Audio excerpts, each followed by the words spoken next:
Good morning. I now call the August 17th, 2023 Administrative Briefing and Work Session to order of the Marion County School Board to order at 9:00 a.m.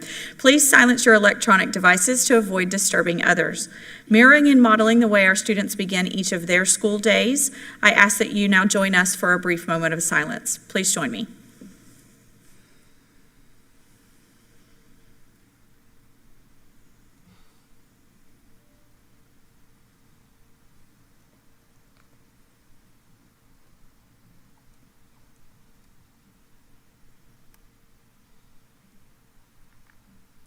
Thank you. I'll now ask the school board attorney to explain the rules for this public workshop. Good morning, Attorney Powers. Good morning, Madam Chair. Thank you. This work session is a public meeting as defined in Florida Sunshine Law. The board is dedicated to full transparency in its meetings and its work. In compliance with the Sunshine Law, the board has adopted uniform meeting procedures, including the right for citizens to participate. The board will allow public comment regarding any work session item listed on today's agenda at the appropriate time. Speakers must fill out a request form located in the lobby and hand it to the board clerk. After the board and superintendent have completed their discussion on a particular agenda item, the board clerk will call speakers' names in the order received. Each speaker will have 3 minutes. As required by the Sunshine Law, the board must maintain orderly conduct and proper decorum throughout this meeting. Speakers may criticize subject matter and decisions in a respectful manner, but not people. Finally, speakers must be very careful not to violate the privacy rights of others, including students and their family members, by mentioning their names or other identifying information. Thank you for your attention to these important rules. Thank you, Attorney Powers. Mr. Greg Davis, good morning. Will you please read the proof of publication for today's meeting? The notice for the August 17th, 2023 work session was published in the Ocala Gazette on August 4th, 2023. Proof of publication has been attached to the board docs under proof of publication. Thank you so much. The chair now recognizes Attorney Jeremy Powers again, please. Redicles. And I'm sorry, for? The Redicles. For the Redicles. Okay, yes. we're beginning on that. Yeah, I need a moment to get that together. What we had is the board had asked for me to complete and submit a lease relating to the Reddick Park. I've done that. I've completed that lease and have updated it and sent it for red lines to the attorney for the town as well as for the town itself. There were a few corrections that I have made for the general overall look of and the legal requirements of the lease. And I've received a few bits of input from individual members of staff here. I've received also some indication that folks from Reddick would like to address the board today regarding items related to that lease, though I have not received specific feedback as to items to potentially change or alter within that lease. Thank you, Attorney Powers. I'm sorry, we haven't actually gotten to that item yet. I was believing the information that was shared with me last afternoon that you were going to share at this time, but will you hold that until your comments in the end of the meeting? Yes. Okay. That was my misunderstanding. I believed that we were going to do that right now. So at this juncture, we will move on to the superintendent's administrative briefing to begin our work session. Thank you. Good morning, Madam Chair, members of the board. Great to see you all today. So it's hard to believe it's still just the first full week of the school year. And as you all have been out there in the field, I appreciate your support. Want to provide a couple of updates. First of all, I will begin with transportation. We had a little bit of conversation about transportation last time we gathered. We have 16 more routes this year than last year. We've had an increase of 16 routes, more students to transport. In the morning for on-time arrival that we're tracking daily for this week, this first full week, which is week 2 for us, was 72% on-time arrival. Last year's average was 61.7, so we've shown improvement in that. For the afternoon on-time arrival, which is delivery, this week was 64.3%. Last year average was 61.3%. So we're showing growth in the arrival delivery. Still work to be done. Our goal is always 100%, but wanted to share that with you.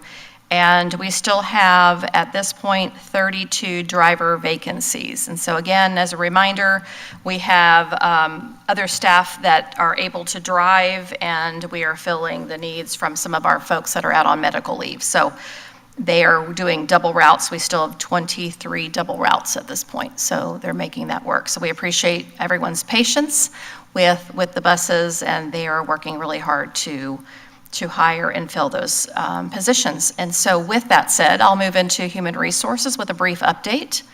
We have 291 total vacancies. That's all positions, even including our substitute positions that we're hiring permanently. Of the 291, 157 are teachers. We have 38 right now recommended for hire in the process. And since July 1st of this year, we have hired 559 employees, which, as I shared with Ms. Morant, our Executive Director for Human Resources, speaks to the work that our team is doing to process people. Again, that's all positions, including substitute teachers. So 559 hires just since July 1st, so a lot of work. I will just say as well, my thanks to the team at all the schools I'm visiting. Great energy, great focus. Instruction starts on day one, great structures in place to ensure that happens. And so I'm really proud of the team and thank all of the support services, transportation, custodial staff, everyone. It takes everyone to make sure that our school year begins on a successful note but continues. So really appreciate everyone. I also then want to switch pages and talk about a follow-up from our joint meeting on Friday that we had with the county commissioners. And so we did receive an update from Benish. Mr. Hurley, he shared that information with Attorney Powers, and board, you have a copy of that I have sent to you in your email with the expanded categories that was requested as part of the meeting. So you will see that in the chart. And Mr. Hurley, he is here to answer any questions specifically, but I'll let Attorney Powers jump in because I think he was going to provide some context as well from his standpoint. So thank you very much. Thank you. Yes, so what we've done is we've looked at expanding, just to bring everyone up to speed, 2 additional areas from the 3 areas of single-family residence detached, multifamily residence, and then also, which multifamily has experienced a very, very large increase in growth overall since the last time that fees were assessed. And then mobile home on a mobile home park sort of lot would be the 3rd and lowest tier. At the collective suggestion of the participants in our joint meeting, we looked at pulling out 2 additional categories, one being townhomes, and the other being to clarify that historically, all along, mobile homes on a lot were specifically classified as single-family residence detached. But mobile homes which were located in a mobile home park within our jurisdiction tend to be small, sort of almost mini retirement communities. They have a typically low student generation rate. And so as a result, we were going to isolate that group as with a low generation rate and continue along the lines of what has happened historically to make sure that mobile homes on a lot were treated the same as a site-built home on a lot for the purposes of our impact fee. So Mr. Minter from the county and myself were tasked with the responsibility of making sure that we can pull out those numbers and insert them and make sure that we have a legal, workable product. So at this point, we've just gotten back some information from Benish regarding that, and we will be needing to update those. That should not take long at all to update and send it to the county. The next steps would be, this is, by the way, an amendment of an ordinance which is in existence. And so I know that there's been some discussion of the idea that we might need to do additional things regarding collection, and or how it happens, because it's all a county impact fee. But this is not a new impact fee. It's just resuming collection of the impact fee, and it's resuming it at a higher rate authorized by statute. So those infrastructures are already in place for the agreement between the municipalities and the city, or in the county. And we also then will be moving into an increase of those categories that more accurately reflects the student generation rates. I should also say that by student generation rates, what I mean is for each class of housing, what is the statistical likelihood that that class of housing will be producing a child in a school. And so specifically, because this was also an article of misunderstanding, 55 and older communities which are deed restricted and specifically cannot have anyone of school age living there, those are exempted, and those are not included with any of our numbers or our calculations when we move forward. So this is otherwise relatively routine. It's resumption of the impact fee collection on an ordinance by amending the ordinance to include a difference in the amount. And the amounts last charged will be going up slightly. And in the case of multifamily housing, which has experienced quite a growth when there was a cessation of building for a long period of time, and then suddenly building resumed, the resumption of building was largely in that multifamily home, both for rental, mainly for rental purposes, but also sort of I don't know if you want to call it condo, but additional growth within that particular sector. And as a result, families largely were moving into there. So that experienced an increase in the number of students that were coming into those particular areas. Now, at the request of some developers, and also my understanding is the city of Ocala, there are townhomes that are a category which is discrete, and we can pull those out. Townhomes have currently, at least within Marion County, it's a relatively new category for us, and those townhomes have a different generation rate entirely. Typically, their generation rate is quite low. And so that was one of the things that Benish already did in their study, and they conducted that study, but they needed to look to find out whether that sample size was useful and valid. And so far, I've gotten the answer that it is. So the current townhome rate, of which there are not very many for the sample size, the current townhome rate is a fairly low generation rate, and it's quite easy to pull that out of the data so long as we are able to do so. So as to next steps, I'm continuing to work with Mr. Minter to solidify what plans we have. I know there's been some discussion with City Council. There was also some discussions and concerns that were brought up at the meeting, but as the joint meeting that we had, as of now, what I'm doing is I'm following the tack that I have been assigned, which is to come to a conclusion of the additional category of townhomes, and also to take mobile home and specify so that someone reading the plain language of the ordinance would not assume that every mobile home is going to fit into that mobile home park category. That instead, mobile home parks would have a separate generation rate that is justified by the data. So that's the direction that I've been following so far. As to our next steps, there was some discussion of whether there was this is just a recap at this point, but there was some discussion of whether the county or the school board had the responsibility for doing our joint workshops, or public workshops, I should say. Initially, Mr. Minter and I discussed that and indicated that we would do those. We have done those. In fact, in addition to the public workshops, the statutory requirement for which is that we have a specific meeting for that purpose only. In addition to that, we've also noticed additional public meetings in which it's been discussed, and including, in fact, this one. Our joint workshop that we did together, even if it were to be the county's responsibility, was one that we had to discuss this particular issue. When we come back to the table or submit our requests, that will be something that I'll have to let you know how that will look, because it's going to depend on whether Mr. Minter and I encounter any particular other questions that we will need advice from our mutual client, or from, not mutual, but from our respective clients on, as to what their wishes might be. At this phase, that's the research numbers, as I believe that we've all understood them, have been asked for from Banesh and have just very recently, hot off the presses, sort of come in, if that's my understanding. And so we're proceeding down that path.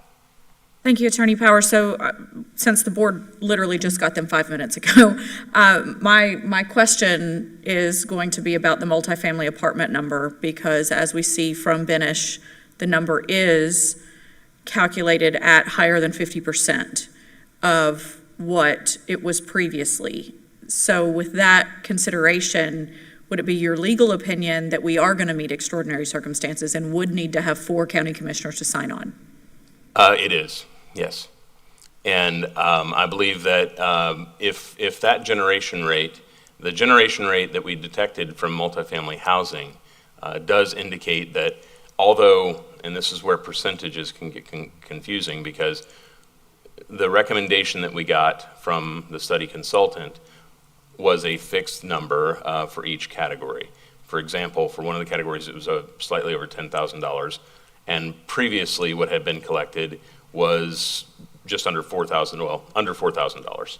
So that would, what we did was we reduced overall when we went forward, looking at all the aspects and trying to be good stewards, we looked at the fact that we would need to reduce that total number for each category.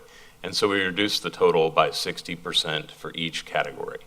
And what that does, however, is as to multifamily housing has had such a massively increased student generation rate that even reducing it by 60% of the recommendation still means that the net effect is that a multifamily home would produce, even at 60% less than what was recommended, would still be increasing at an over or approximately 75% rate of what it had experienced before. So in other words, if $1 was collected before, it would now be $1.75. So that would be even with a reduction from the recommendation of that amount. So, and there's no other way to account for that except for the fact that student generation rates are tied, in fact, to how the, who has kids in school and who has kids that are within that population and demographic. It's less with the others. I see a question. My question would be, now that we have these numbers, and we were tasked at that joint meeting to come with these numbers. Now, we were tasked with a few other things, but collectively, I believe the boards came to the conclusion that we were going to move forward in this direction. And so now that we have these numbers, how do we back into our next meeting, and when we ship that off to the county commission to then have their 2 public meetings and their public workshops and then their meeting to vote on it? Because I think we've collectively agreed, we understand this is where it is, and we're going to keep on trucking forward. And so my question would be, how much time do you need to firm up with what you guys have going on, and you and Mr. Mentor, to button this up so that it can come before the board for a vote? Because I think, correct me if I'm wrong, but I don't think the board needs to workshop it again, because we were only hashing out the numbers and we're discussing them now, but the numbers were exactly what we were asked to receive. So I'm asking, when will we see it in a board meeting? Well, one of the things that was discussed was the fact that the way the statute works as to the extraordinary circumstances, we've went ahead and done what we needed to do for that. However, if our generation rates were at less than a total of 50% increase, and they're not in one category. In one category, they end up being about a 75%. Then if they were less than that, we wouldn't even have to rely on that. We wouldn't need a supermajority vote. And But we're not there. But we're not there. Now, that being the case, we've already done our 2 public workshops. There was also some discussion about whether whether the county itself is required to do 2 workshops. I made my assessment and argument there, and I do not believe that the county separately needs to do so. However, in an abundance of caution, because we all want this to make sure, and we're going to need to meet specific criteria, and we need that time to discuss further what our needs are. There would likely be a need for a second public workshop with the county. But in my legal opinion, based on what I've got, I don't believe that, I believe that qualification has been met. There are some who feel that perhaps it has not. So, I'm sorry. Go ahead. Okay. You're saying a joint public workshop or the No. county having their The own? county having theirs. Okay. And when- But I believe in that situation, I'm sorry to cut you off there. I believe in that situation, we would probably likely want to be in attendance, but that, perhaps not. That's, you know, we, if the county Not as decides, joint. deems it necessary, they can do it on their own. So a couple of things at play here, though. While I completely understand that we feel that we met our extraordinary circumstances requirements of 2 public meetings, the information's changed. Yes, absolutely. So as fully transparent as possible, I almost think the 2 public meetings need to start again. Because if you are anyone about multifamily, that number has just changed.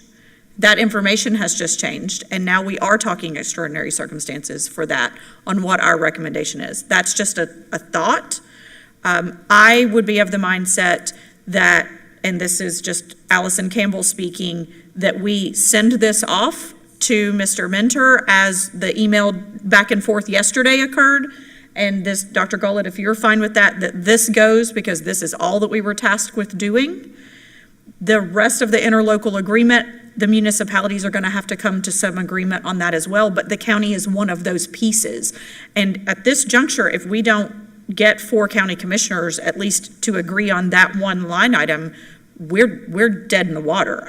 So when it comes to joint public workshops, Vice Chair Thrower mentioned at the very end of our meeting on Friday that if we are going to have a sales tax conversation at all, it could happen jointly. And so I would be of the recommendation that the next joint public workshop needs to focus on sales tax.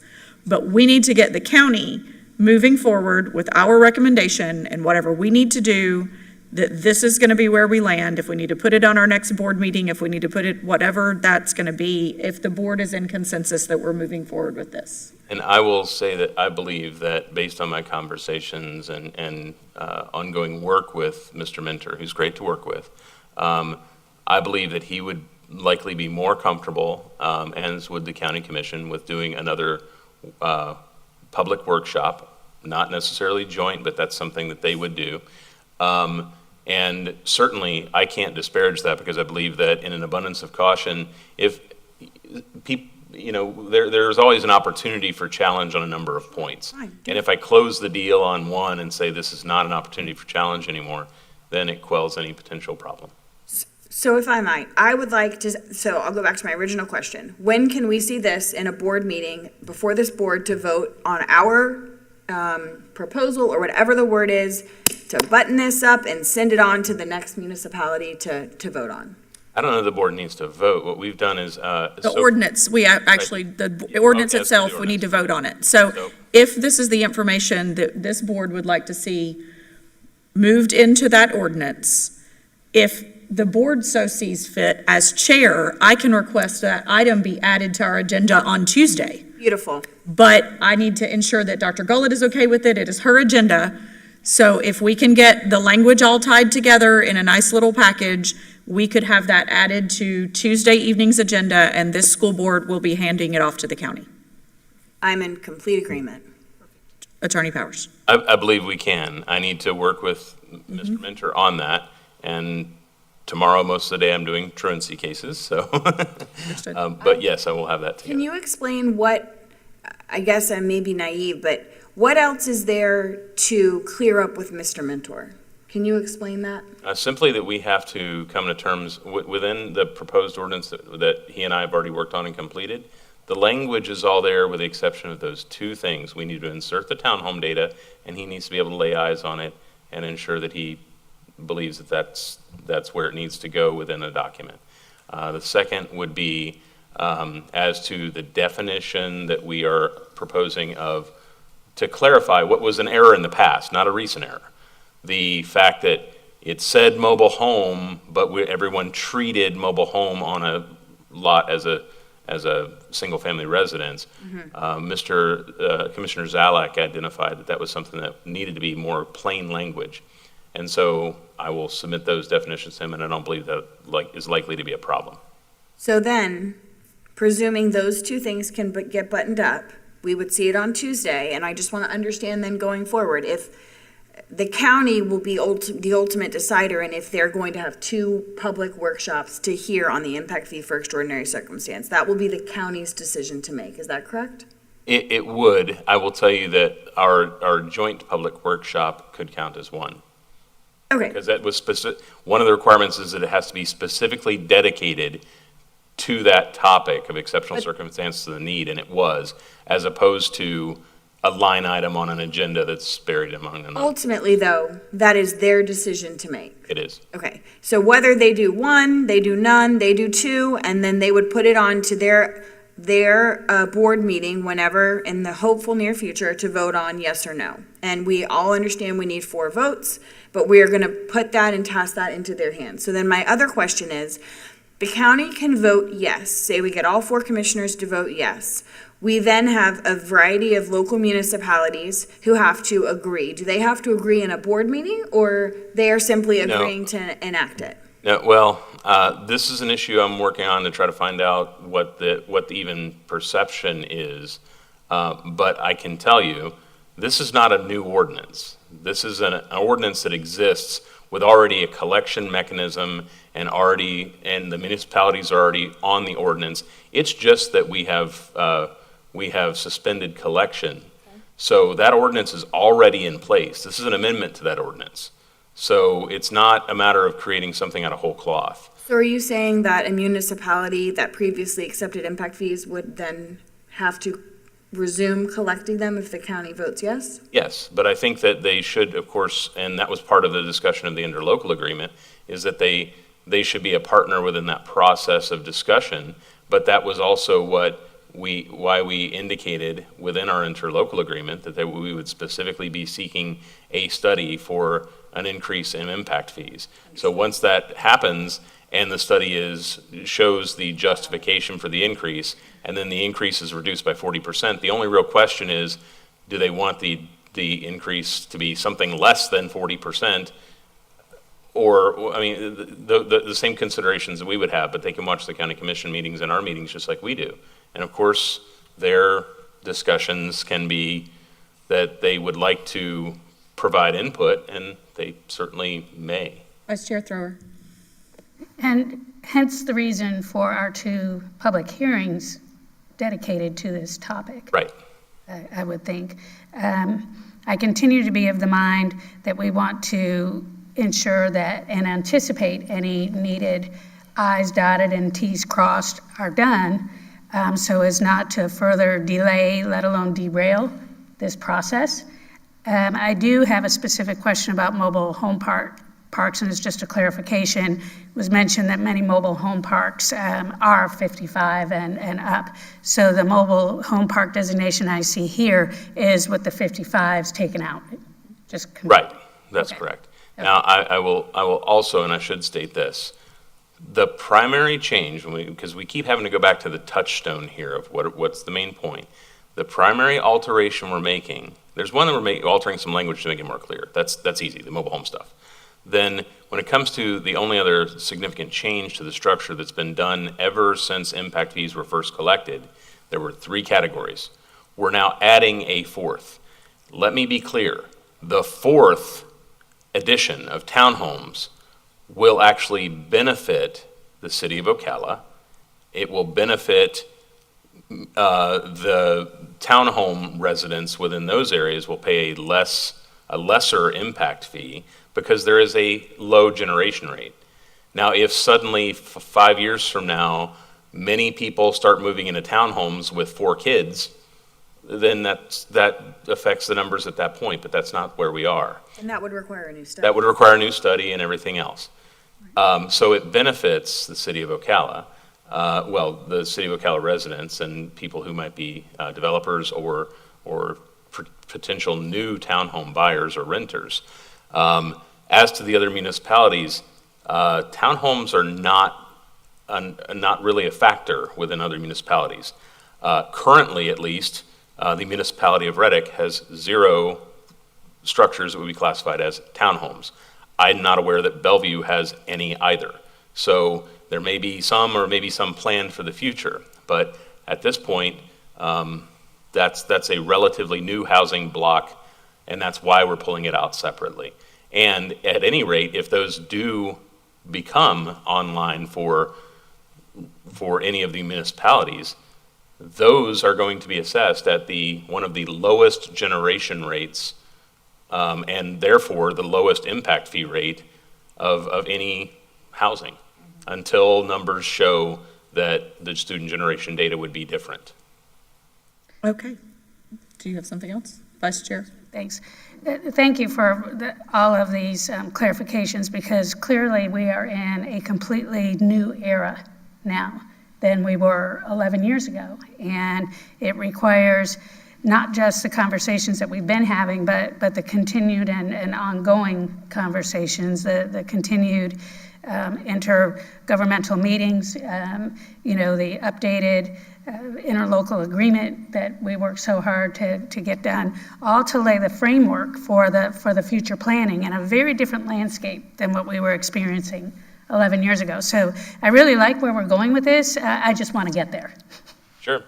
And I think that at this point, the fact of clear direction, Yes. well, when we were at the meeting, it was, this is the direction we're going to go. We're not going to continue operating, looking at a wide number of variety of options.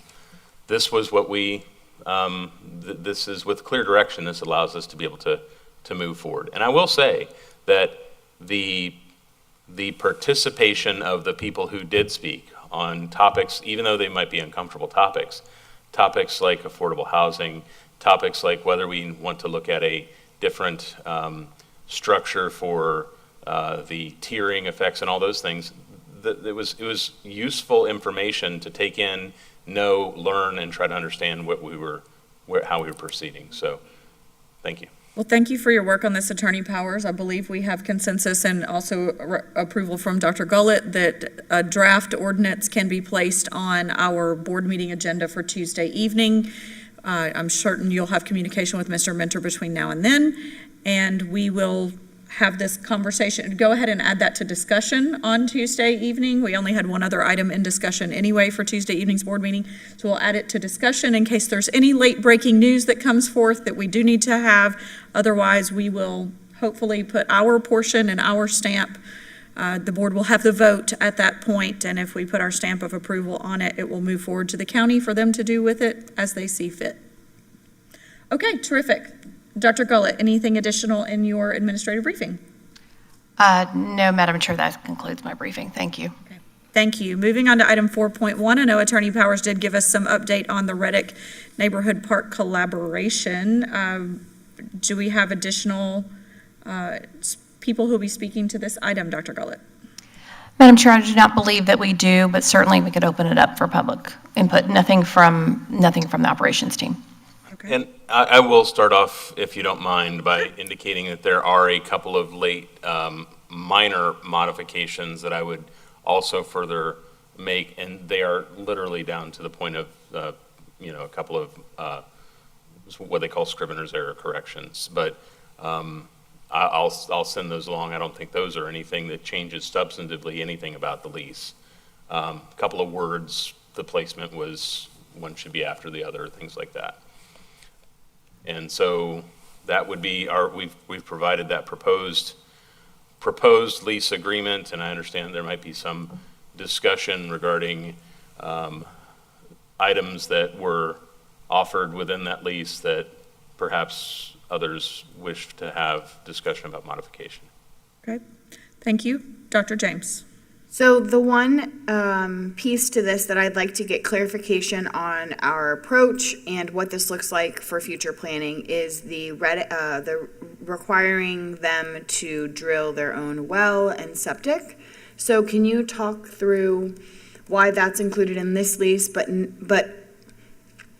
for me, it's the biggest piece is we have other leases enacted currently that do not have those same requirements. So, the library, interfaith, we have other people on that property, and my understanding is they have the privilege of using the well and septic that exists for Reddick Collier Elementary. Is that correct? I don't know that to be correct, so that's something that I would have to ask for staff to comment on. Can Ms. Dobbins maybe come up? Ms. Dobbins, if you have the response, we welcome you. Good morning, everyone. Yes, I do. So currently, the other leases that have been longstanding leases, those buildings belong to Marion County Public Schools. So any buildings being added by the county, we're asking that their utilities be serviced by the county. So when we had the old Reddick High School there is a transformer that fed the old Reddick High School that the county could use for electrical.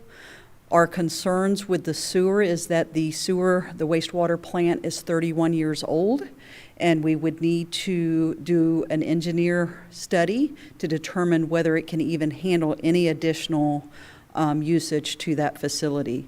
As far as water, again, we are setting ourselves up, because they're not our buildings, to be more or less a utility company if we take on that responsibility. Regarding water, though, currently, where does the library's water come from? Those buildings belong to us, and they come from our well. So adding buildings that don't belong to us, such as a restroom they will build, is a consideration, but also the more you add, the more you interrupt the flow and pressure of water. Okay. I mean, I appreciate the sentiment. I can't imagine the two toilets on the Reddick Park are going to put a tremendous stress on the amount of water. But thank you, Dr. James. My opinion actually is going to be what Ms. Dobbins is expressing here, and so I'm respectfully going to disagree, because I personally, as a board member, do not feel comfortable knowing that we would essentially be providing the utility service for buildings that we didn't build. And so I can completely understand why long-term leases of buildings that the school district built, it's the same principle as someone renting out this facility. Mm-hmm. We're not asking them to go and dig a well or to tap into City of Ocala, because this is an existing structure. Has their rental put taxing on our own pressure systems of our own plumbing? Certainly, when we have hundreds of people using the restrooms in this auditorium, it impacts the pressure on this facility, and thus our plumbing situations we have here. But as we add new facilities, or as the county potentially would add a new building onto something that they would be tapping into our existing water and sewer system, or well and septic, I could see that being challenging, that we could experience challenges with that hookup process even, impacting our existing structures that are already in use. And while I completely understand that one or two toilets may not have that much significance, it's undetermined how many people will actually visit that park and how many people would use that facility. It may become the hottest park in Marion County. We don't have any way of knowing that. So I completely concur with what the recommendation here is from Attorney Powers as well as from Ms. Dobbins. Any new buildings being built, I can't imagine that the school district would be interested in becoming essentially a utility service for that. So my question to Ms. Dobbins would be, on the parcel that we're looking to lease, or Jeremy, you may know this, Attorney Powers, but is there space on that piece of land to drill a well and add a septic? Or are we adding something into a lease that is going to be hard to accomplish? Ms. Dobbins, I believe that my understanding is that there are currently a number of wells existing on that property. Yes. But they would be non-potable. That is I'll let you pick up from there. Thank you, sir. So that is correct. So as you know, we're talking about the Reddick property that has a long history of wells that have been drilled on that property, and there are wells on that parcel that are closed off that could be used for restrooms that the county could tap into. So the county could tap into an existing well. Potentially. I mean, we don't know if those wells have collapsed, if there's issues, but there's the potential to explore whether they could use old wells that have been drilled and that are closed off, and they could reopen them and see if they are of usage. If not, they would have to drill another well, which they're capable of. There's enough property there to do so. And as far as sewer, without being the code enforcers of that, I don't professionally see a reason they couldn't add a septic, but there's always could be unforeseen things that impact that. If I might, is there any, from the county, we have, and as well as the town of Reddick, we have representatives here. Do you all want to speak to this, or? And certainly, when we have public comment, I did want to see if the board had any additional comments for Ms. Dobbins or for Attorney Powers on this before we do open it up for public comment. Anybody else have any comment? Vice Chair. At the beginning of this conversation, did I hear it accurately that there is a septic system that perhaps with some evaluation might be available? A well. I don't know that there is a septic system, and I don't know the requirements. I would have to rely on other people to tell me what the requirements are for building a septic. In the old days, it was quite easy to build a septic. Today, it might not be. But to put a septic, if bathrooms are desired or required for the park, for the park usage that they're foreseeing, of course, the first question is, are they required? And the second would be, are they desired? If they are either required or desired, then drilling a well and placing a septic or independent treatment of some version would be something that we would expect that would need to be done at not just the expense, because there's an MOU in place between the county and Reddick for those sort of things. But specifically, it's not a matter of who's paying the freight. It's a matter of intercepting it into our systems or incorporating it into our systems, because it's not just a matter of how many flushes go in. It's also a matter of the connections and a number of factors that are not a factor with existing structures, but would potentially create other additional issues down the line. So desired, required, that's a decision for Reddick, and we certainly don't preclude them from anywhere in the lease from drilling a well or utilizing an existing well or making a septic or doing whatever they need for treatment, should that be their desire. It'd just be a matter of whether or not they want to. Okay, so desired and required, I can't imagine both of those statements wouldn't be true. I mean, we're talking a park here and people spend time and enough time.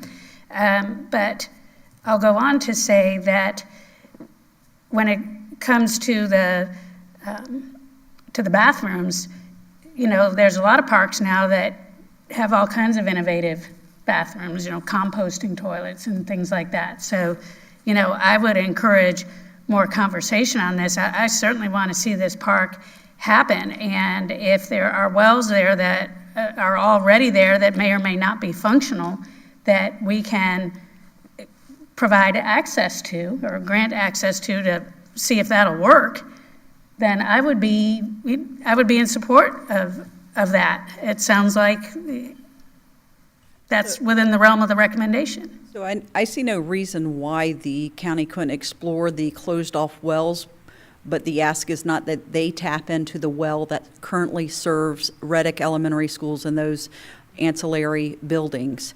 To answer your other question a little bit more specifically is, no, we do not run Reddick and those other buildings off a septic system. We run them off a wastewater plant, which is essentially its own sewer plant. And again, that plant is 31 years old, and if we are to add anything to it, we would have to hire a wastewater engineer to assess the impact of that addition to that system.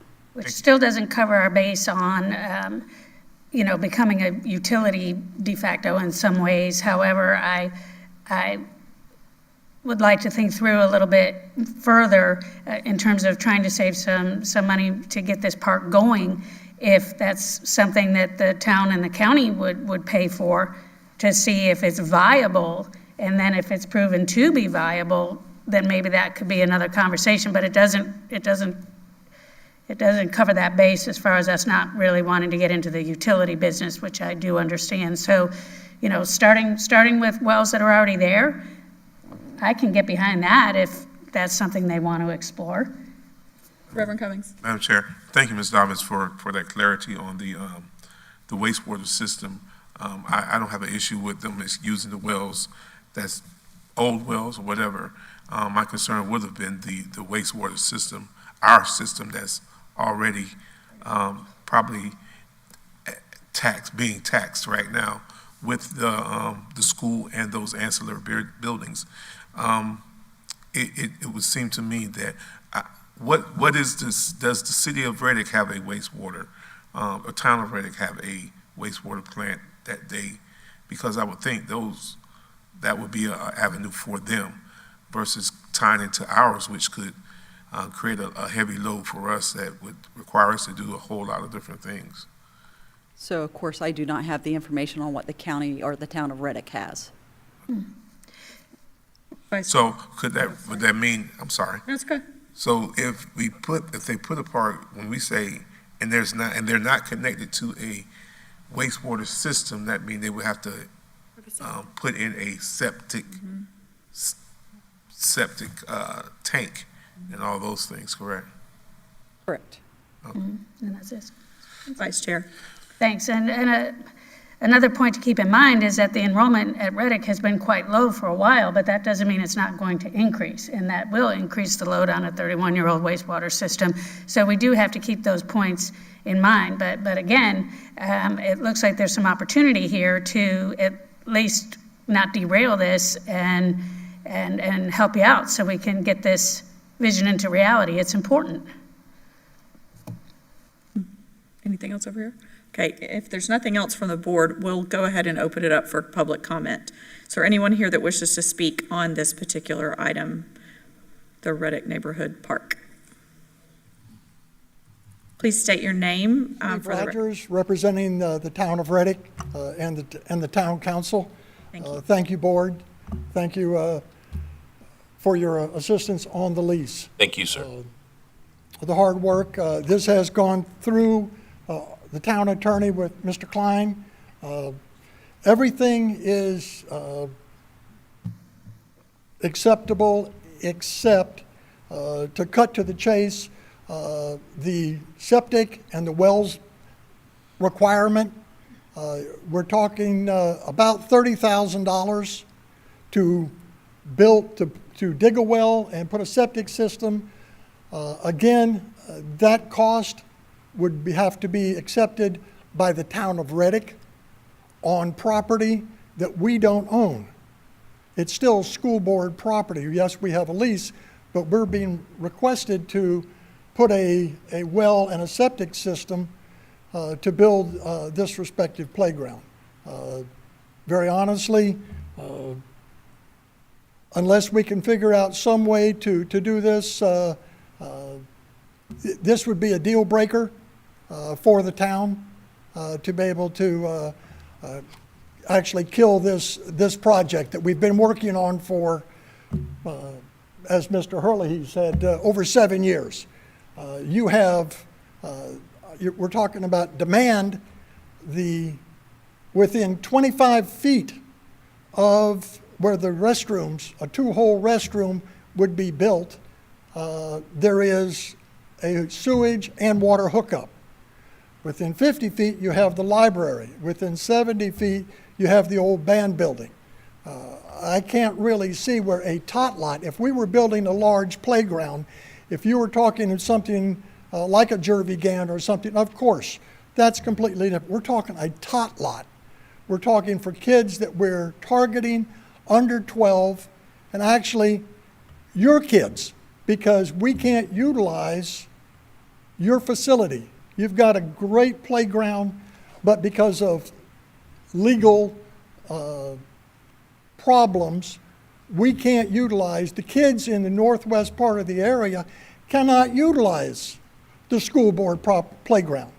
So it's shut down. So we're trying to be able to do something to be able to move forward, to have something for the kids in the area, not just Reddick, because it'll be from all the kids around the northwest area will utilize that area. But we do not have central water.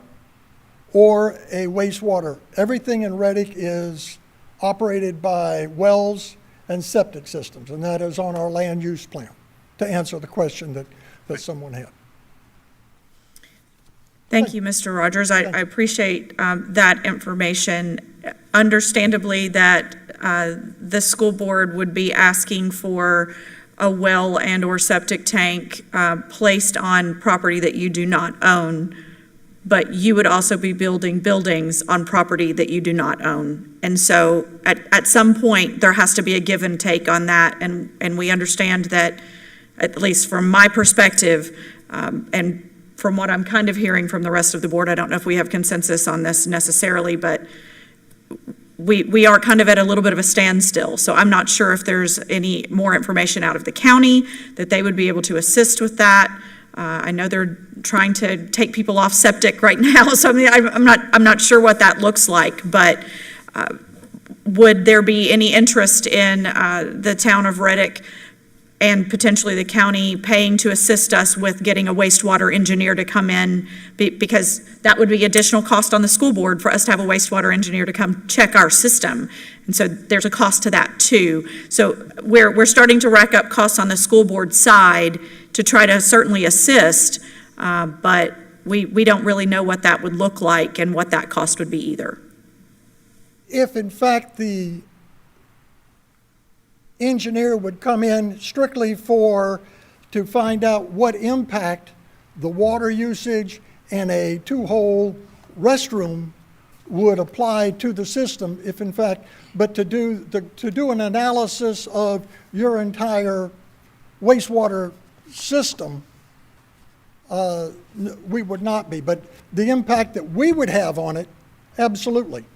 If they can do an analysis to find out what impact would that have for the town on the school board system, we have no problem with that. But as far as trying to be able to do the full analysis of your system. Understood. So if what I'm understanding is that the town of Reddick is not interested in putting in well and septic, based on what you've said, Mr. Rogers. And if you are representing the town, then that's not even a consideration. That's not in a consideration. Okay, so the only way it appears that we could move forward is if we did have a wastewater engineer, and I'm going to look to Ms. Dobbins for this, a wastewater engineer to do an analysis of what that would look like to actually tap into our existing 31-year-old structure, what that impact would be, and then this board would have a decision to make. That is correct, as far as we're concerned. Well, Ms. Dobbins, I'm sorry, I just wanted to thank you. Ms. Dobbins, would that be your understanding that if we were to get that analysis paid for by the city of Reddick, they agreed to, based on what I just heard Mr. Rogers say, I'm just trying to get all this together, but they would pay for the analysis of the wastewater engineer to check what the impact would be on our existing system? May I interject before she answers? Okay, Attorney Powers. And I'm sorry, because I don't normally do this, but I'm going to ask, first of all, is Reddick currently used as one of our shelters? No, it In the isn't. shelter system? But depending upon needs, that could be something that is also additionally a concern in the future. That would be a determination from our local DEM, which is through the sheriff's department. And regarding the fact of school choice, as we have a number of impacts to other areas start to go down with increased building and construction, more students, regardless of demographics that are living within a particular area, folks who might be working in Gainesville or the north part of the county, we could experience, as school choice opens it up, we could, and it's currently open, we could experience swings and increased population at that school as well, correct? And I think I see where you're going with this. So we would need to assess, the engineer would need to assess the addition of the restrooms at what it would be with a full capacity school. And Not just where the current capacity of the school is currently enrolled. Yes, ma'am. And in addition to that, the other question that I would have is as to currently, if I live up in that area, okay, and historically always have, and if I had I know that during the hurricanes and when we had massive power and water outages, the school, of course, had returned to service about the same time as the town, but generally that's first. Now, the reason I point that out is in Fort McCoy, if there is absolutely no water, there are a couple of natural spring sources that people go to with 5-gallon jugs and fill up with water. In Reddick, is there currently any place whatsoever that amounts to what is a public fountain where people can go and just turn on a tap and fill up things or leave something on or anything like that? Do you know? I'm not familiar with the town of Reddick to that. Okay, I'll tell you there's not, okay?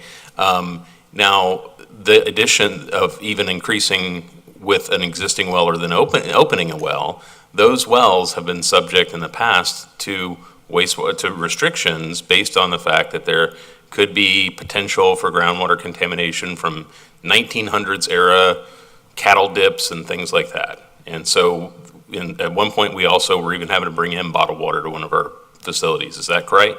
That's correct. Okay. And so if we are now opening something that, even if it's not intended to be potable, and it's just the sort of two-holer there, we are opening up, or one of our lessees would be opening up a public water source that people could tap into in the event of emergency or something like that, which is good, except for the fact that if that water is used potably instead of as simple flush material, my question immediately that I would have to research is there any attendant liability to the school board for doing so? So I don't know about that, but that is something that we specifically are indicating. There's a reason why the wells that are existing on that property are closed. It might have been because of lack of use. It might have been because we tied into a different system. But that's that entire process of how do we reopen the well, and is this a good thing, and what testing results come from that and everything. My intention in drafting initial lease terms and everything was to make sure that those costs are not borne, nor that risk being borne by the school board. So my recommendation to the school board is, as to those factors, please have some consideration of that as to whether that's something that we want to assure that, I mean, everybody wants the park in Reddick. I know that I would like to see it there, and I know that plenty of people would. But there is as we see frequently, there's sort of a subdivision of roles here. There's an MOU with the county to help to make this a reality. Our part has been, we've got this property that we're not currently needing to use, and so I believe it's quite generous for us to say, we want it to be used for that purpose, and we all bemoan the fact that, yeah, it would be great, wouldn't it, if the school yards there, we could just open them up for public use? That's a good thing, but because of all sorts of security requirements and everything else, we can't do that. And so the question now is, what's our role? Is our role to use our septic system, tap in, create potential overload, create potential risk? Yeah, it's just a two-holer, and as was stated, but if that's the case also, I don't know that an enhanced septic system for a very, very small use is not, I don't know what the costs are of that either, and I haven't been presented with that. I don't know, but these are all things that would be really questions for the town of Reddick to look at with the county under their existing MOU. The MOU has a whole lot of intricate language about, and it's well designed to include a number of factors. I don't know that those were ever anticipated within their MOU, but it might be something that then, now that they've gotten from the school board, our offer of how we can help. Now the other sources of funding, because remember, we were initially asked for a letter of intent because, hey, we've got a source of funding, an outside source of funding that relies on your letter of intent. And that's a good thing. So other sources of funding, other sources of governmental participation, those things may be things that need to be considered. But I'm going to ask the board to be quite deliberate in its decisions about what more we do when it comes to not just a financial commitment, but other commitments that potentially impact our existing commitments there. I don't want to help feed the neighbor's dog if I can't afford to feed my own. I'm probably imperfect analogy, I'm sorry, but that's the problem. And we need to be very careful.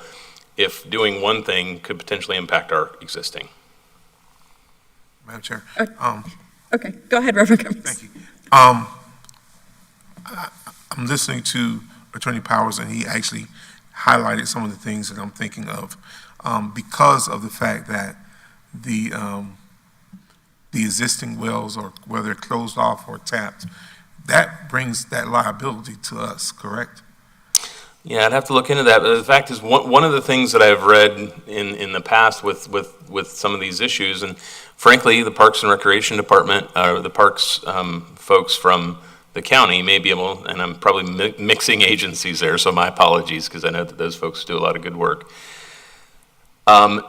There's also some research into whether just the fact of parks and restrooms in parks also create what's called an attractive nuisance under the law, which means it draws people into an area, and it draws not only the people that we would expect and want to be there, but also the people that are there for purposes that aren't quite as nice.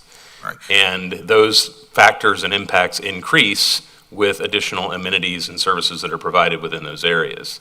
And the reason I ask that is because we know we're doing a leasing of the land to the city of, the town of Reddick, but the wells, the property still belongs to us.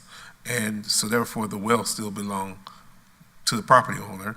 And I would think, I know for a fact, we've had some issues with the water out there. We've had to turn off the water and truck water in and several times. And I fully want this park to go there. I really want this playground to be there. But I don't think that liability of us absorbing that liability.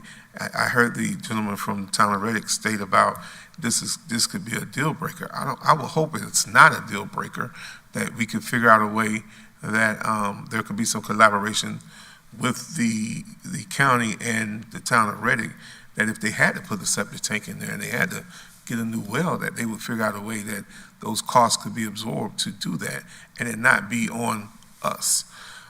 So I think we do have to proceed cautiously, because there is some areas in there where it could come back and hurt us. We do have to do that study with the school being at full capacity and not looking at where it is right now, because if we don't, our role is education. Our role is to provide make sure there's a viable school in that community. And I think if we don't do our due diligence in this whole process, we can end up putting ourselves in a bad situation. Thank you, Reverend Cummings. Dr. James. Attorney Powers, can you confirm what is the lease rate amount for this lease?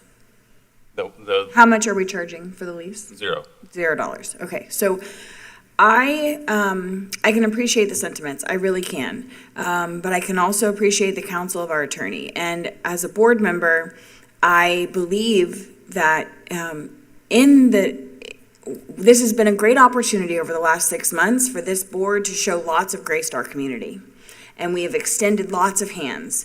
And leasing this land at no cost, I think, is a gracious extension of an arm. And so one of the costs of doing business is that someone other than us is going to have to pay to put in a septic and a well. And that is the cost of doing this business. And oftentimes in development and real estate, in commercial real estate, you go in and you lease a building and you have to put in, when I leased my building, I put in $150,000 just to be able to do business into a leased building that I now own, which is awesome for me, but that's the cost of doing business. So I would agree. I'm approaching a frustration level with this board and how gracious we are, and we're trying to work with our communities. And so I would agree this is going to have to stay in here from this board member seat, and I would hope that it's not a deal breaker. But if it's a deal breaker, I don't believe that this board should hold ownership of the deal being broken, because we are extending a lease that is at $0, and we want this to happen for the community, but we can only do so much without extending and opening ourselves up to liability. So that's what I got on it. Thank you, Dr. James. Is there any additional public, or Ms. Dobbins, did you have anything else you want to add? I'm sorry. I'm I seeking cut you off right at the beginning of that, and you never did get to it. I I'm seeking apologize. clarification. Are we to move forward with an engineer? And then I have questions about how that is set up, because then essentially we're asking an outside entity to pay for it. And as you think through that, if we do connect to our existing well and our wastewater, are we then going to become that utility? I do want to point out, just for consideration, that the buildings that are currently leased, the collection of what we get from that lease does not even cover what we average on our expenses of maintenance, custodial, and grounds. Now, I know the park, they're going to take care of their own grounds and so forth, but just to point out, we also graciously provide a lease that we don't even collect enough revenue to cover our own expenses. Thank you, Ms. Dobbins. What I'm hearing, I believe, from this full board is, while the recommendation was requested to at least talk about the cost of a study perhaps being done by a wastewater engineer, it sounds as if the board members I'm hearing from are not interested in pursuing that as an option. So I wanted to at least have the conversation, but from what I'm gathering, and I'm kind of just looking at each side here, that we're not interested in potentially even what that looks like. That I think the way this lease currently stands is the way this board would like to approach this lease. I do want to offer additional public comment if someone from the county wants to speak, or anyone else to speak to this. To Dr. James' point, this lease has a lot of detail in it that this board is comfortable with. Mr. Couillard, welcome. Good morning. Morning. These afternoon meetings, May feel like afternoon already. yeah. Jim Couillard, Marion County Parks and Recreation Director. So thank you for all the effort. Mr. Powers, great job helping out the town on this lease, and I totally understand the school board's position. I do want to offer some ideas here just to help, and it sounds like we're not going towards any type of assessment of the existing wastewater treatment facility. We do have engineers that could do that for us on staff, but that is something that I would like to offer. So first of all, potentially, we do need to take a look at the site and making sure that we do have first suitable soil conditions for a septic. The lease site that we are looking at was heavily impacted by construction, foundations, everything else. So advanced water treatment septic systems right now are $10,000 to $15,000. We know that. We're seeing a lot of them getting put in around the county. Septic to sewer systems is what we're focusing on now in the county is what's called primary focus areas around the springs. So you're seeing huge ARPA money going into areas around Silver Springs, taking Silver Spring shores off of wells and septic. So those are our primary focus areas as far as that initiative goes. I am totally open to helping the town taking a look at some of these wells. I understand the liability. But I also want to work with the town to look for an alternative site because I feel like this is a burden for them that, frankly, getting $150,000 out of the town to do this through ARPA was a big lift for them. They could certainly use that money elsewhere for the betterment of their community, but I will continue to work with town leadership and come up with a solution that may kind of get in the middle of all this to help alleviate your concerns and help get a park finish for that community. I think it's very important. In our Parks and Recreation Master Plan, we've identified this area as park deficient for the 17 years that I've been with the county. So this is a great opportunity. I wish we could all work together in making sure that we did this right here on a great piece of publicly owned land. I have the opportunity to answer any of your questions if you have any. Vice Chair Thrower. Thank you. I have a question, and I sure appreciate everything that the county's doing to protect and enhance the wildness and beauty of this area. You know, I partake in it a lot, and it means a lot to see the improvements. And with that in mind, I get back to, parks and recreations, toilet system projects and composting toilets and non-potable water, being able to come up and use some innovation so that we don't have to go down these rabbit holes. You know, that's what I see this unfortunately turning into is a rabbit hole. You know, any of us that have lived around here for a while know that there's been issues with water up there. You know, we know that we have a 31-year-old wastewater plant. You know, we want to make sure that we don't create more problems by trying to do something really wonderful.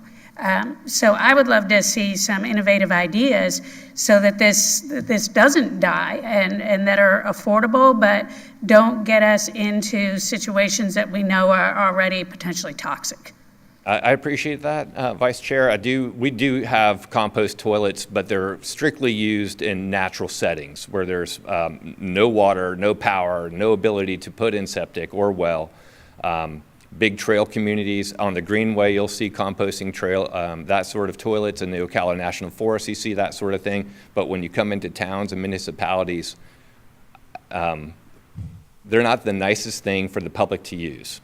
They're best for places out where you're going to have adventuresome, you're going to have Cub Scouts, Boy Scouts, and they're out there for that type of an experience.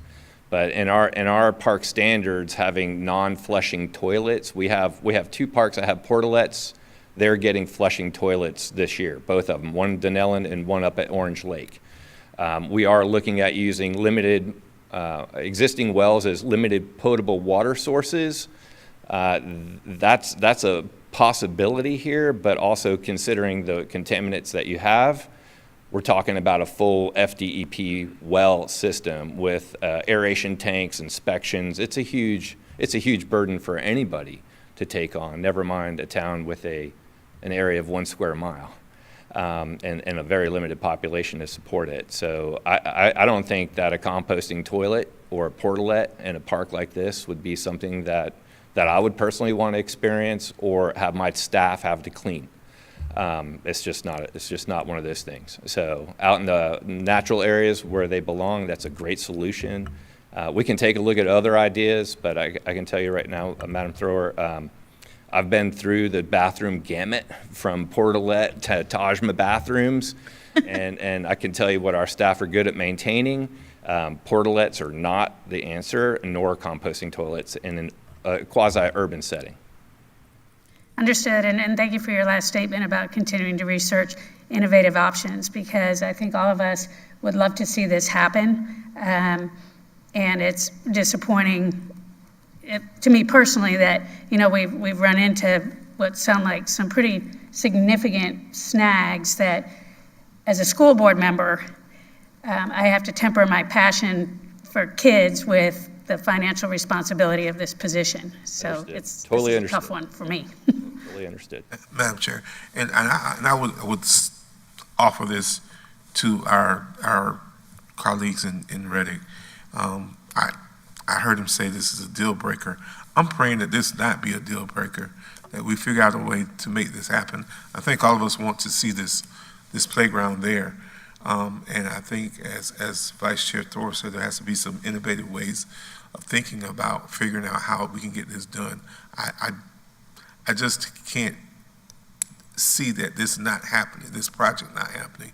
We just have to think outside the box and have some more conversations on how to get it done. That's where I'm at with this. So thank you.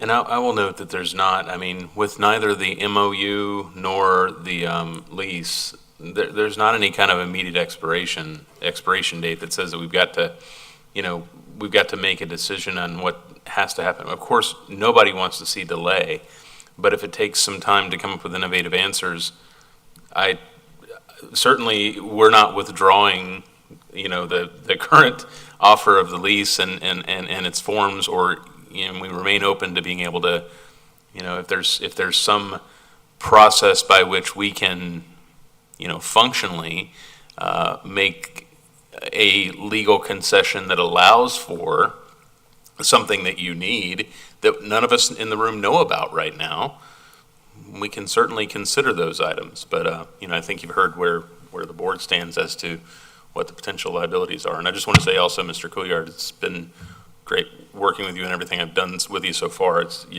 a true professional. Thank you. Very, very, very well mutually agreed upon with you, so thank you.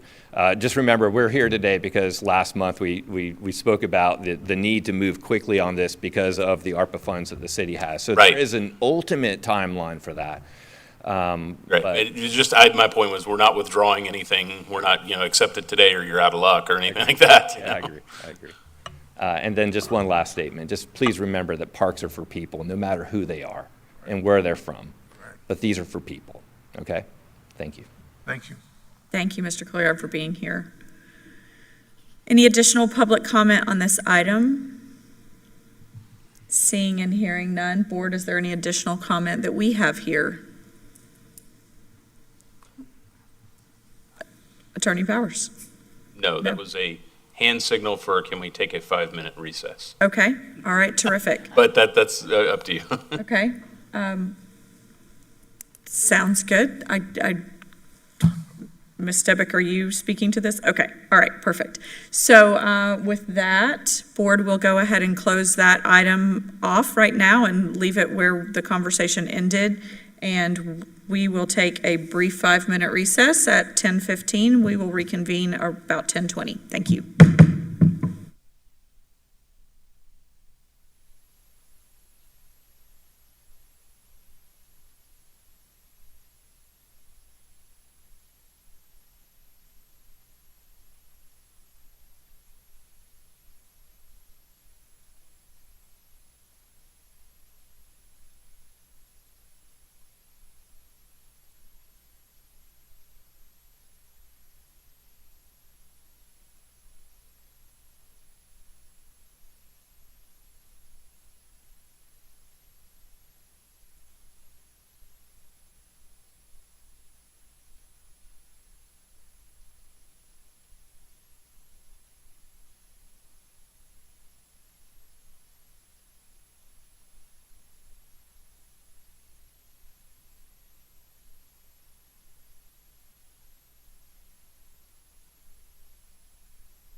Coming back out of the brief recess, it is now 10:25 a.m., and we are moving on to item 5.1 in our work session agenda.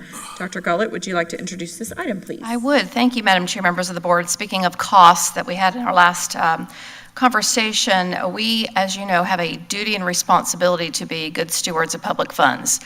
That includes energy efficiencies and other operational efficiencies.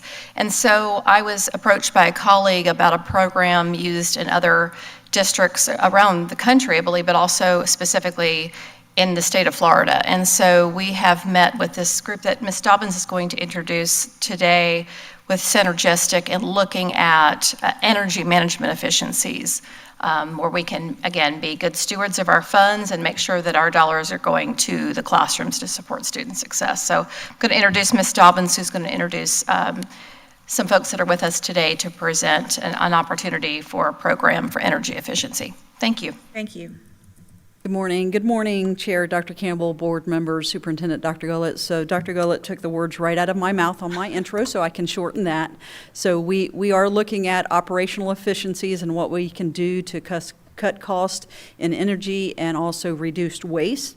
And so we've had many discussions with a company by the name of Synergistic, and we have brought them in today to share their program with you and their platform that they would be able to potentially provide to Marion County. So from Synergistic, I would like to introduce Steve Jones. Thank you, Ms. Dobbins. Good morning, Madam Chair, Madam Superintendent, ladies and gentlemen of the board. Mr. Powers, good to see you again. Thank you for having us here today, and Ms. Dobbins and Dr. Gullett said it very succinctly. I represent a company, Synergistic. We've been in the business of energy conservation for 36 plus years now. Started out in the K-12 world, and then have moved into municipalities, higher ed, but the main focus of what we do is in the K-12 world.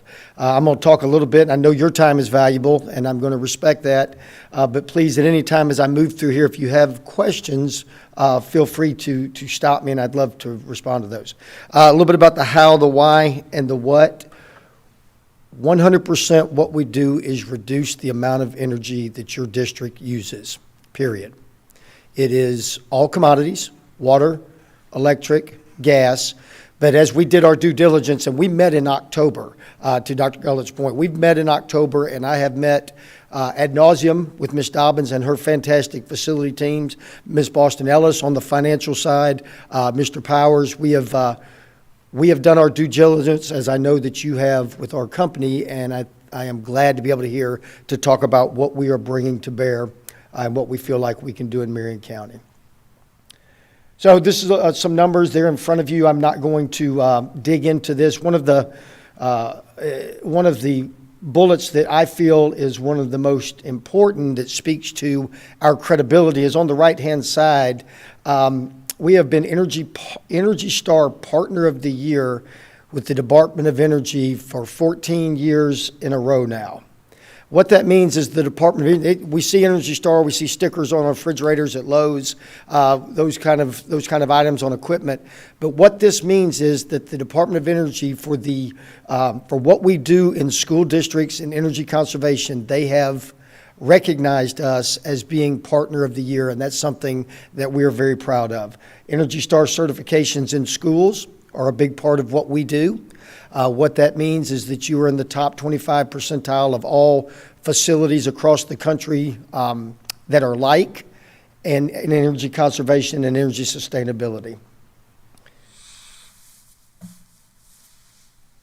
Again, at 10,000 feet, and I'll get granular as needed, please, but we are not an energy ESCO performance contract. There is absolutely no capital outlay in what we do. Ours is based completely on behavior, how you run your equipment, and how to optimize and make your equipment more efficient.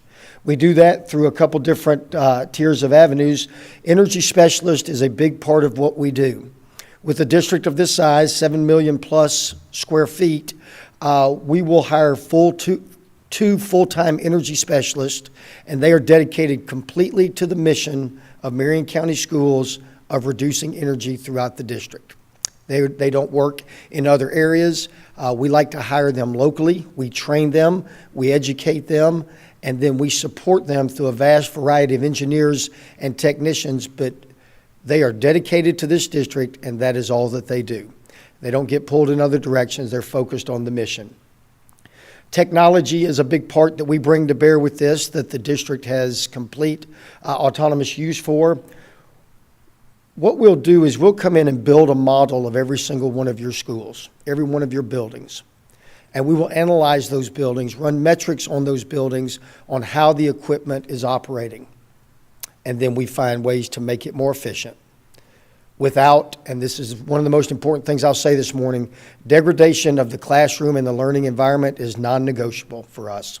That is not what we do. If it was, our mission has failed and we would not be in business. It is 100%, if more times than not, we make the environment more comfortable because we are looking at it in an analytical way on how that building runs. As in education with students, there is no one catch-all way to educate, to teach mathematics or to teach science. We look at the same approach. Each facility is different. Barb just told me that the longest serving elementary school in the state of Florida is in Marion County, 1905.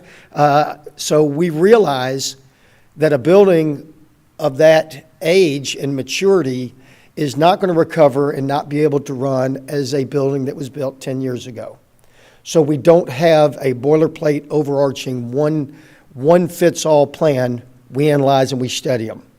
And then once we get this built and we get this model built and we're getting into it, then we look at managing those facilities, making sure that they are running efficient when they need to be on, when they need to be off, and in a most appropriate and their best possible way.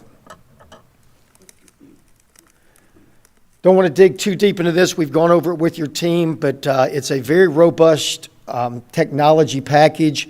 You're going to be able to see each individual school to the meter of how they are doing in real time. Some districts choose to make this more of a competitive type thing within the district, but what we make sure that we do is that these buildings are measured against themselves. Again, back to the 1905 building, we can't compare that to a building built in the last 10 years. We measure them against ourselves, but as in anything, we like to celebrate progress, and we recognize progress, so we're able to get that at our fingertips to where we see where we're having discrepancies and need to be more focused in a real-time situation. We're going to talk about the second one for just a second, simulation. I came from the public world. I wasn't in public education, but I worked in the municipal world in Alabama for 27 years. I know what in-kind services are. I know what that is. I'm listening to y'all talking, taking me back to my old days.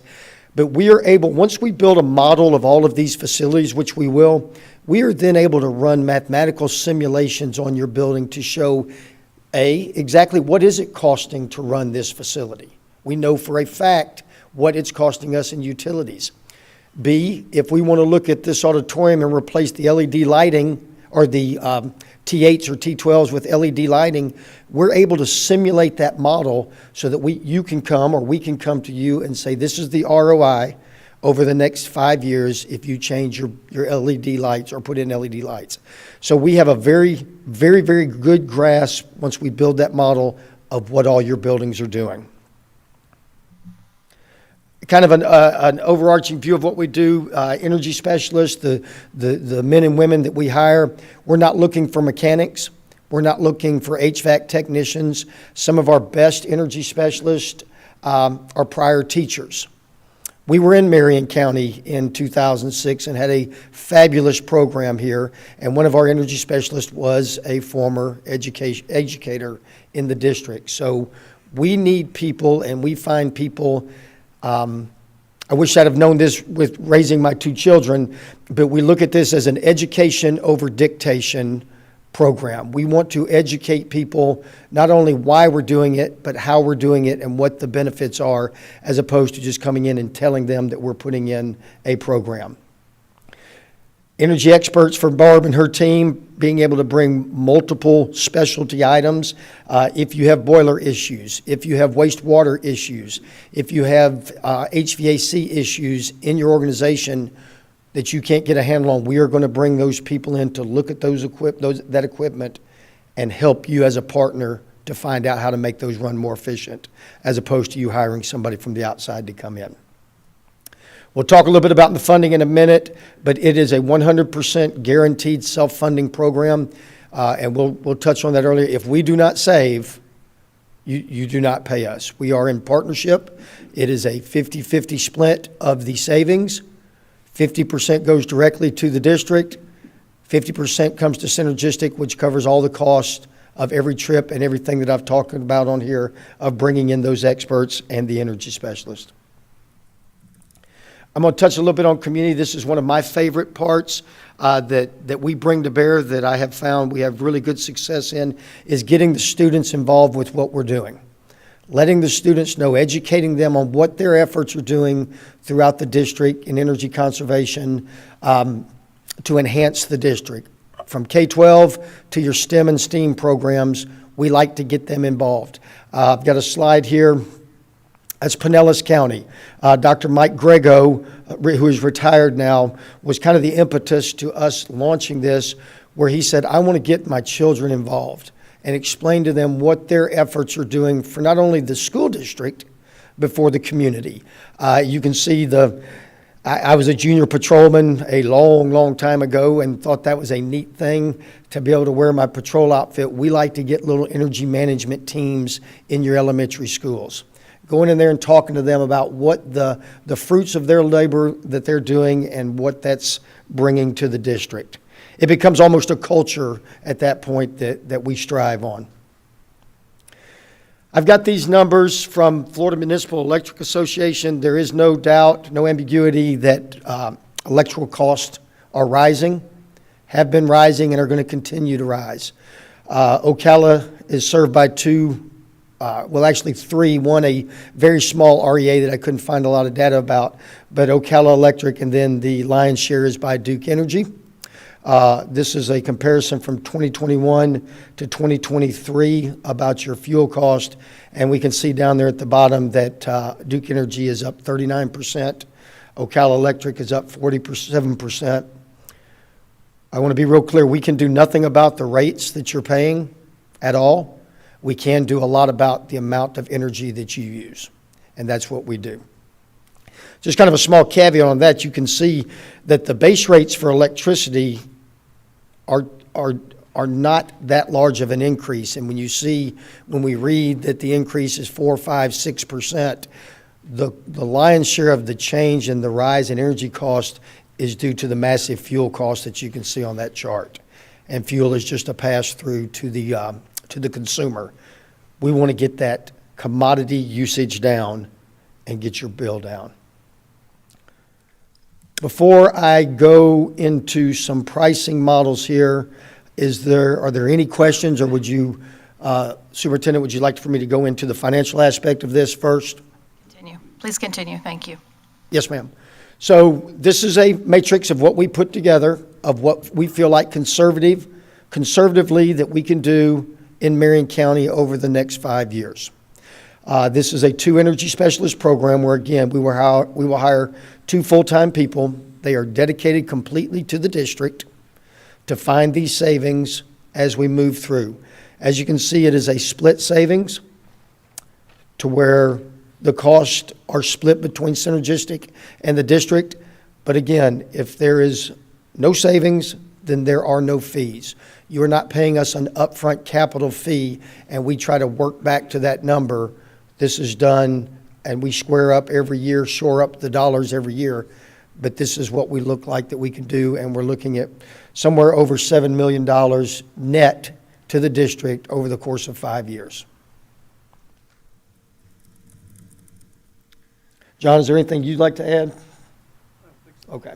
I'm sorry, I didn't introduce John Bernard, the president of our company. I probably should have done that for my longevity when we got here. But John Bernard, John's been with the company 28 years. The company's been in business 36. You know, one of the things that we're finding that our partners enjoy about a partnership with us. Funding usually that you get through the states and through the federal allocations have caveats to what they are hooked to. The savings that we provide that our partners are so adamantly excited about is they're at your discretion. There's nothing hooked to what we do. This is money that you are already spending today when your utility company that we want to redirect back into the classroom for either special needs programs if you have shortfalls there, transportation, anything that you feel the district needs. This is money that you can put directly back into that. Thank you so much. I know the board has some questions, and board, if it's okay, I have several, so if it would be all right, I would like to start this. Thank you so much for your presentation and for Dr. Gullett bringing this. I know this has been kind of a long time coming. I've kind of heard this lingering in the back for a little while. And pardon me if this sounds negative in any way, because that's not entirely my intention. We often hear presentations kind of similar to yours at conferences where sponsors may have come and paid to do a presentation. So this is a little unique for us to have it in a public work session to hear something like this. It's not something typically, but so let me start with this.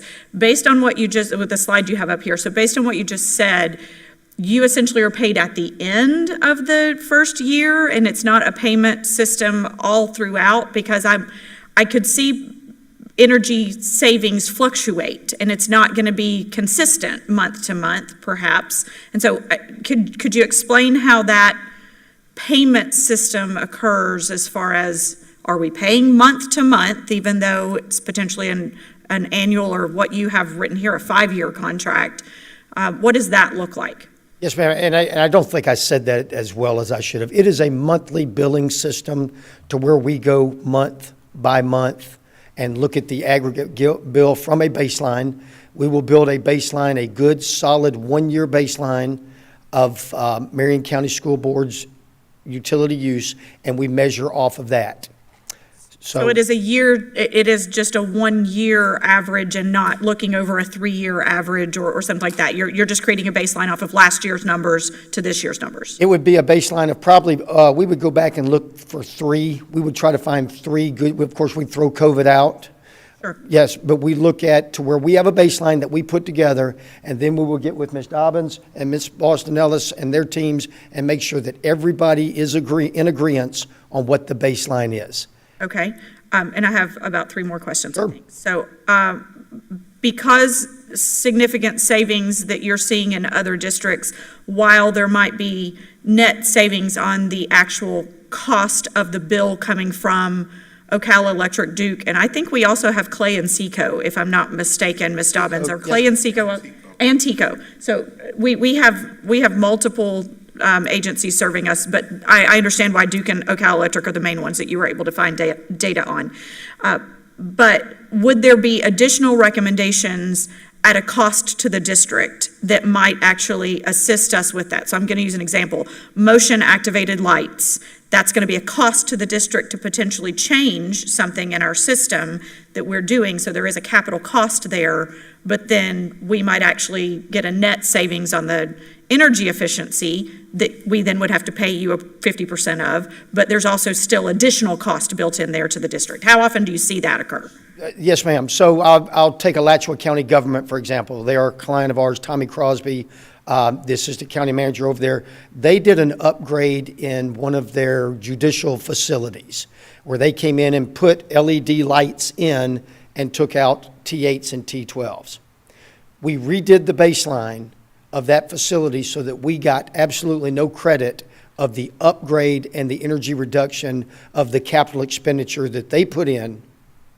We only get a percentage of what we have an effect on. So if rates change, if they go down, we are not getting a percentage, or we don't benefit from those types of changes. If you do those types of upgrades, then we redo the baseline if they're significant, so that we are not, in essence, taking credit for something we didn't do. Sure. But essentially in year 1, perhaps the recommendations are that we make these changes. And so then that would be additional capital expense, and once we make those changes, then you would be getting the 50% of, I understand, I believe, this is individual board member Allison Campbell, I believe that we know that there are things that we could be doing right now, but that costs money. And so if we were to do a big LED shift everywhere, we understand switching to LEDs in this room would be a significant cost savings, ultimately, in a couple of years from now, but the upfront cost is what I'm kind of struggling with some of that. We don't need to belabor that because I have additional questions. It's a great question, and again, I didn't orate myself. I see where you're going. No time in this program to hit that number, to hit that projection. At no time will we come to the board and say, we didn't hit that number because you didn't replace something we told you to do. Period. If you ask us for advice, as we looked at that simulation software we have, Barb knows where her bad equipment is. We're not here to tell you that. What we will do is we will advise. If you ask for engineering, I heard you talk about the wastewater engineering study. We will do that. Won't do wastewater, but we will come in and do analytics on your equipment, and that's part of our program. We don't charge for that. But if I'm hearing what you're asking, as you make those changes, A, we reduce the baseline to make sure we're true north and we don't get credit for that. And B, we will never come to you and say, you didn't do this, or here's what you've got to do for us to get to this number. That is not part of our program. Okay, thank you. And that actually leads to my next question. I only have 2 more questions on the board. I know you have plenty.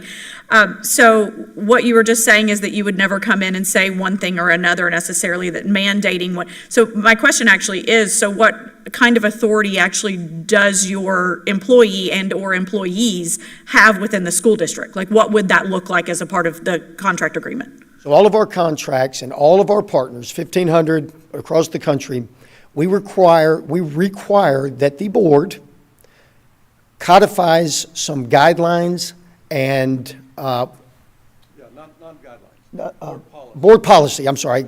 And in discussion with the legal department, Ms. Orr and I has indicated it would be superintendent's procedures, not board policy. Okay. Because board policy would not be impacted by an individual contract. So there is a overarching policy that is put into place that one states that the board, the superintendent, and the district is entering into an energy conservation sustainability program, and then we have parameters and guidelines that we stay in to make the program work.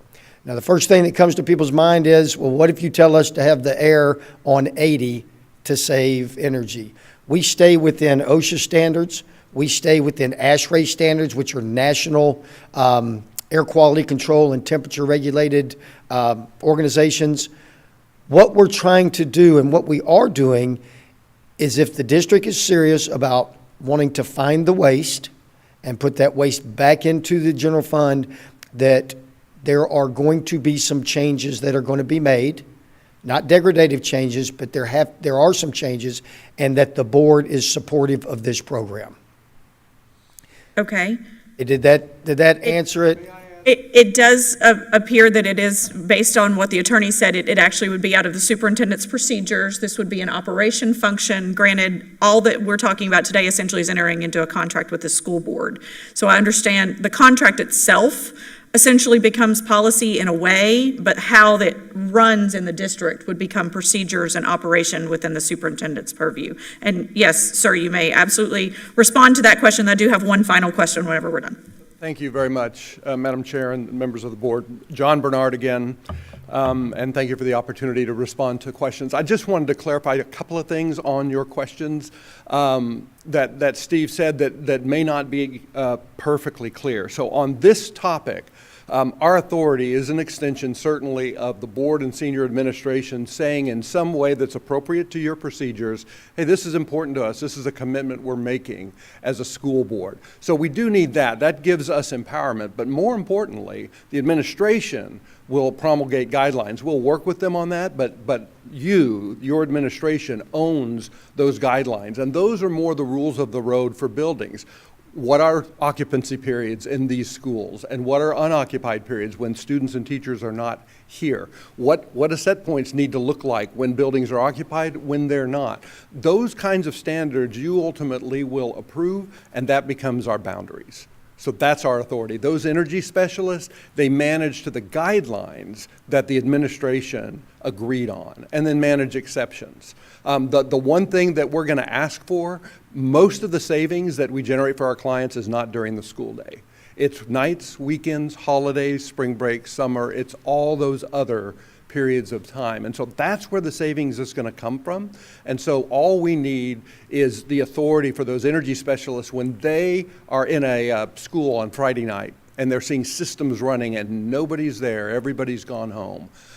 If they can't get a hold of somebody to get on the computer and change those systems so that they're set back, they need the authority to be able to do that, again, only within the guidelines. So if something's running outside of guidelines, they need the authority to act quickly and not have to wait until Monday.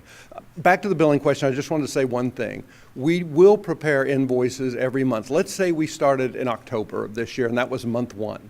So it will take 60 to 75 days for the district to get all of its bills for the period of October of 2023, from electricity, from natural gas. So November, maybe mid-December, you're getting all the bills and we're getting all the bills to know, what the results were for October. So there is going to be a 60 to 90 day lag in the timing of those billings. Again, if you started October, it would probably be December or January before you would see an invoice for the month of October. And we're comparing that month of October to October of the base year that we had agreed on.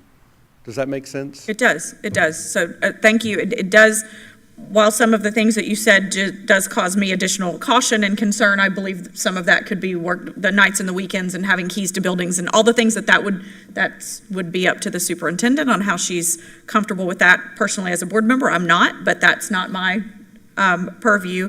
The last question that I have, and additionally, I'm certain that the board has additional questions, but I just would typing away over here at questions that I had.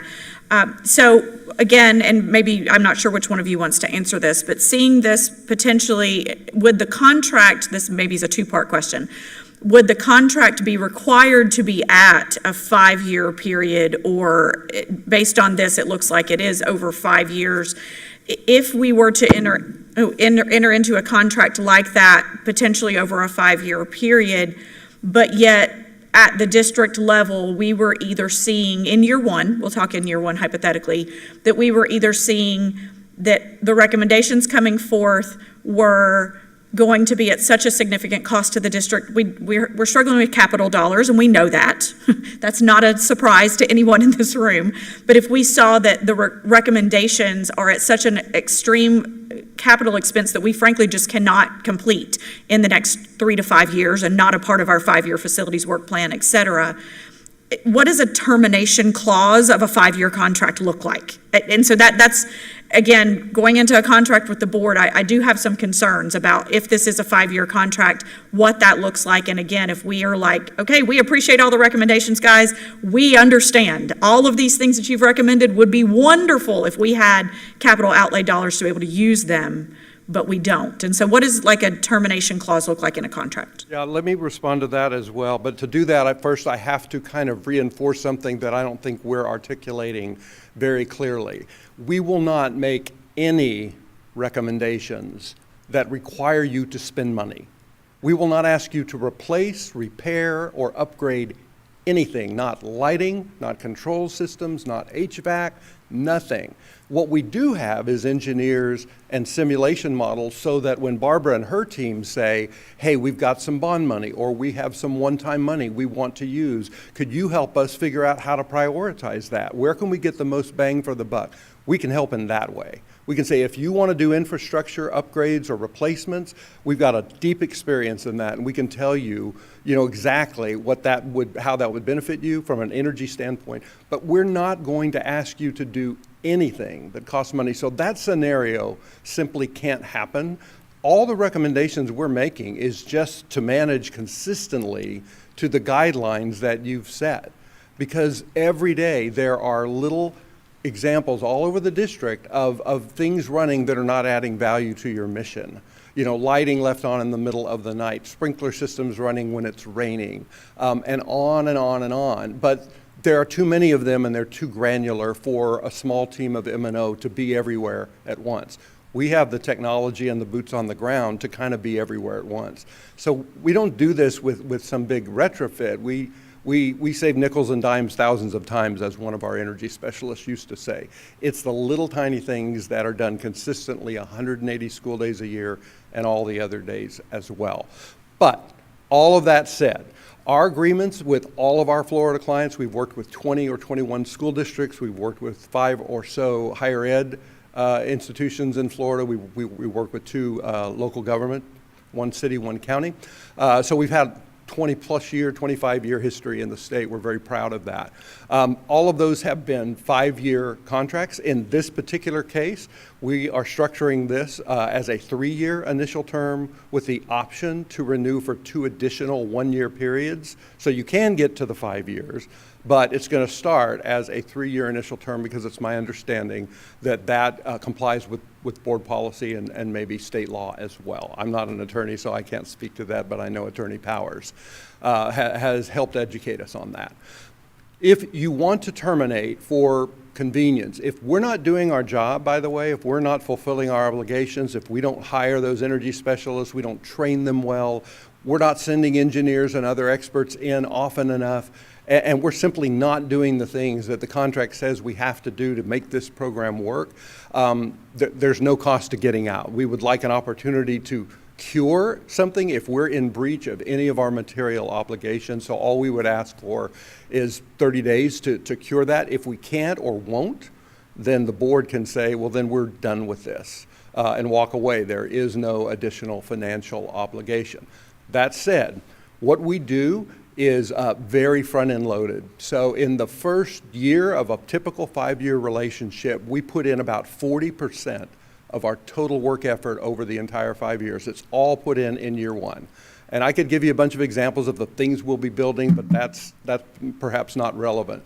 The point is, we are able to quantify that financially. We can say, we are going to invest, because we're going to be all in on a commitment for a multi-year relationship. We're going to invest people, engineers, time, effort, building these simulation models, all these things. And we know in this district of this size that that's going to cost us in the first 6 to 9 months about $1.5 million, $1.6 million. And we're fine with that. We're going to be in the red for a while. We're fine with that. We're even fine with making our fee contingent in this case. Most of our clients actually have a fixed fee. It's a fixed monthly fee that never changes over the term of the engagement. The administration here prefers to have our interests even more directly aligned, and they say, you know what, if you save me $2, I'm happy to pay you $1, but I'm not comfortable just paying you no matter how much I save. And we understand that. And so this is a contingent fee. As Steve said, if you don't save, you don't get billed. But if you want it out for convenience in year 2, in year 3, and year 4, there would be a percentage of that upfront cost that we're going to recover over 5 years in the normal course of doing business. But if we're not given that opportunity to work with the district that long, then there would be a percentage of that, and that percentage goes down the longer we're in relationship. So at the end of year 1, we're the most upside down. And so if the district said, you've done everything you've said you're going to do, we're saving money, obviously we have to be, or we're not paying anything, but we still want to go a different direction, you certainly have that right. And there's a dollar financial amount that says this is for all the stuff that we built and that we put in place and that will continue to benefit the district. And we just need to recover that to be made whole. In year 2, that number goes way down. In year 3, it goes down, and there is no number. There's no financial obligation, of course, if we go through a 5-year relationship. And again, if we're giving you net savings every month back into the budget, then why would you want to do that? But I could understand if you thought there was a lot of out-of-pocket coming with this, why you might need to do that, but that's not going to be the case. Thank you. And just as a follow-up on that, and then I'm opening it up to the rest of the board. So because, as you stated previously, the board contract that you're working on right now is a 3-year agreement and not a 5-year, if the board did terminate at 3 years and did not go in, then there would be a cost to the board to terminate at 3 years. Not anything like there would if it was in year 1 or year Sure. 2, but yes, there would be a percentage of that upfront investment we've made that would need to be recovered. Okay. I think that answers all of my questions. Dr. James has been ready to ask questions. I actually have a question for Ms. Boston Ellis. My question is, our electric bills come out of which fund? So when we pay our electric bills, they come out of capital outlay? You can just give me a head nod if you want. Okay, so then maybe you should go on. I want to know, where do we pay our electric bills out of? What fund? And where would we pay these gentlemen out of? What fund?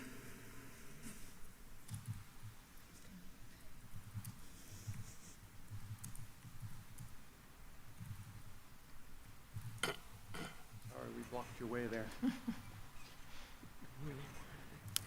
Good morning.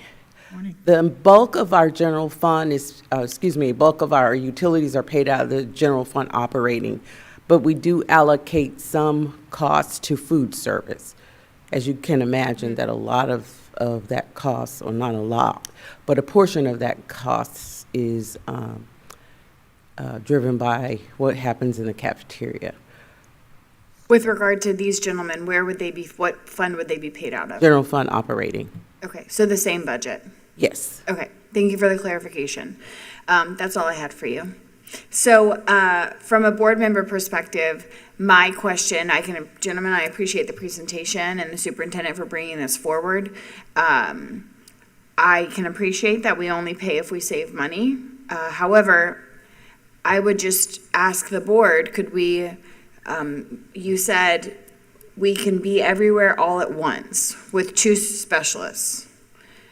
So I don't need you to talk me through that because we have 52 campuses. So I know 2 people can't be at 52 places in one time. But my point is, I would ask the board, could we not entertain, through our facilities department, hiring 2 individuals to be strictly responsible for checking our facilities and potentially paying 2 people who are not vested in saving us money and are not going to cost us $900,000, and would potentially also have, I would argue, less impact, right? You all have the systems in place. So it would be safe to assume that your systems would save us more money than us hiring 2 people to do the same job. But I'm just not incredibly comfortable with this. So that's what I got. Thank you. Thank you, Dr. James. Vice Chair Thrower. Go ahead, I'll defer. Oh, sorry, Reverend Cummings. Give the gentleman a chance to speak. Okay. I was listening to this presentation and hearing all the things that it offers. We're looking at preparing in the next couple of years to build schools, build some new schools. How would your program benefit us in the design and building of new schools? Yeah, great question, and I would say we don't actively involve ourselves in that. We don't have architects on our staff. We have a lot of mechanical engineers, professional engineers, and other experts, but not architects. But the way we could help would be more informal, because we've got this, 700 years of cumulative experience with our team of 30 or 40 consultants that will be rotating in every week. And so they work all over the country, not just in Florida and the Southeast, but everywhere. And so the way that manifests itself for our clients' benefit typically is when clients are saying, hey, we're getting ready to do new construction, the contractor's suggesting these types of systems or this kind of zoning or this kind of EMS control to manage the HVAC. What is your experience and what have you seen in terms of best practices? Do you think that makes sense for our high humidity environment here in Central Florida? Or is there something else that we should be asking those contractors or those architects? And so informally, our engineers are always on call to answer those kinds of questions and say, here's some things you might want to think about.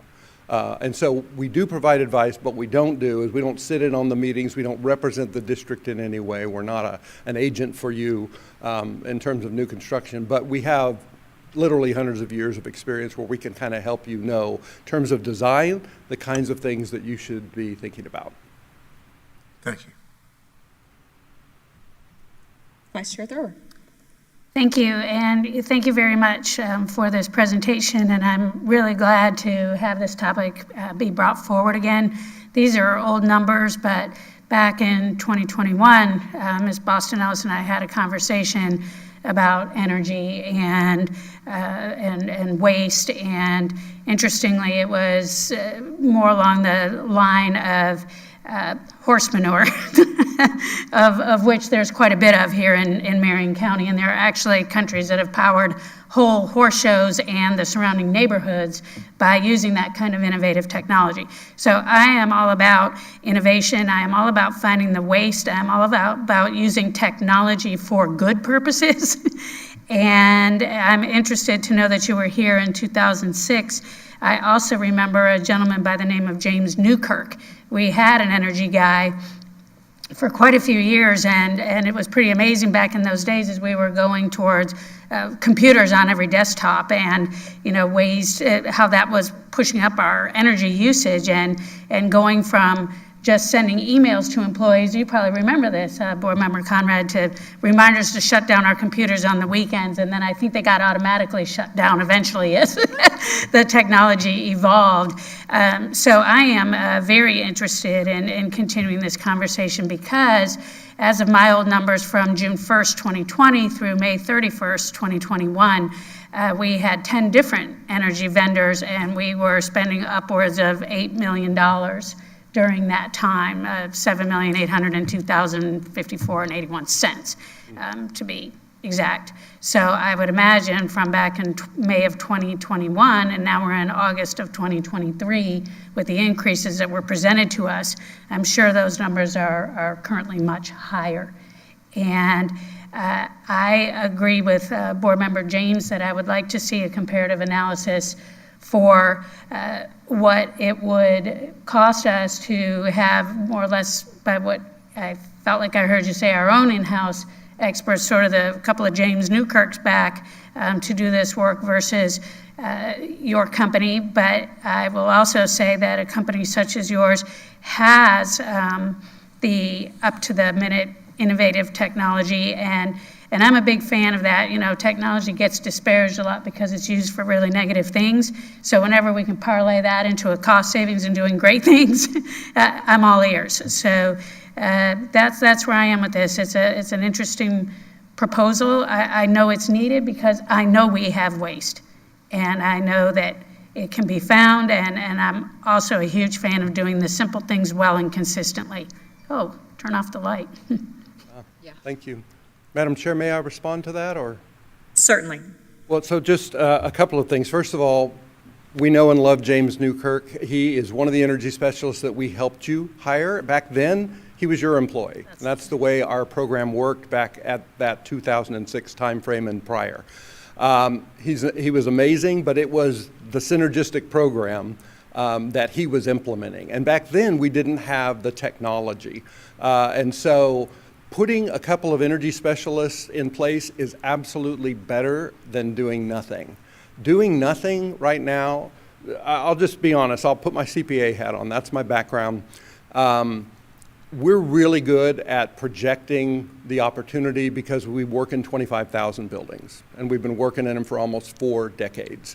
And so we know what the opportunity is based on the data we've gathered and the benchmarking that we do with comparable districts. And then we delivered this proposal for $7 million in net savings over 5 years, and I will tell you it's very conservative.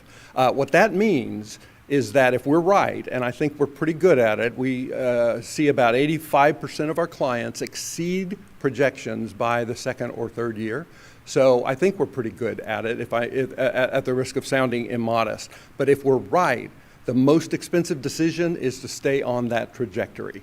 Because what you're going to do, in our opinion, is to overspend by your utility budget by about $14 million over the next 5 years. So and that's at today's rates. So as rates increase, that could be more. As the district footprint grows, that could be more. And so that's the most expensive decision, is not to do anything and just kind of hope that we're not going to keep taking instructional money and having to put it into the utility budget. We are zealots about and passionate about putting every dollar out of a non-strategic line item back into your strategic line items. So hiring a couple energy specialists, that's better than doing nothing. That'll make a dent, but in our experience, and we have a lot of experience with that, that's the most common thing actually that we hear is, hey, can we do this ourselves? And honestly, if you could get roughly $7 million in net savings from a couple of new hires, then you ought to do that. If you know for sure that can be achieved, you should do that. Why wouldn't you do that? But in our experience, there's a order of magnitude difference in what we bring to bear and the intense focus and micromanagement and what any school district can do. Here's what typically happens over time. Those energy managers start getting additional responsibilities. They start wearing more hats. You get into a budget deficit situation and maybe that position gets cut because you don't want to cut in the classroom. Over time, those things are inevitable. A person retires or moves away or gets promoted, and maybe you don't backfill and you go to one energy specialist. To the question about how do you handle 52 schools with 2 energy specialists, it's the technology that makes a difference. Even James Newkirk didn't have that in the day. What he did is he spent hours and hours, tens of hours every week just auditing buildings at all different times of the day, mostly when students and teachers were gone. And he just kind of tried to find things running by the luck of the draw, try to be at the right place at the right time. Today, we tie into the smart meters that you get from Duke and from Ocala, and those meters are giving us data in 15-minute increments for every one of your schools. And we analyze that data with machine learning overnight, every night, and so we know in the morning, the energy specialists know, here are the anomalies. Here are the buildings that had anomalies in their load profile, and here's where you need to be auditing. So it's much more surgical and strategic. And so we literally now know from the day before where the energy savings opportunities are, and that helps plan the day for those energy specialists. That's going to be a piece that you're never going to have if you just hire a couple of people. You'll be kind of reinventing the wheel again. Better than doing nothing, and ultimately that's your decision to make. But I would just ask you to consider this as you look at the financial statement that's on the screen. If every one of those numbers and rows was lower, you know, you didn't have that big investment line, but you also didn't have the big gross savings line, and your net savings were a fraction of what we can deliver for you, are you really better off? Ultimately, you're spending the money now, and we're offering you an opportunity to start recovering it and then redirecting it to the things that matter most, better student outcomes. And we love those stories, and we've got hundreds of them where clients said, because of the energy savings, we did this. And it was a tangible thing. It was a one-time bonus for all of our teachers. I'll stop there and get off my soapbox. I apologize. Thanks for your patience. I appreciate the follow-up and depth to my questions. Thank you. Thank you. Ms. Conrad.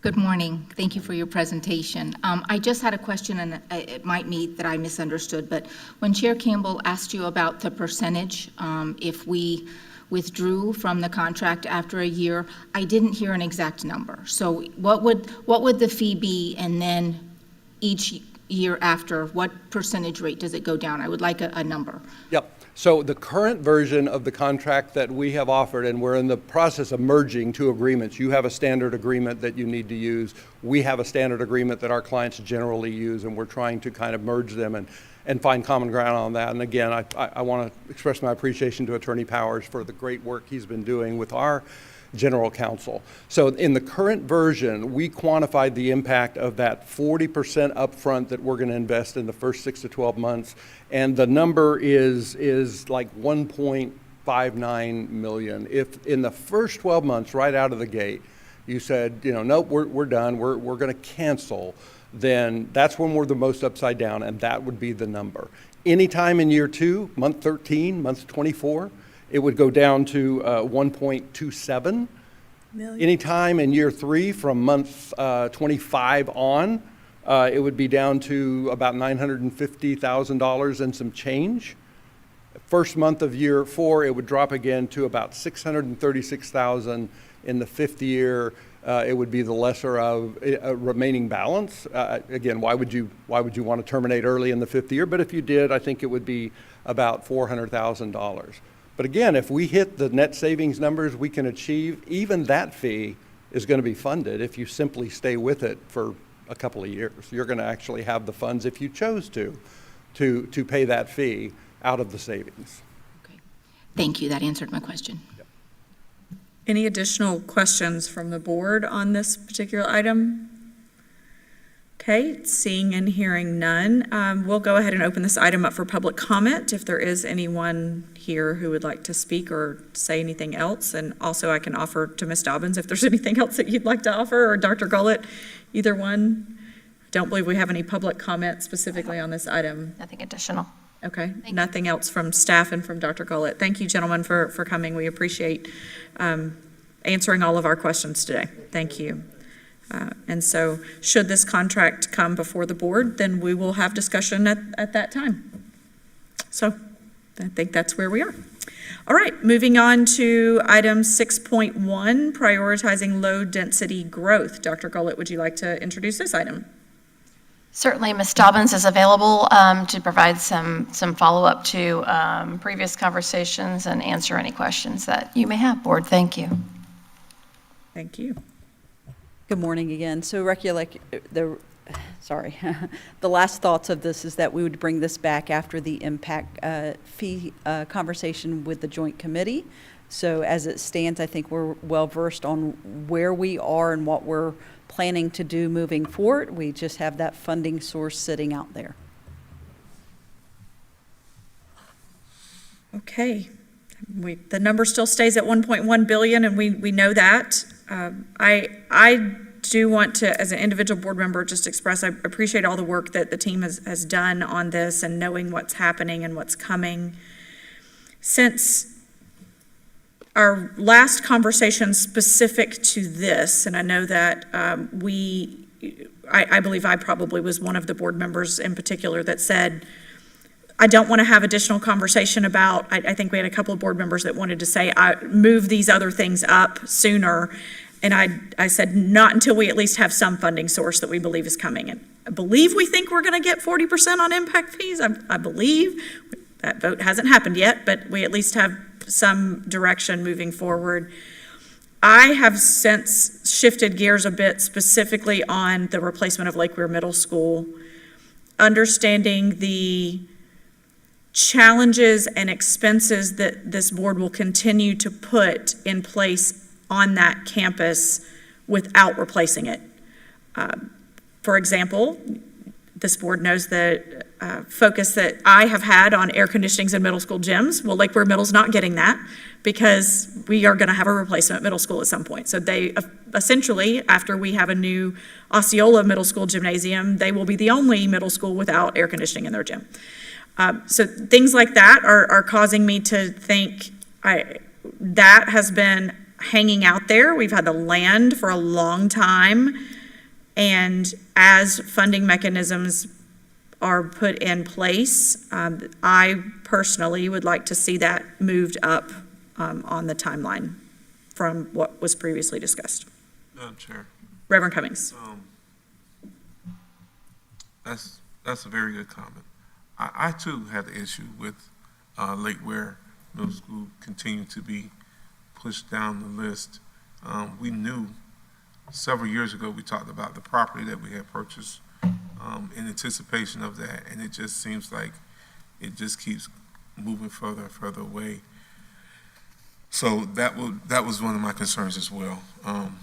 We do need the other things in place, but I just think that has to be prioritized a little bit higher, even though it's in a lower density growth area. So thank you for bringing that forward. Thank you. Dr. James. So if I might add a little direction from my seat, I think what I know is that we all agree, I think what I've heard previously is that we all agree that everything on this one page is important and takes precedent.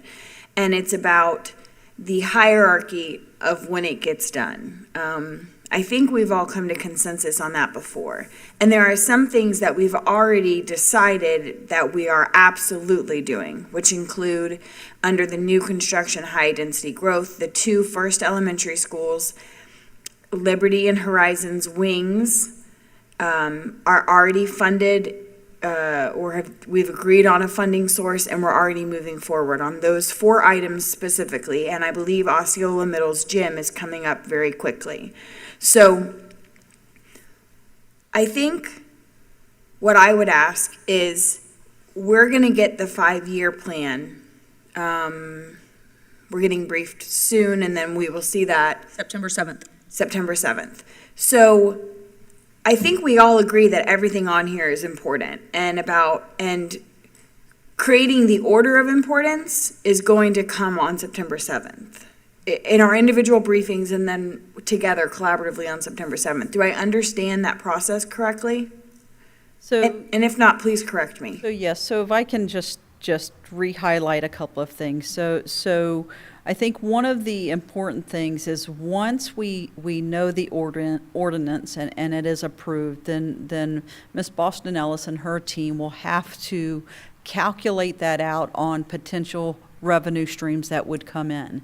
Because when we do take the certificate of participation, the loan, then we are going to have to then start paying that loan back. So then we have to do a comparison of how much do we expect to generate through impact fees that will go toward the debt service, and then how much is remaining on the debt service, and how much does that impact our capital outlay, and from all of our projects and maintenance needs, what are our priorities there? So there's a big question mark on that piece there. So to that point, I don't know that by September 7th, we're going to know that information yet. I agree. So without that information, we're really going to see on September 7th the majority of the things on that summary page as still unfunded. Yes. And then, once we get into the generation of impact fees and then figure out how are we going to fund everything else, then we start prioritizing, in other words, moving it from the unfunded field to now we're funding it, here's how we're funding it, and this is when we plan to build it. So to recapture what we anticipate the loan to cover, the loan is going to cover at this point, as it's presented in draft, the 2 new elementary schools completely, the Liberty Middle School and the Horizon Academy wings completely, the Osceola Gym completely, and then partially the cost of the architectural and design for the new high school and the 2 other wings, one at Marion Oaks and one at Hammett Bowen. Without another revenue source, there's no moving forward from there. Yes. Thank you for clarifying that. So what I would ask then, because we're still going to get the 5-year work plan in front of us, and we will see a lot of it unfunded because we haven't firmed up an alternative funding source. So what I would ask is that, I know we've just been kind of kicking this particular conversation down the road, but the impact fee conversation has just kind of continued. And so it looks like this board is getting to a pretty firm deadline on that, and then we will be handing it over to hopefully other boards to make decisions. So could we potentially revisit this once an ordinance is county commission approved? And we do acknowledge we have a 90-day waiting period, but in that 90 days, Ms. Boston Ellis, with all of the mathematicians, could figure out the potential impact of the impact fees on our revenue, and then you could bring before us again something that is going to be a little bit more accurate with regards to impact fees coming in and funding sources going out and that kind of thing. Yes, thank you, Dr. James. So when we present on September 7th, and we have an additional work session if needed scheduled, again, we still have a lot of unanswered questions. So we must build that 5-year plan, and we've been working on this since May, but we must build it on what we have at that time. And then by October 1st, we have to submit that to the state as it is. It does not mean that we will not be coming back to amend it. And I think, particularly this year, more than any other year, we're going to have to amend that. Once we see the revenue streams in and we understand those impacts to debt service, and we have now more money to fund, we have to now figure out, well, what are we now going to fund? And that's where these conversations are going to come in. And to your point, it is about getting the ordinance passed through the county commissioners and giving Ms. Boston Ellis enough time to run those figures with her teams to see what that will look like. So just to recap, I do see us coming back probably more than once and saying, okay, here's where we are. This is what we are now seeing. What is the next project now that we see that we could potentially fund up to this amount? Thank you. Thank you. Any additional board comment right now? I know we will be seeing this again September 7th.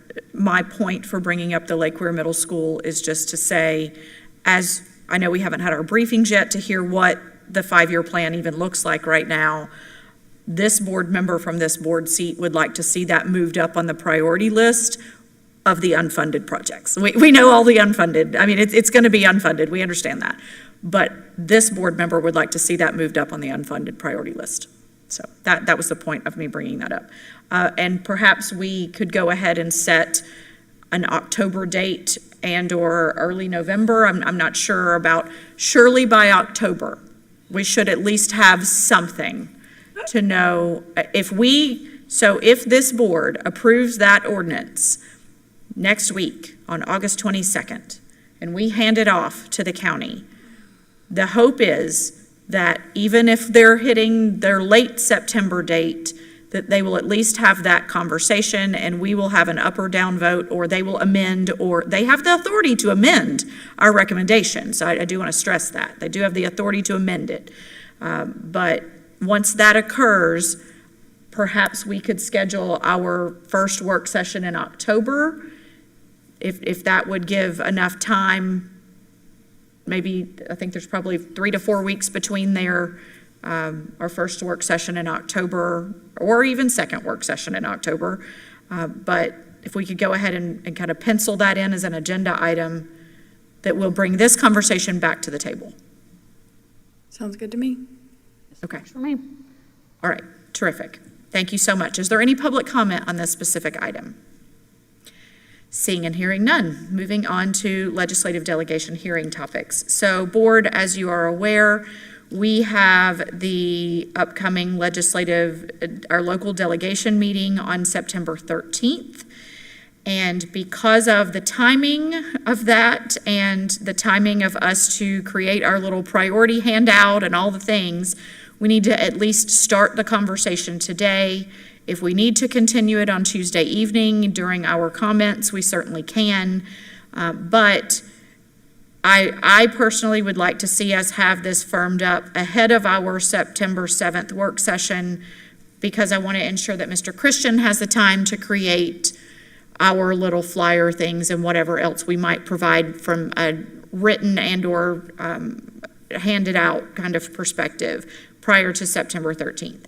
So what you have attached here is actually something that Attorney Powers created for me as your advocacy representative, who also serves on the legislative subcommittee, to take to the legislative subcommittee, because the Florida School Board Association is specifically working on an entire deregulation platform and items that would be helpful to adjust in statute from a deregulation standpoint.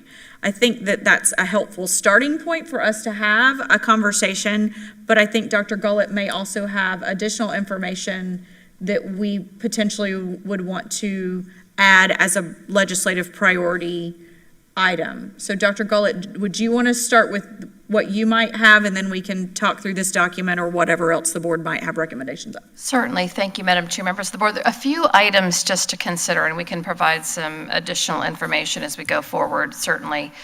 There are several. I'll start with the the high-stakes testing. I mean, it's been discussed, as you know, at joint FADS and FSBA meetings as well, but looking at Florida and our current framework, if you will, for grading of tests and how they lead to graduation, that is a topic that we've continued to share with Tallahassee, and how do we look at state exams and other factors for student success. So that is one.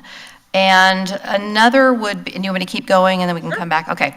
Another would be the flexibility with teacher vacancies. We, of course, have been afforded some of those. We really appreciate that. But one item in particular would be regard to the virtual teaching. We experienced that, as you know, during the COVID era, and so we also then, of course, petitioned to the state to allow that to be continued and funded with regard to our middle school students who we found with data that showed success in that model. And so if we think about the future and the vacancies we have now, which I reported on earlier, that we're seeing everywhere across the state of Florida and nationally, with the limited number of students coming out of not just our traditional routes in our college degrees, but also our non-traditional routes, there are not sufficient numbers coming to support our teacher vacancies as they exist. So how do we look at satellite teaching, virtual teaching, and looking differently about how we can provide high-quality teaching to our students, I think would be really important. Another is recruitment and retention for our early learning. We've been committed in Marion County. As you know, we expanded early learning to all of our elementary schools, but there are some challenges with the criteria and certification routes for our pre-K teachers. And so affording some opportunities to ensure that we support them through their training.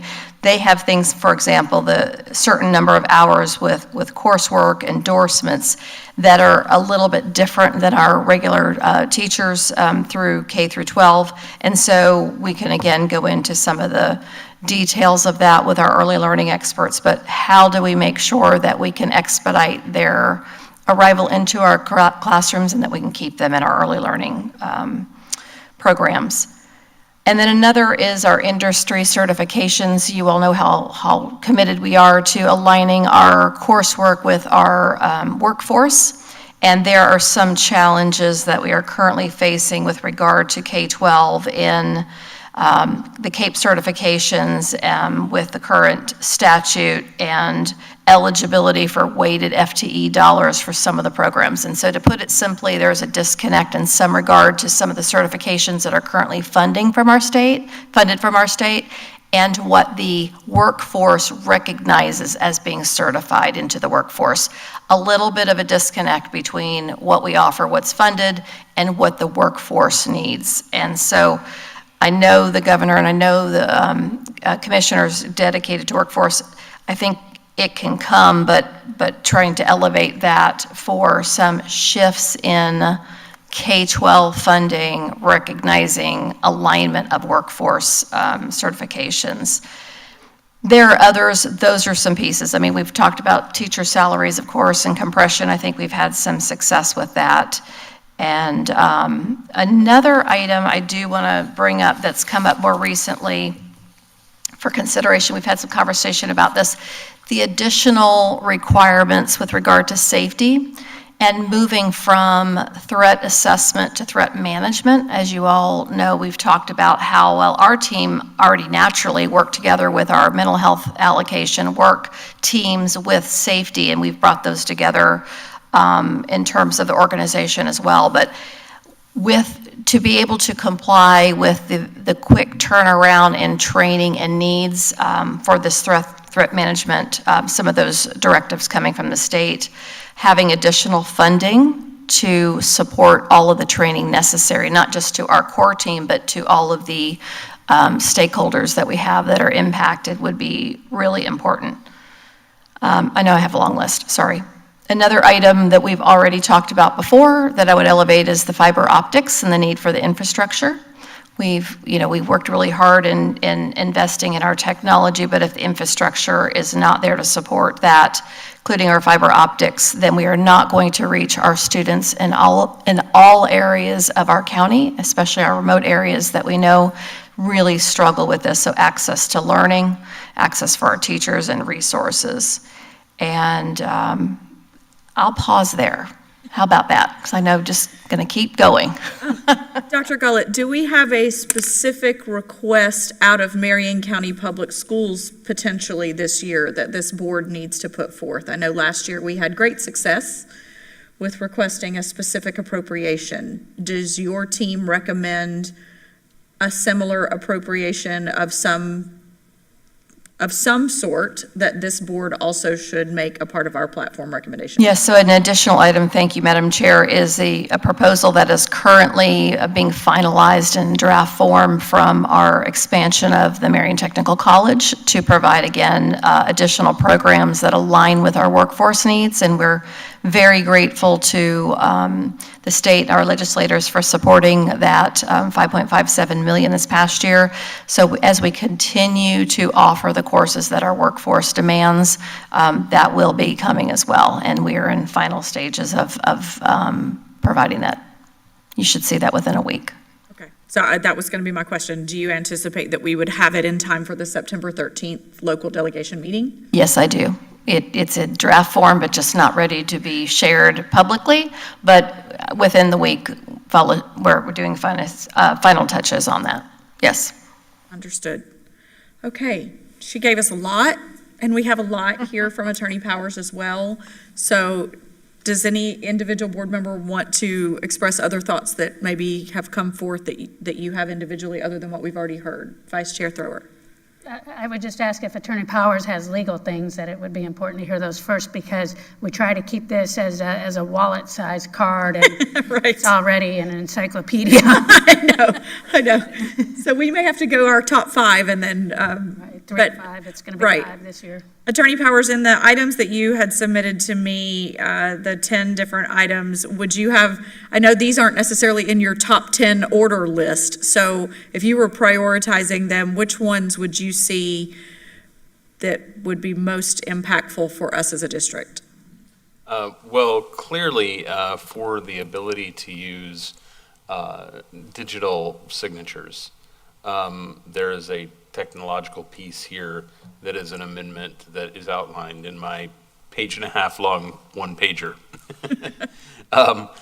And that would be one that I see as the most relevant.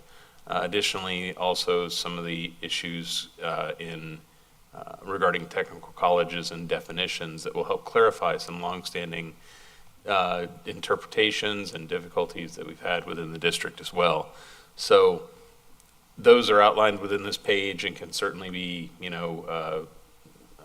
summarized, even more briefly. But I had, those 10 recommendations, and I tried to give a brief summary of each, and then it would just be up to the board to pick which of those it wishes to go forward. One of the things that I would clearly say needs to be left on status would be the one that relates to digital signatures, because the way that there's currently set up is that in order to be able to accept electronic signatures, there's very specific criterion.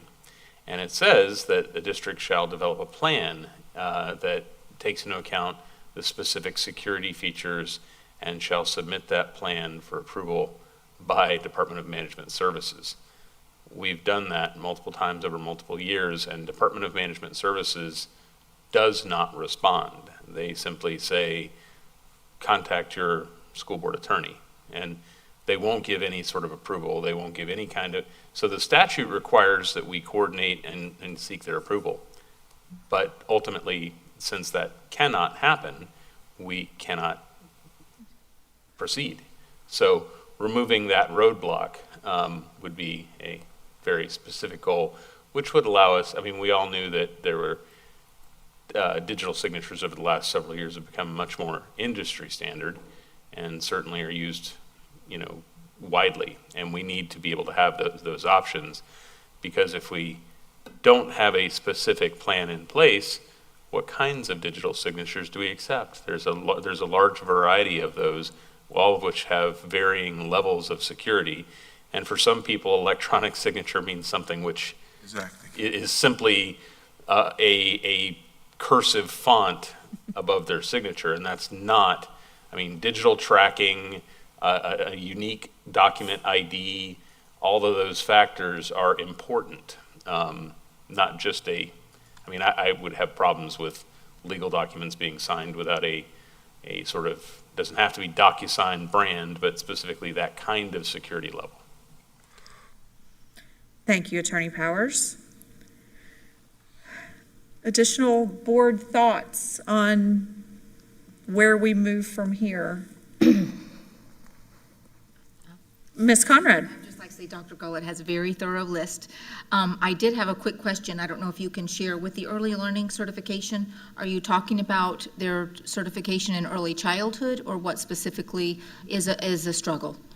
Thank you, Board Member Conrad. Specifically, it's the early learning VPK program, right? So they have currently some background screening, and then they have some specific guidelines under the Division of Early Learning with some additional requirements. We'd expect that, but there is a number of different requirements that I'm being told from Human Resources is causing quite a delay and a challenge that may be inconsistent with what we have in K-12. Understand that there's always been some additional pieces with VPK, but I'm hearing from the team that is continuing to be a challenge to get clearance through the Department of Education's credentials. Right, thank you. Through the K-12 system. Vice Chair Thrower. Thanks. Okay, starting with VPK, and just to confirm, children that go to voluntary pre-K can start now at age 3? 4. 4. 4 by September 1st. 4 by September 1st. And then they can remain a VPK student until the age of? Just 1 year. Just 1 year. Okay, in which case then they could voluntarily start kindergarten at 5 years old. When they're supposed to, but based on their birthday, 5 by September 1st. 5 by September 1st. So it continues to be voluntary even in kindergarten to whether or not to send your child until the age of? 7. Correct. 7. Compulsory education doesn't begin until the age of 7. It's not required. We shouldn't we don't suggest that, community. Right. Everyone start at 5. But technically, compulsory education doesn't begin until the age of 7. Okay, well, this is a really important conversation to be having because when it comes to our legislative priorities. And because what I've been thinking through is there's such a recognition and awareness of how important it is for kids to begin to get the quality of education and early learning and exposure and language, richness, all of the things that the experts tell us. And then yet, being in school is not required until September 1st that you turn 7? Sorry, I don't know the law. I think by the time birthday of 7, you are compulsorily required to attend school. Okay, so say my birthday's September 15th, I turned 7 on September 15th of this year, then I would need to start school, at least by September 1st, or on September 1st. I believe that's the rule. Right, yes. Okay. And then when we think about what it costs, socially, economically, academically, when those things don't happen, what it costs for remediation, things that happen in communities when kids are not educationally connected, I think that it would be worth opening the conversation to take a good hard look at that age. I would fully support compulsory education at the age of 4 by September 1st. I believe that VPK should no longer be V and it should be pre-K, and compulsory education should start at pre-K. So That's probably a big ask because that's going to require a lot more funding from the state, and we don't have space in our schools to accommodate that many pre-K units. It's a multifaceted issue, but certainly I would support compulsory education at the age of 5, 100%. 100% here too. Because what I'm hearing from, and I'm sure you're hearing the same thing, that kids that are in kindergarten are already reflecting lots of absences and have for a long time, and it's not compulsory for them to be there, so where's the impact? And there's no truancy. There's no truancy requirement until compulsory education starts. So there's nothing that can be done in kindergarten to require children to come to school.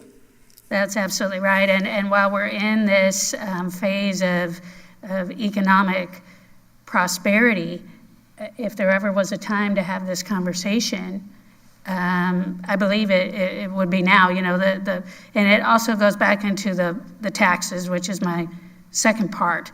Quite a while back, when the economic landscape was very different during the Great Recession, our capital millage rate, which had held consistently at 2, was rolled back to 1.5. And yet we've moved along. The economy is so much better, but it was never restored. Mm-hmm. Yet our expenses continue to grow, as evidenced by what we're trying to do here with the impact fees. And we've really gone against, which does trouble me, but I see all sides, but we have gone against the recommendations of our department experts, our superintendent, and the study that we paid for. Mm-hmm.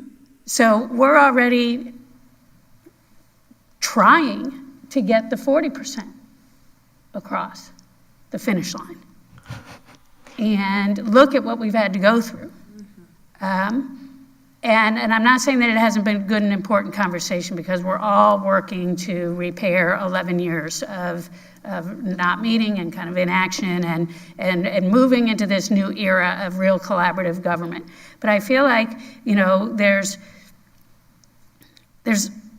more conversations that need to continue, you know, locally on taxes that we know we need and that other governmental entities know that they need. But that needs to be offset by the recognition, just like we're working to recognize that was then and this is now. We need that conversation too, at a higher level. So to me, it all ties together. When it is so important to us as a district to be academically and educationally fantastic in public education, we're continuing to have a gigantic barrier by this age 7 start. Madam Chair, if I may. Oh. And I've pulled the statute. It's not actually 7. Yes, so. yes, I was just, Go ahead, that's what I was going to share. No expert on No, that's fine. I just want to Yes. make sure that we are all having the. Statute 1003.21 from the statute, it's 6, but it's the February 1st date of the year, right, until 16. So, but I appreciate the conversation, and to your point, Vice Chair Thrower, if you recall back to ensuring that all of our schools had access, the early learning years is so important, because our data was very clear. Our kindergarten readiness was very low. And while it's not required, we know if you look at our current standards and our current benchmarks and what students need to be able to do, understand and be able to do competently, even in the kindergarten years, is critical. And if you look at the progression of that knowledge as they go through the years, we talk about 3rd grade data. I can tell you with certainty, having been an elementary teacher and a principal for a number of years, we knew 90% or more of those students and how they were going to score in 3rd grade by the time they're in 1st grade. I'm not going to quantify that in terms of anything I can prove and have it researched, but I can tell you, you talk to any teacher and any elementary staff, they could tell you probably the same within a few percentage points. And the message is clear about investing in the early grades, how important that is because of the expectation of what they need to learn and be able to do as early as kindergarten. So if the requirement age is still later, access to those resources for all students, whether or not they can pay to do that in a private setting or they do that, public education could provide that.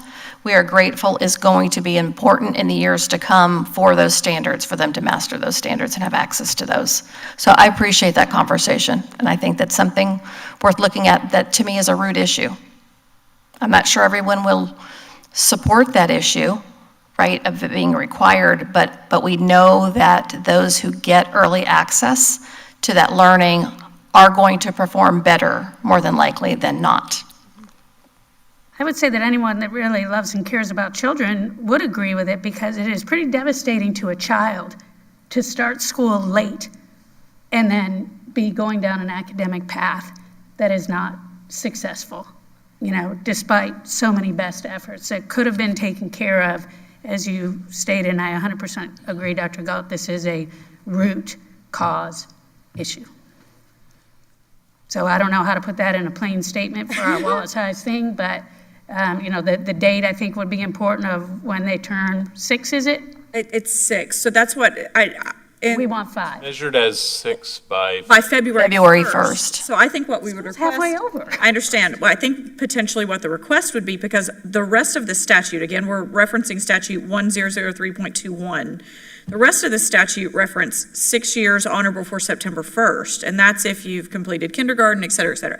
But it seems to me that the very first line, this is 1 subsection A1, all children who have attained the age of 6 years or who will have attained the age of 6 years by February 1st of any school year, or who are older than 6 years of age but have not attained the age of 16 except otherwise. This is talking about school attendance. So it's that February 1st piece that I could see as a parent being confused.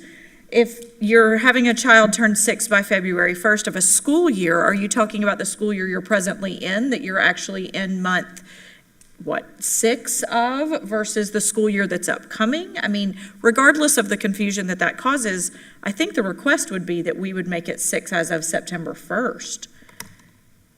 I mean. Yes, and so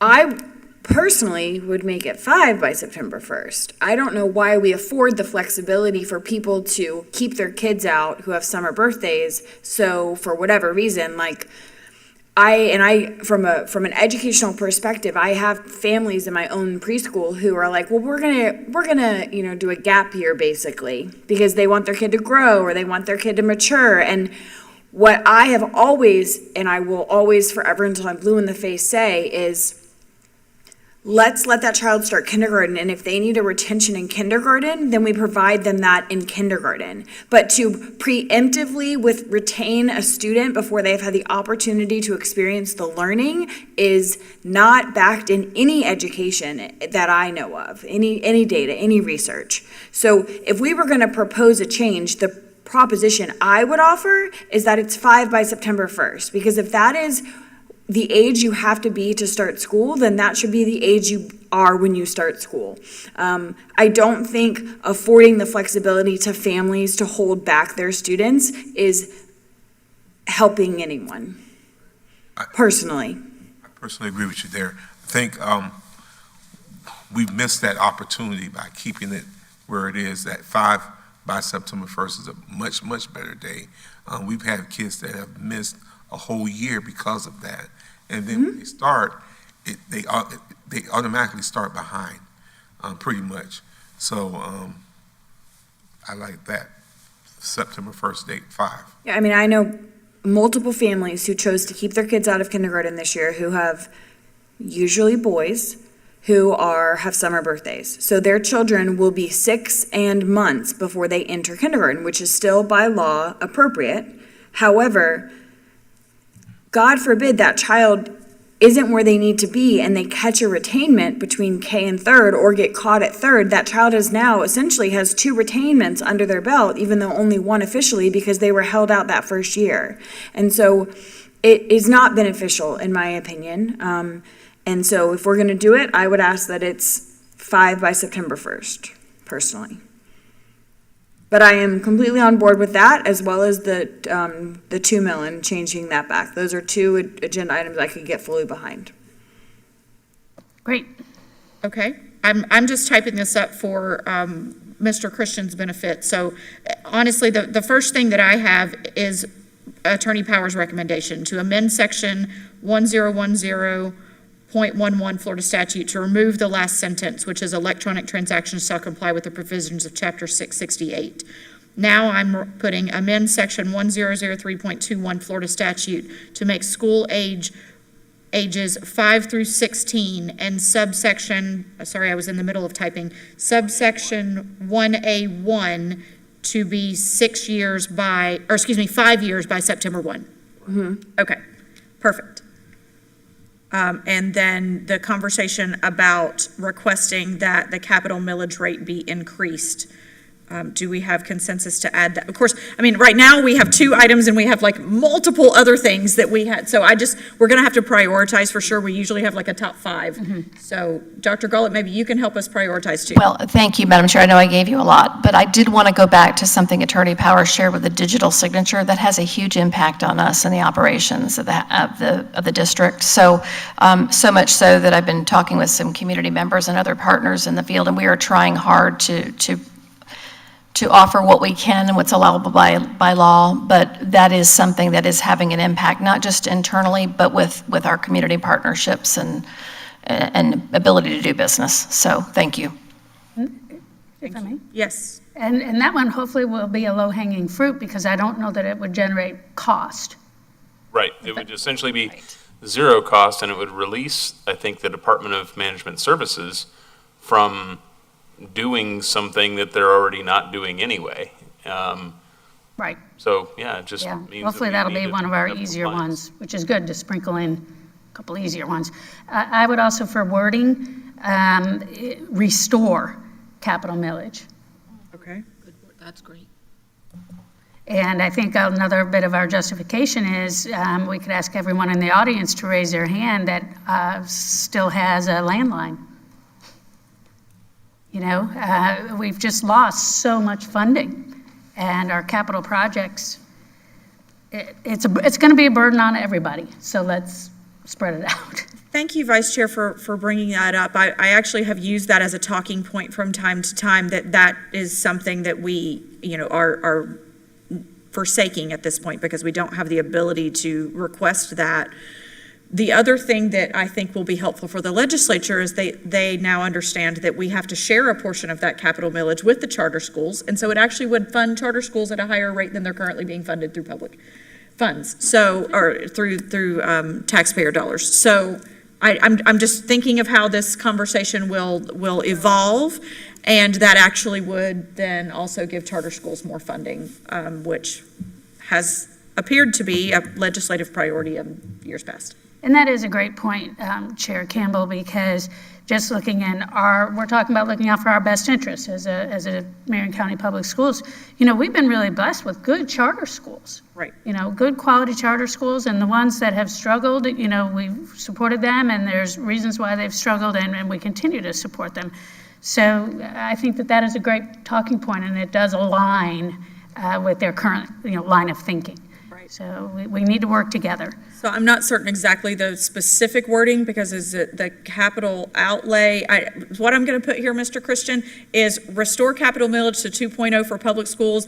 Ask Ms. Boston Ellis for the verbiage because she'll know specifically what that needs to say, and that will be helpful for us. Including the year that it was rolled back, which I just honestly can't remember. Yes, and she just had that. I know, she just had that in her presentation. I have it 8 places and can't find it right now. No, I know yes, she definitely had that in her most recent presentation when it was rolled back.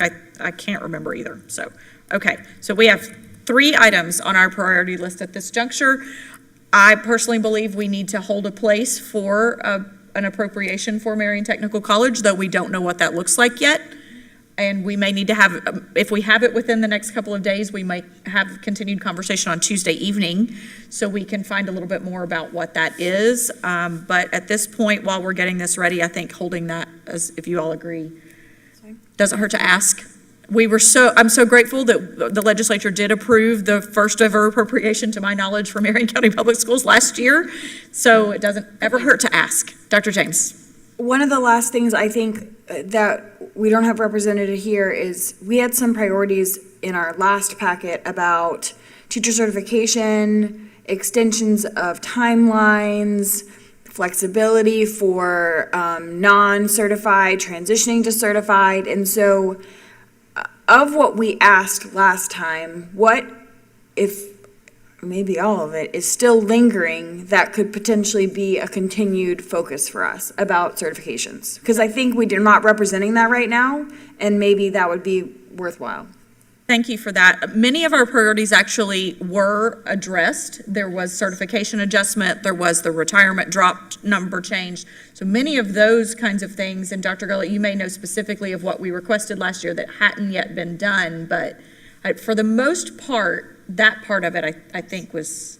I would, thank you, Madam Chair. I would agree. I mean, with the extension of the temporary contracts and the provisions for those testing was really impactful.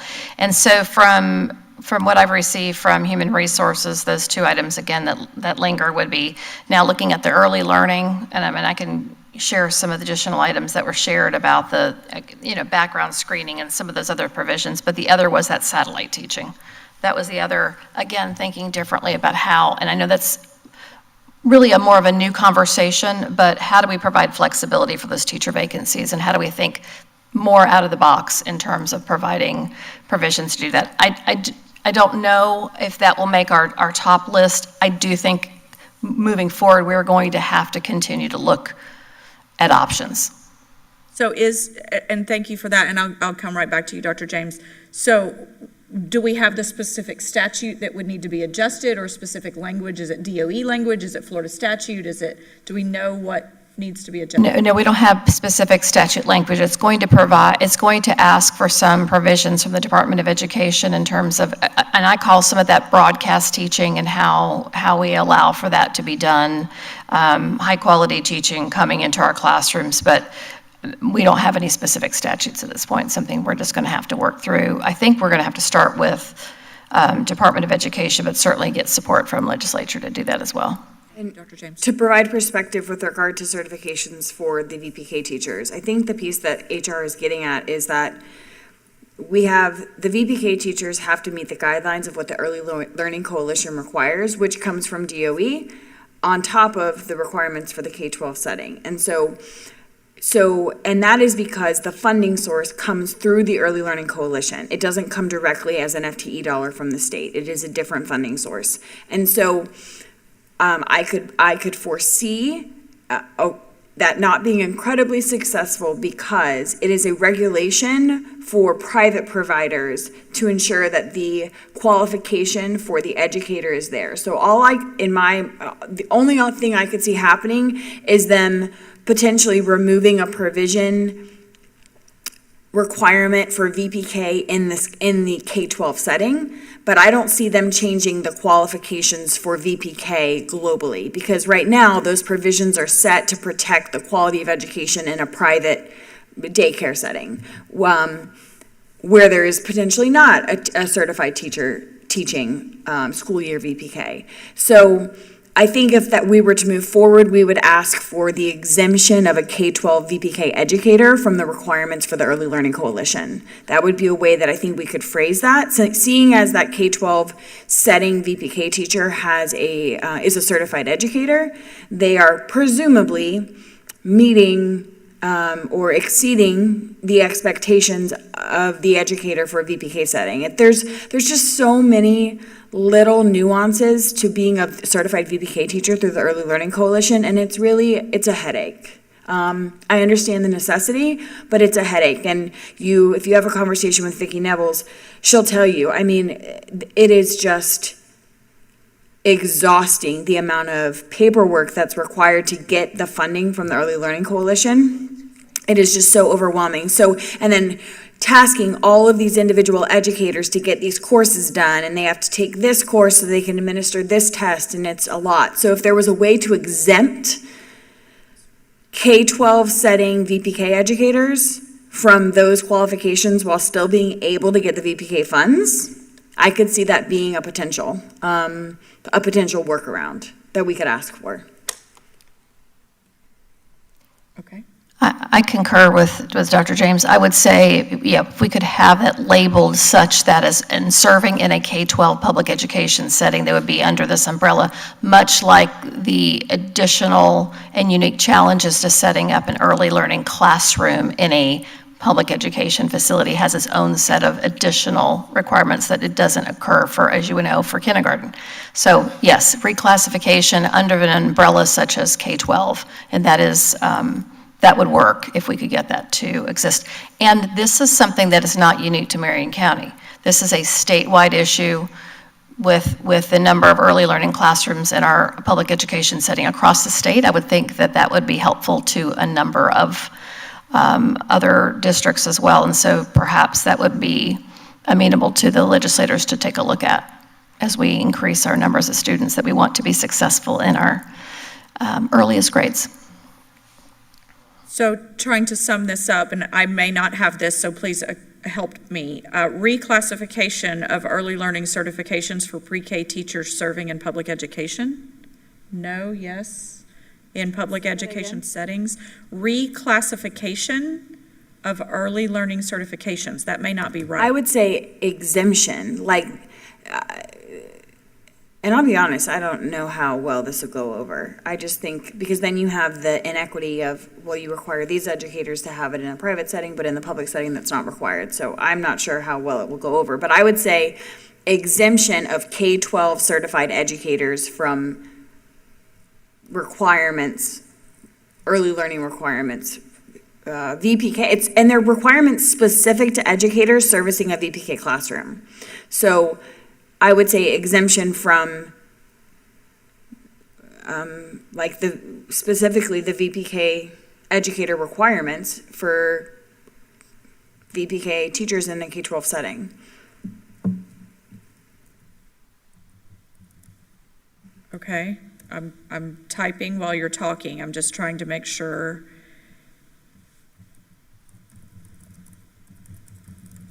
So exemption from the VPK educator requirements for teachers in K-12 public education settings.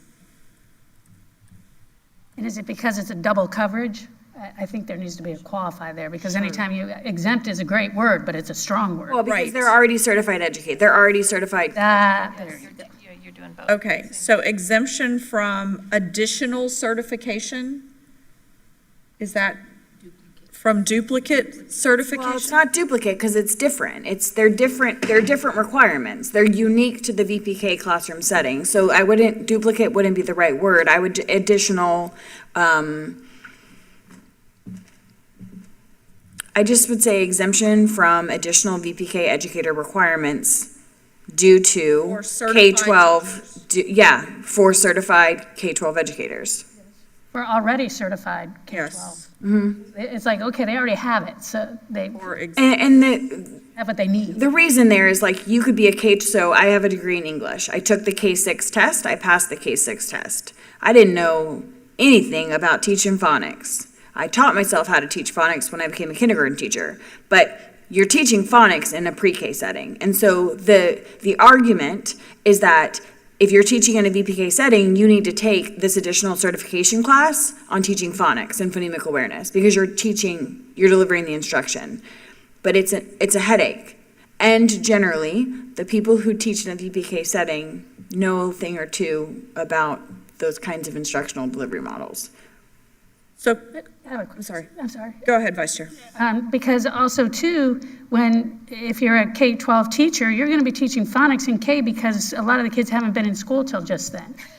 Correct, but if you're a K-12 teacher, you don't have to know how to teach phonics to be a K-12 to pass the test. You do not have to understand phonemic awareness or phonics to pass the K-6 general education test at all. That's a whole conversation in and of itself. So, But that's operational I and understood. So, curriculum related. just so I'm understanding, so hypothetically, we have a first grade teacher who's taught first grade for a really long time, and wants to go now be an ESE, or no, a VPK teacher, excuse me, now wants to be a VPK teacher. They have to go be recertified, even though they've held a certificate in K 3 for 10 years. They have to go take tests, courses online. You're not gonna go to Pearson and take a whole test, but you're gonna have to take coursework online that's determined by the DOE, yes. Because then you have to be put into the ELC's portal to be a certified educator to teach VPK. So I have 2 questions here then. So that's what we're trying to exempt them from. We're trying to exempt the additional VPK educator requirements for existing certified K-12 teachers. Okay, that's how I have this worded. So that's question number 1. I think that's what we're getting at. Question number 2 is this priority number 5? I mean, we've spent a lot of time on it, but is this the priority that we want to put forth, that it is that much of an issue? Or of the items that Dr. Gullett has given us, and there were others, including industry certifications and requirements for threat management and fiber optics, which fiber optics is one that we could just put forth as an entire county and just tap on to what the county is going to say about that. So I think the technology infrastructure is something that we could potentially even partner on and just say, and we fully support what is being set forth with the technology infrastructure. But And they usually go before us. potentially, yes. So, and we'll have to see what their whole little thing, because they'll give a really big fancy thing. So my question is that the top priority? And I'm going to lean to Dr. Gullett to say, of your items, that one included, you've heard that we're taking on the Marion Technical College appropriation and the capital millage, which wasn't on your list, and the changing the school age, which wasn't on your list, and the electronic signature will help, wasn't fully on your list, but you knew Attorney Powers had it out there. Yes. So of the items that we're putting out, can you give us a priority? I mean, we could probably put 6 on there if we really needed to. I was just going to ask how many we're trying to target. All of the items that you've shared are priority items for us. I mean, and the capital obviously is one of ours. So just looking at different items, I mean, we have a lot of things that are needed. And so are we trying to go to 5? I mean, we can go to 6. I just want to make sure, these are not extensively worded. It's, a handful of words. I mean, I think that. Could we also just keep it at the 3 with the appropriation? Or do we need to do 5? I mean, it doesn't matter to me. I wanted us to try to land on, so what we also can do, so let me say this, what we also can do is we can have our however many number that this board wants to go before our local delegation and set forth. Then subsequently, I, as previously, can go into the Florida School Board Association legislative priority recommendations, that we have that email out ready, and I can submit what our recommendations are to FSBA. I'll be serving on that, going up to Gainesville in a couple weeks, talking about those priorities, and advocate strongly for the rest of the things that we have on our list. It may just not land on our little pocket guide to priorities. In the past, the ones that came from this board actually lined up with FSBA's, correct? They have in the past, yes, which we've already talked about this, the first one from Attorney Powers, because that was the list that we talked about at that time. I think whatever we put on this list needs to be what the superintendent desires, what she really needs for our district to be successful. I think a lot of times we maneuver some things and put them in there, but I think we got to really put some weight on what the things that she's asking for this district. Dr. Gullett. Madam Chair, members of the board, I would recommend that we stick with a few that are really impactful. There are many that are needed, and there may be some other places where we can include and join with others in some of these other conversations and have some impact, as we all worked with those other associations in Tallahassee. So I think less is more with this regard, and focus in on those high impact areas and work with, as you said earlier, we talked about the infrastructure and some other things that we need, even with regard to requirements with graduation and state assessments. There's a different way to approach that, but my recommendation from my seat would be fewer, high impact, and those high priority items, that in all of those I would concur are high need. So the one item that we had previously, I know that Vice Chair Thrower has been a huge champion of, that is not here, is the attendance. Oh, yes. And so if we want to put that back on again, pulling from that Georgia statute. We know what, and if we continue to bang that drum, and we may actually get it from FSBA, I sent it to Dr. Kim McDougall, and so we may be able to get that, but do we want to add that one back on? And if that were the case, then we would have 5 items. And so Dr. Gullett is giving her nod of approval on that. And I just hadn't gotten to that yet. I was giving you some new items, so absolutely to No, that. that's fine. So if we were to put the attendance piece back on, we have the language from last year that can be put here. And then if the board agrees, I would like to work with Dr. Gullett and get her list and submit that as a part of our recommendations for the FSBA platform, if you all are in support of that. So that's what we've done in years past, that I, as your advocacy representative, have said, this is what Marion County School Board is saying. If you all want to do it, we all certainly can. Each school board member can put forth whatever you want, but typically I have done that collectively for us. So, okay, so I think we've landed on the 5 priorities, and again, I can rattle them off. So amending section 1010.11 Florida statute to remove the last sentence, quote, electronic transactions shall comply with provisions of chapter 668, unquote. Amend section 1003.21 Florida statute to make school ages 5 to 16 and subsection 1A1 to be 5 years by September 1 of any school year. Restore capital millage to 2.0 for public schools, but Ms. Boston Ellis is going to help us with that language. And Marion Technical, she doesn't know that, but she is. And Marion Technical College appropriation, as well as the attendance language from what we had last year, and Mr. Christian has that already. Okay, so those will be our 5 that land on our little pocket guide and what we'll be talking about on September 13th. And then, unfortunately, our local delegation meeting is occurring before the FSBA platform decision is going to be made, so we'll be a little bit ahead of that, and that's fine. But I will also get with Dr. Gullett on the remaining priorities that we should add for conversation with FSBA. Okay, perfect. So is there any public comment on this particular item?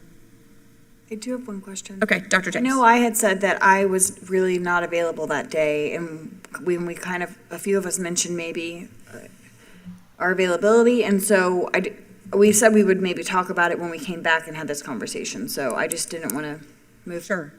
So, absolutely. So, the local delegation meeting is scheduled for Wednesday, September 13th at 1 p.m. is when it begins. It will be in the Board of County Commissioner chambers this year, and I spoke with Tammy Still from Representative Payne's office, who is coordinating it. She said the lunch that day will actually be at Silver Springs. So she's kind of shifting things from what it has been in years past at the college. So board members, yes, I know I will intend to be there, and that works with my schedule. But are there others of you that will not be able to be in attendance? Okay, Ms. Conrad and Dr. James will not be present. Vice Chair Thrower, Reverend Cummings, will you be able to be in attendance that day? For us right now, I'll be there. Okay, and Dr. Gullett, will you also be there that day? That is our FADS meeting out of town, so I'll have to drive up for that from out of town. Okay. I'll be here for that. Okay, thank you. So if at least the 3 or 4 of us are available, we will represent you well, the school board well. Okay. Yes, sir. In the past, we always there, no matter what. Even if we weren't physically there, I think y'all did like a hand sign or something with the. We have held up.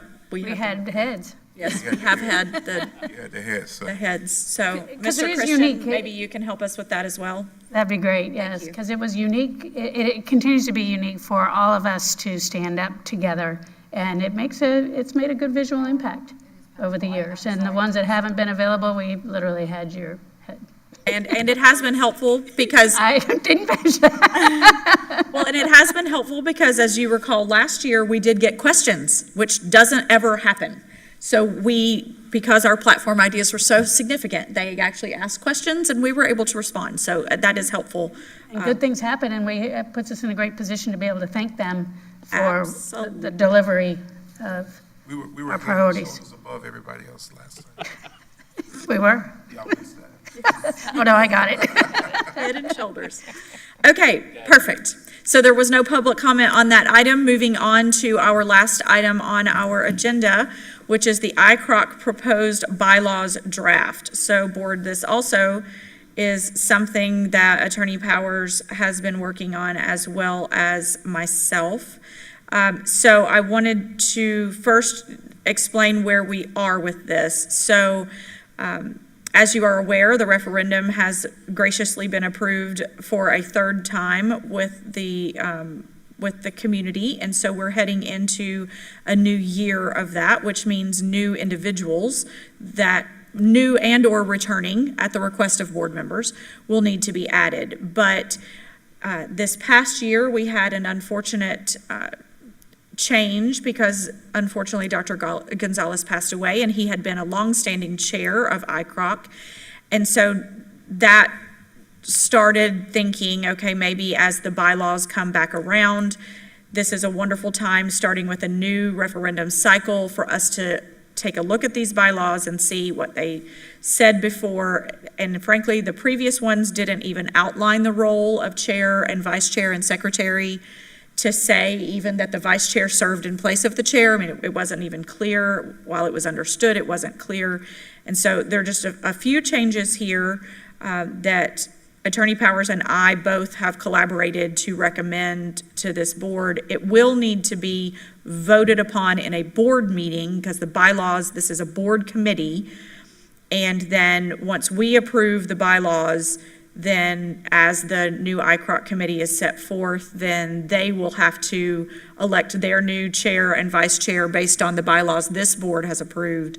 And Attorney Powers and I will help with that in their very first meeting to ensure that we get the new group set forth.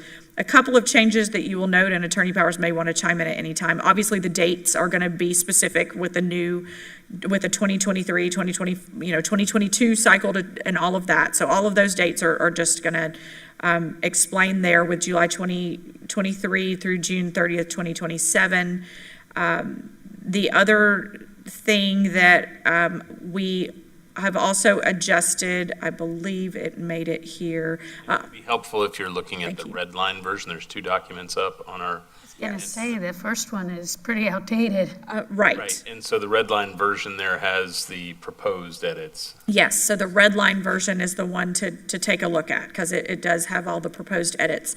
So if we want to take it section by section, the first section basically is just some changes of dates to get us up to date. The voter approval of the referendum, those dates also are changing because we're aligning now with the new dates. The ballot question has the actual language from what the ballot said for this referendum. Then the next section has the new board members listed, and prior to us voting on this, we will include each of the new members' names that we are appointing. But at the time of this, we didn't have every board member, I don't think, had submitted yet. So if you haven't submitted, please do so to Ms. Martinez, and we will get that updated. So where did these names come from that's on there now? These are the original names from the original 8 years prior. I know. I was. Nancy Noonan, RIP. Yes, no, and that's some of the case there. So these are the original names from the board members in seat 1, 2, 3, 4, and 5. So then so that all is indicated there with the dates and the information, which we will adjust commencing on which date and interested individuals have. I'm not sure how we need to do that because we're not actually having interested individuals submit a letter of interest because board members have chosen. So I'm reading the top of page 2 where it says the school board advertised the pending appointments with said advertising and interested individuals had 2 weeks. Perhaps we need to strike that section, Attorney Powers. How should we? I just saw that. Where are you at? I immediately after Dr. James' name. At the bottom of number 2, if you look at the last page, it's right above the number 3. Right. So the school board advertised pending appointments. This would have been for the very first time. Yep. So because we haven't done that, can we strike that from this? We can, but the question would also be there in the interests of transparency. Would you wish to have a period of time in which there could be other folks who may submit And of course, if you have people who you already have in mind that you wish to appoint for your particular seat, then that's fine. But there may be other folks who wish to submit their name for consideration as well. I think that would probably keep it more public, though I don't know that it's a requirement, so. So in that language, perhaps could we say school board members will appoint members, and any interested individuals can submit a letter of request by a certain date? Yes.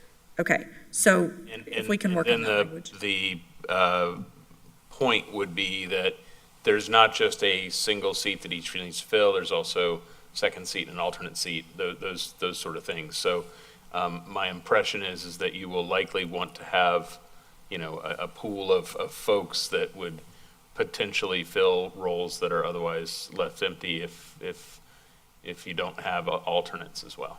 Terrific. So if we can work on that language between now and the time this comes forth, I think that would be helpful. Board, if you agree. I mean, I think we need to at least have an opportunity if the community does have an interest. The other thing that you'll see here in item 3, subsection A, does adjust the terms now, and this is up for conversation, obviously, from 4 years to 2 years with an option of reappointment for the remaining 2 years of the referendum. Because there is potential that 2 years from now, this board makeup will be changing. I know that as each of us have come online, we have inherited committee members, and in a 4-year term, oftentimes you don't have the opportunity as an individual board member to appoint someone that you would deem appropriate. So if we do change those to 2-year terms, that would give that flexibility and opportunity. If this board makeup does change 2 years from now, then you all agree with that? I think that's extremely beneficial. Thank you for thinking forward on that, because when I came in, that was actually one of the most confusing things that came forward in transition. So people were confused, I was confused, and so I think that's a great opportunity for us to improve the procedure. And I will just point out, when considering these appointments as well, the two things that we are primarily looking for are stability, number one, and participation. So you would need to make sure that the folks that you have, these aren't ceremonial appointments by any means. These are folks that have to do a lot of work and attend a lot of meetings and do a lot of review. And so what you would want, and the review is important because it's making sure that funds are being spent appropriately and providing some oversight and some direction and some guidance as to what options might need to be looked at further. So participation is an important one. You don't want to have somebody who, I can envision you could, not that anyone on the list fits this now, but you could have someone who's a big name or a big supporter who's not going to attend any meetings, and you need to screen that, so Right. to make sure. Thank you for that, Attorney Powers. Sorry, go ahead, Reverend Cummings. While I understand the logic behind the 2 years, I also understand that there could be a lot of turnover with a committee such as ICROC that is vitally important to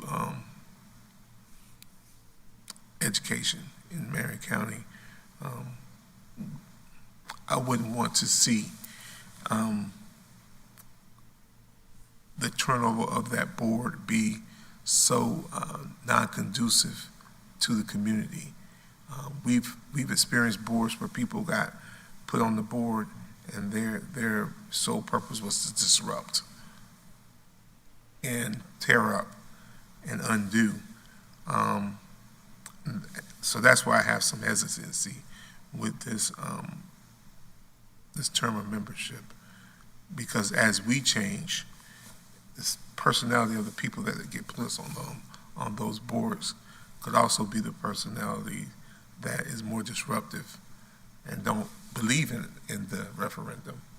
So I do have some concern on that one.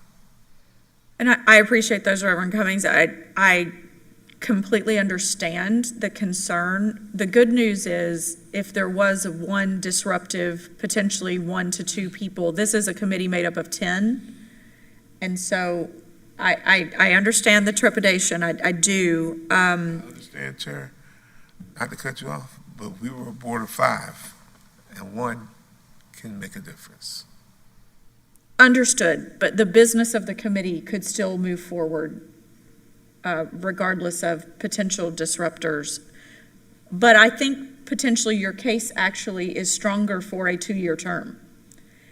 And maybe I'm mistaken on that, but then if the disruptor, now those meetings are public. Now those meetings are held right here and on YouTube for all the world to see. And so it's possible that having what would be a negative, in my opinion, individually, is if we did have someone that did appoint someone for a 4-year term with no opportunity for a changeover, then you're going to have disruption for 4 years. So if that's the case, I would just think that as a new board member comes on, they have the opportunity to appoint someone. Appointment is appointment. It doesn't have to be a term. You can rescind the appointment at any time. Am I correct? I mean, the way this, you can, but the way this has always operated was based. This has always been done. No, I completely, however we do it has to be put in writing, because right now it's not in writing that way at all. And so that's what, if we wanted to write into the language that the term of membership is contingent on the board member who appointed you and their recommendation. I think that appointment is that they should be serving at the will of the appointer, the length of term of the appointer, which could kind of determine some. And I would concur that, serving at the will of the appointed appointer is a useful concept because of the fact that it gives a more fluid approach to those who might, again, disruption is not really a predominant concern because there's going to be heated disagreements Right. in battles between members of any committee, and that's fine. But the stability and participation part is something where it needs to be rapidly moved, because if the chairman of the committee reached out to the board member and said, hey, look, we need people filling these seats and helping and participating, and this person hasn't shown up for 8 meetings now. Is there somebody else on your list you can appoint? That gives flexibility for that to be altered. Right. So that would be a thought. So I can try to come up with a little bit of proposed language that takes all the factors carefully balanced into account so that you guys can look at that and make a determination. I have something. Vice Chair. First of all, thank you for this conversation. When this was originally passed, we lifted from a few other counties as a suggested framework, for this. So it hasn't been reworked ever. So it's great to have this conversation, but I would draw attention to, I like the part about the 2 years and then with the opportunity to appoint for another 2 years. I also like the statement of serves at the will of the currently sitting board member. There's also the piece, and I lost it, but it was B, about if they miss 2, here it is, B on page, it's either 3 or 4. Any member who misses 2 meetings during a school year shall be contacted by the chairperson regarding non-attendance. If a 3rd meeting is missed, which has been more of our problem, the chairperson shall request and the member be removed via the board clerk and board chair. The member be removed for non-attendance and appoint the appropriate alternate as a replacement member. I don't think the appropriate person to appoint the replacement member should be the board chair. I think it should be the board member who appointed. Understood. So I believe, and we may need to rephrase this, but what had been happening is there wasn't anyone either on this side that was doing that communication. So it was the chairperson of the ICROC committee who knew that it needed to occur. Does this mean board chair ICROC then in B? Actually, no. The chairperson of ICROC will request through the board clerk and board chair. So request to the board clerk. And so maybe it needs to, I did in a couple of spots place school in front of the board. Okay. When you're dealing with multiple boards, we can go back and make sure that's clarified So as it well. can be conveyed down to the elected Understood. official who appointed that person. yes, but that member be removed for non-attendance. And so that would then, if it comes to the board clerk would then communicate with the board and say, these are the people that are no longer, and you need, so the idea, though, is that there's some person on this side of the, since it's a board committee, that someone on the board side actually receive that communication and be the one communicating that person the other has board to- members. Yes, Yeah. that has to be removed, and we have to have a replacement, because there's not been that Right. urgency. Right. And so we've had publicly, the ICROC chairperson has shared non-attendance information publicly, but then nothing was happening on this side to actually move on that with urgency. I think it still should go back to the person that appointed them, not necessarily the board chair. It needs to go to the person, whomever they're representing, that person the board clerk, it should go to the board clerk and the designee, that person. Okay, Versus the board chair. You could have a board chair that just will say, that gives me the right to appoint. And they never let the person whose district that came, never let them know. And that they've changed names. So I think that person, it should go back to that person. I recently had a resignation. The person that was representing me contacted me and told me they were resigning from that position. So I think it needs to go to that person in that district, that board member. Vice Chair. Thanks. Well, raising a great point, because our board clerk now reports to us directly. Right. So that's a new twist. Sure. So I do like that suggestion that the board clerk, because I would want to know Sure. directly, so why not? And, Totally fine. yeah. Yes, Ms. Conrad. Efficient. If we're really working on attendance and participation, the fastest way is for me to replace the person I need to put in place. So Attorney Powers, perhaps we can say that they shall request to the board clerk and subsequent board member assigned to the, something. You work on the language, you know where we're trying to get with it. Okay, perfect. See, Let's still back up to that. okay, What about the, 2-year term. something about, they serve at the will of the board member. Of the sitting board member. So if you can help us with that language in term of membership 3A, if you can help us with the language on the sitting board member, school board member, as well as in 3B about who that board member needs to be. Perfect. Thank you. Absolutely. So in section 4, it's just talking Florida statute. That's a really Scribner's kind of thing. Then in the meeting, so this is actually a conversation that I think we need to adjust this a bit, because while I put this forth, since I've had additional thought on it, that the CFO and the superintendent don't necessarily need to coordinate meetings of ICROC.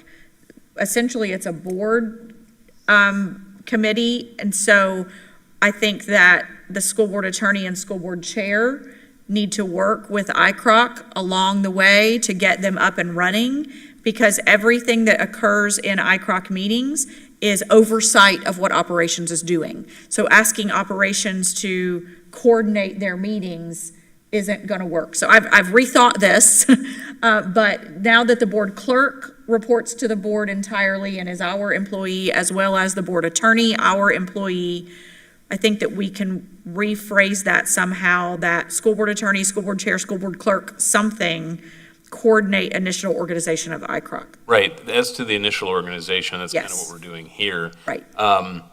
I agree. The fact is that I don't think that the superintendent staff, there's perception of potential conflict there, and I'll allow the superintendent to address that if she wishes, but it's a board committee, and so the setup would essentially, my role in this, I don't want it also to be perceived that I would be in an ongoing supervisory role over this committee, because I'm not.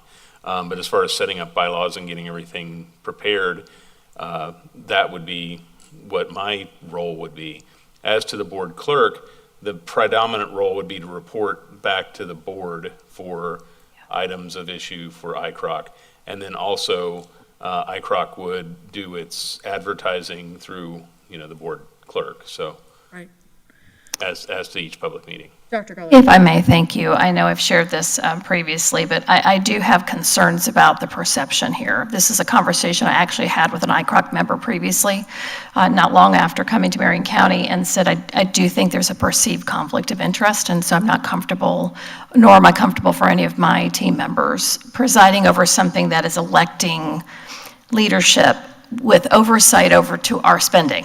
The whole purpose of ICROC is oversight over our spending, and it's a boards committee. So I expressed that originally and still do.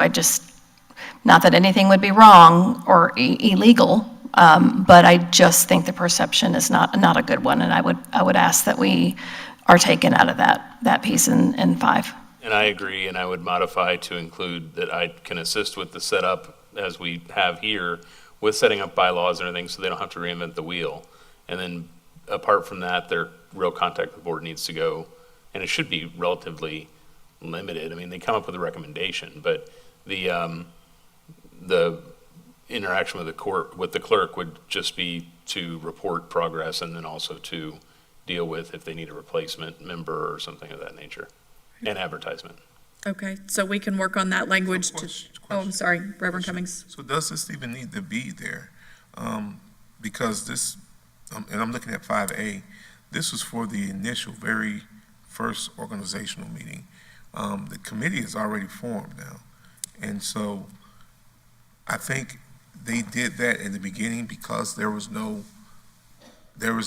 structure or anything. Right, it was to get it started, and you look further down, under officers, and it says clearly under A, and it's underlined, the chairperson shall oversee each ICROC, including establishing meeting agenda, work with the board clerk on communication. So here's the challenge where we are right now, and why I think Attorney Powers and I both wanted to include this here, is because we have a new group that's going to be coming, and they currently do not have chair, vice chair, secretary for this new group. And so even if one of those existing members who has served in one of those roles is still going to be on the ICROC committee, the other 9 people may be different and may not have chosen that person to be in that role. And so the way I envision this, and I think as Attorney Powers and I have talked about it, in their very first meeting in October or whenever that will happen, he and or I will assist with just getting their elections to happen. Who wants to be chair? Who wants to be vice chair? Why don't we just do it like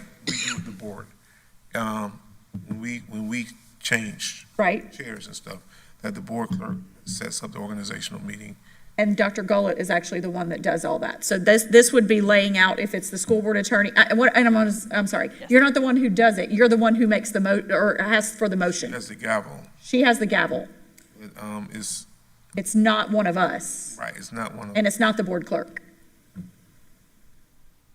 It's someone else, and that's what, either Attorney Powers or myself to be the one to, and myself sitting as board chair, not me personally, but right, if I may, for their initial organizational meeting, this is, and I think this might answer also Reverend Cummings' question.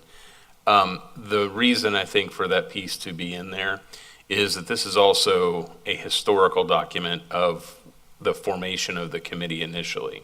Because if you go back up to the beginning and you look at the ballot question, for example, the ballot question changed slightly from the previous referendum to this referendum. So this is including essentially this new group, starting off, kicking off brand new as if we've never had an ICROC before. This is the bylaws, this is going to be how you proceed, and this is the historical document for how this group was created. And so if someone wanted to in the future go back and say, well, how do we get the bylaws and how do we set up the first organizational meeting?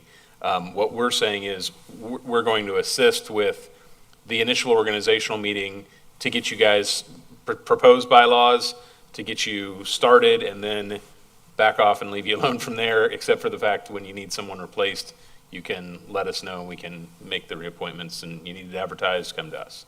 So this would hopefully then reflect and capture all of those things, and that's why we want to make sure that it's done in a way that is, since this will kind of be our last hands-on, hopefully, with this part of the process, just making sure it's all included and clear. And if there's anything that's not real clear or anything that we think we need to make sure that we, are paying attention to, that we do so now. So if that needs to be school board attorney, so be it. If it needs to be school board chair, so be it. If it needs to be and/or, it doesn't matter to me, but I think there is a need for that. I definitely don't think it should be the CFO or the superintendent. I definitely don't think, I agree completely with the superintendent on that. So it could be school board attorney and chair, or and/or however you want to put it. I don't have an issue with that. I mean, I don't want to have to tie, school board attorney to be at that unless, one of us could be there. However, we could do an and/or. Dr. Gullett, you're leaning forward. I was going to wait, thank you, Madam Chair, until you get to item 6, but relatedly, I'll go ahead and bring this up. The reason this conversation I had with Dr. Gonzalez at the time was because the interpretation of it wasn't an organizational meeting, but it was an annual election, and because we were mentioned in there, so as long as section 6 is clear, because it's still the annual elections that also are related to that item. So I just would bring 5 and 6 together to Board Member Cummings' point. So it's very clear that it's not looking to us to oversee any type of elections, which I think could be perceived incorrectly. Okay. Does that make, Yes. is that clear? No, Okay, thank for you. that. So thank you actually for that, because what that then would mean is that annually, the school board attorney and/or the school board chair, however we land on that, would actually need to serve in that role that Dr. Gullett does when we choose our chair every year. That she's the one that, is there a motion or whatever? I don't remember what you say, but that language that's used. I don't know that that's accurate as to what we want. Okay, that's fine. What we want here on number 6, and I'm open to discussion here, is that we are starting off this procedure, the organizational meeting. After that, my role should be stepping back and letting them do their business. Among their business in item 6, the red lines that I put in for A, B, and C, turns it over to the chairperson at that point. Okay. And the chairperson then, annually, they elect among their membership a chairperson, vice chair, and secretary. And the chairperson shall oversee the ICROC meetings in A, work with board clerk, all those things that are outlined.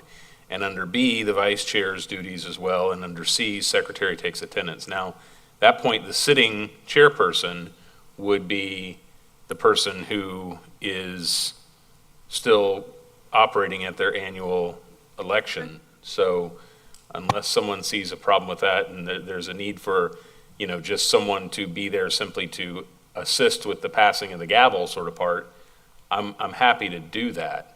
My primary interest, though, is really setting up a committee that doesn't need any kind of regular board maintenance or input other than, the need to help with filling seats and advertise. Okay, that's fine.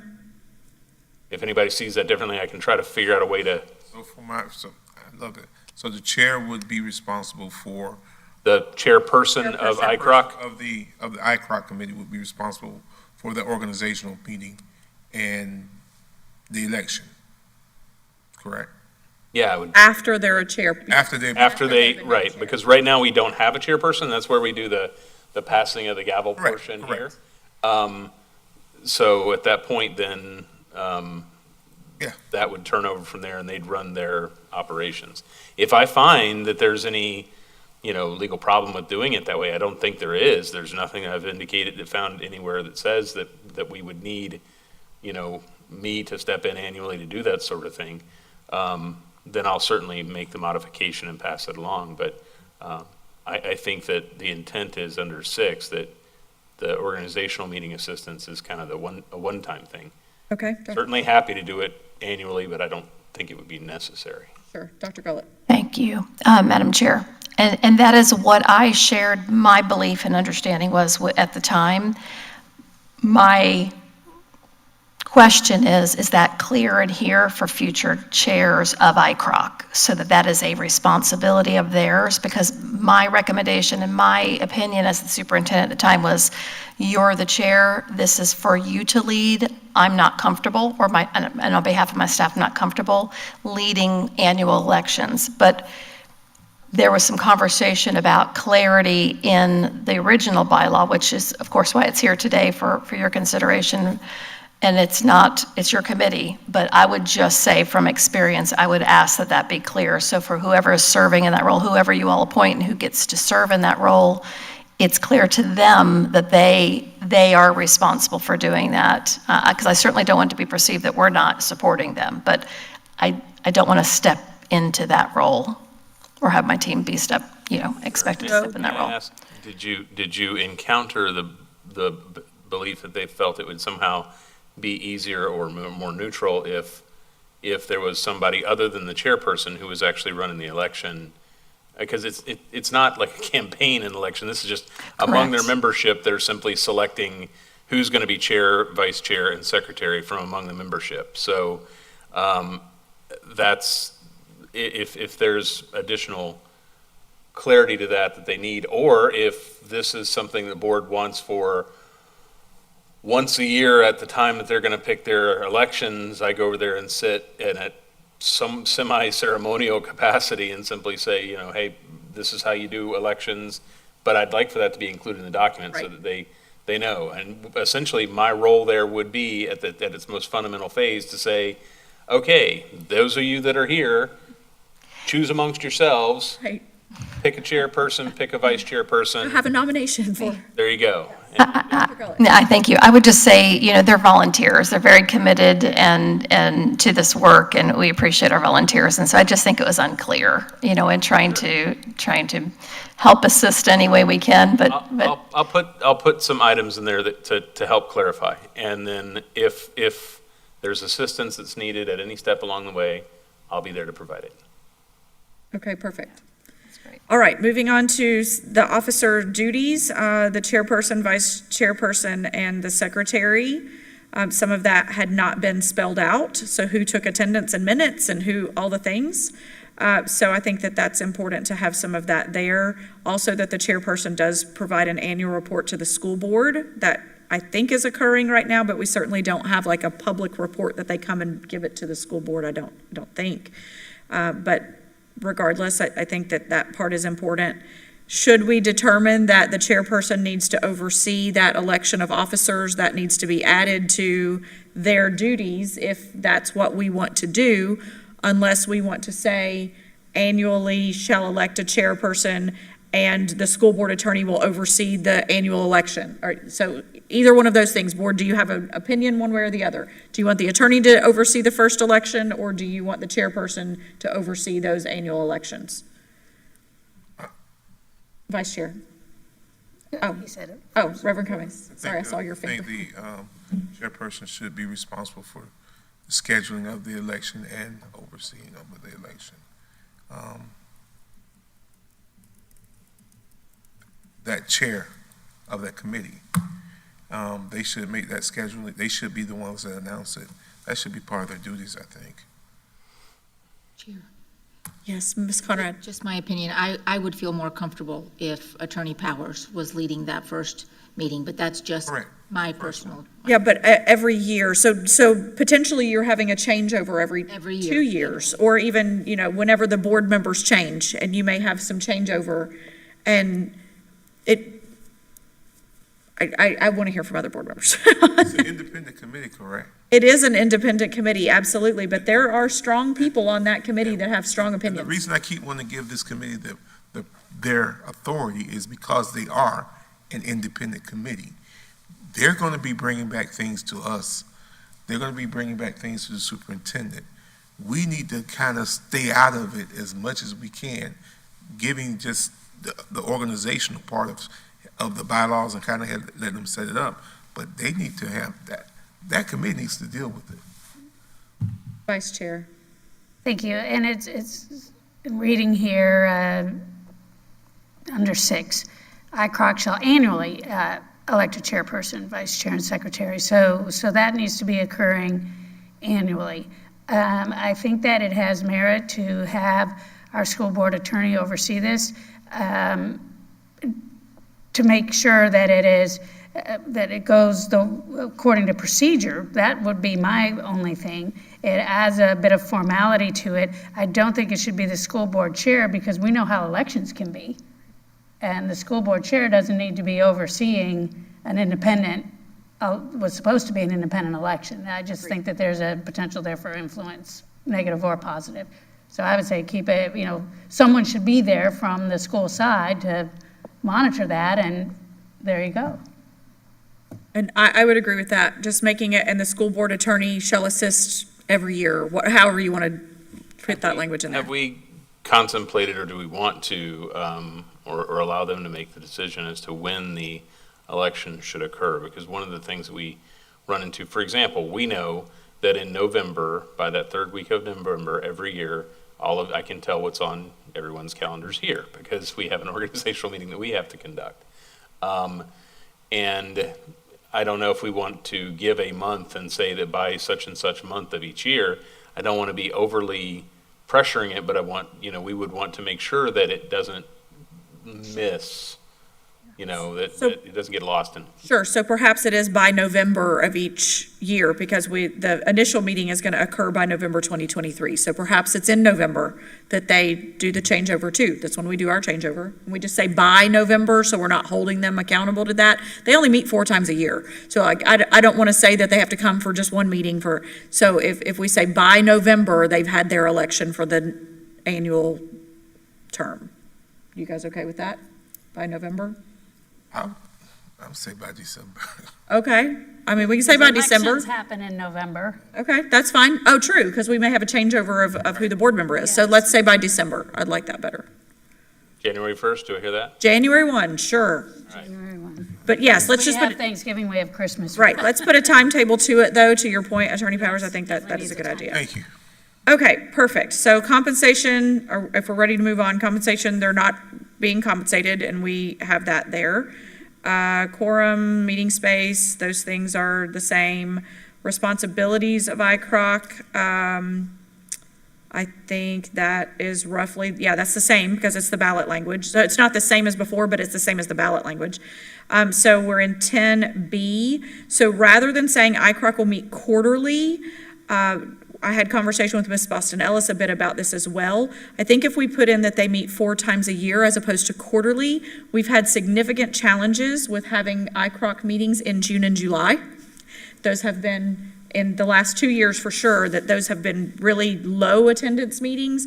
And so if we just set it up 4 times a year, I think that we can work on a calendar. That organizational meeting, they'll have the dates that they need to lay out at that point, and working with Ms. Boston Ellis on when her team will have their reports ready to go, and saying the ideal months would be October, February, whatever those are, that we can help guide them at least with those 4 months.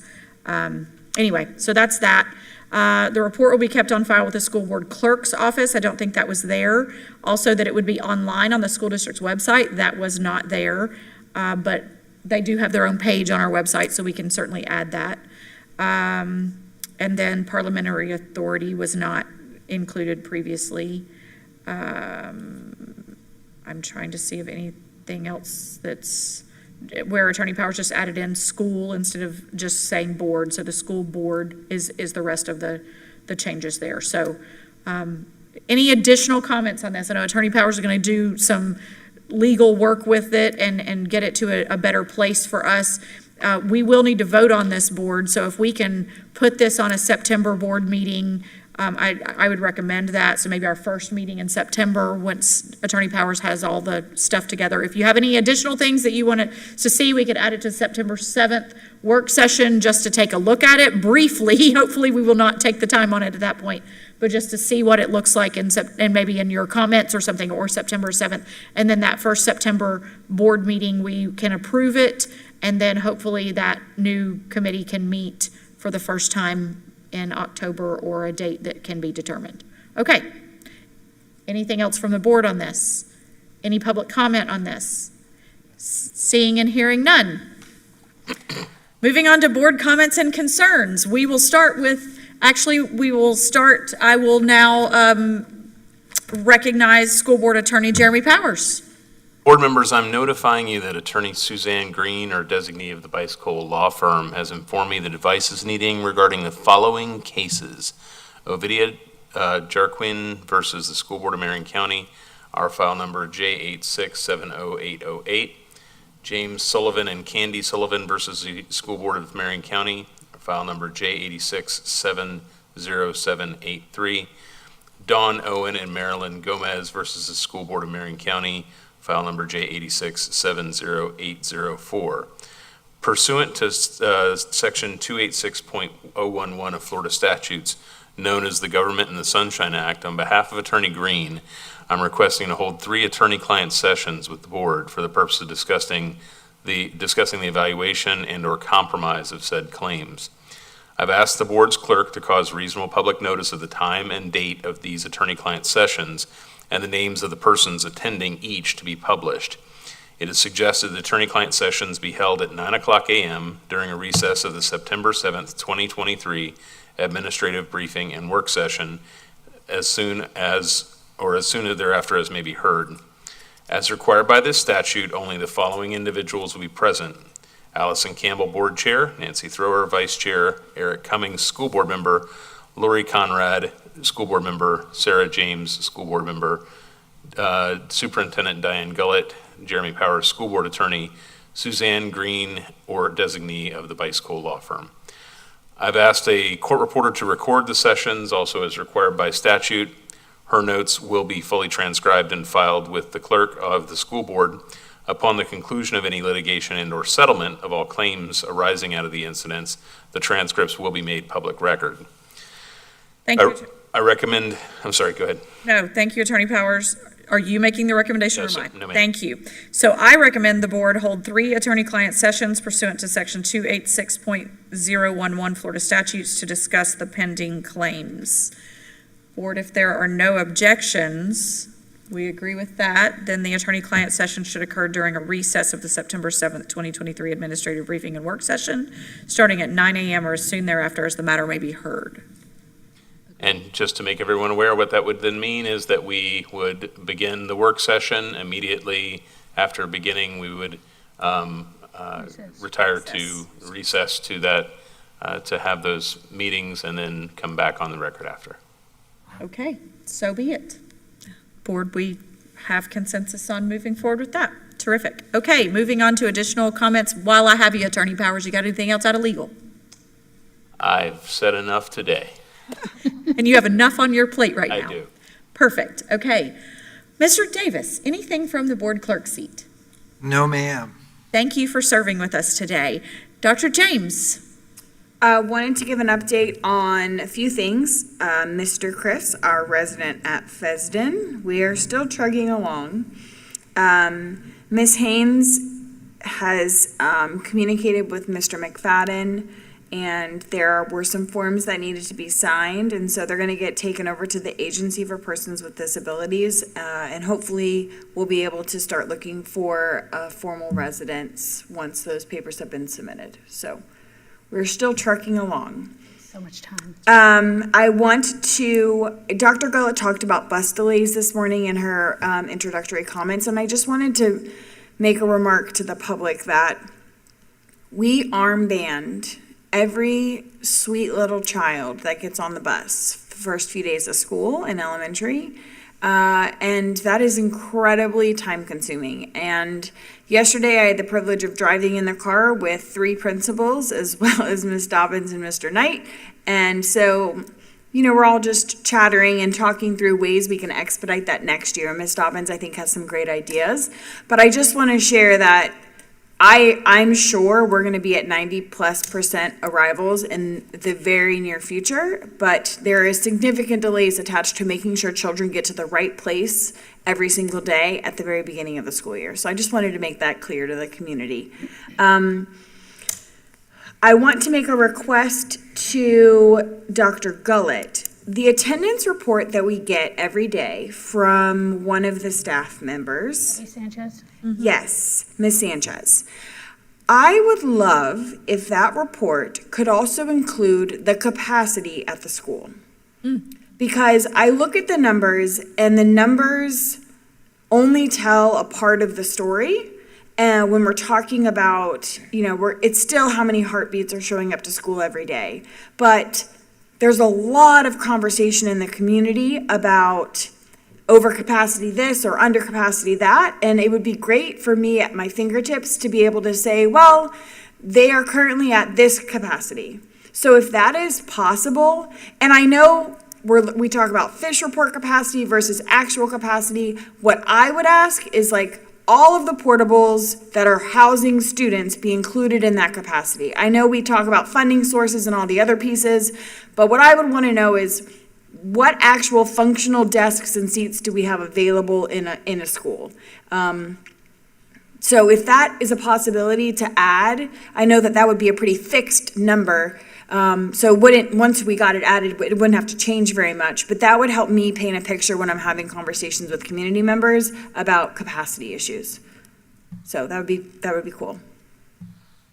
May I clarify? Okay. Thank you, Board Member James, for that. I certainly think we can. So just to clarify, facility capacity, not program capacity, Correct. correct? Yes. So I'm looking to see how many more heartbeats could we put into that school based on seats that are available. And we realize some are over capacity. There is no room. And so the capacity number is 1,000 and there's 1,100 enrolled. And that paints the picture of we're shoving them in, but we don't have the space for them. Every portable is full, every classroom is full. Okay, thank you. I think, so we will, I think it's a great request. And so we'll follow up with you about, it may be more programmatic, and here's the reason why.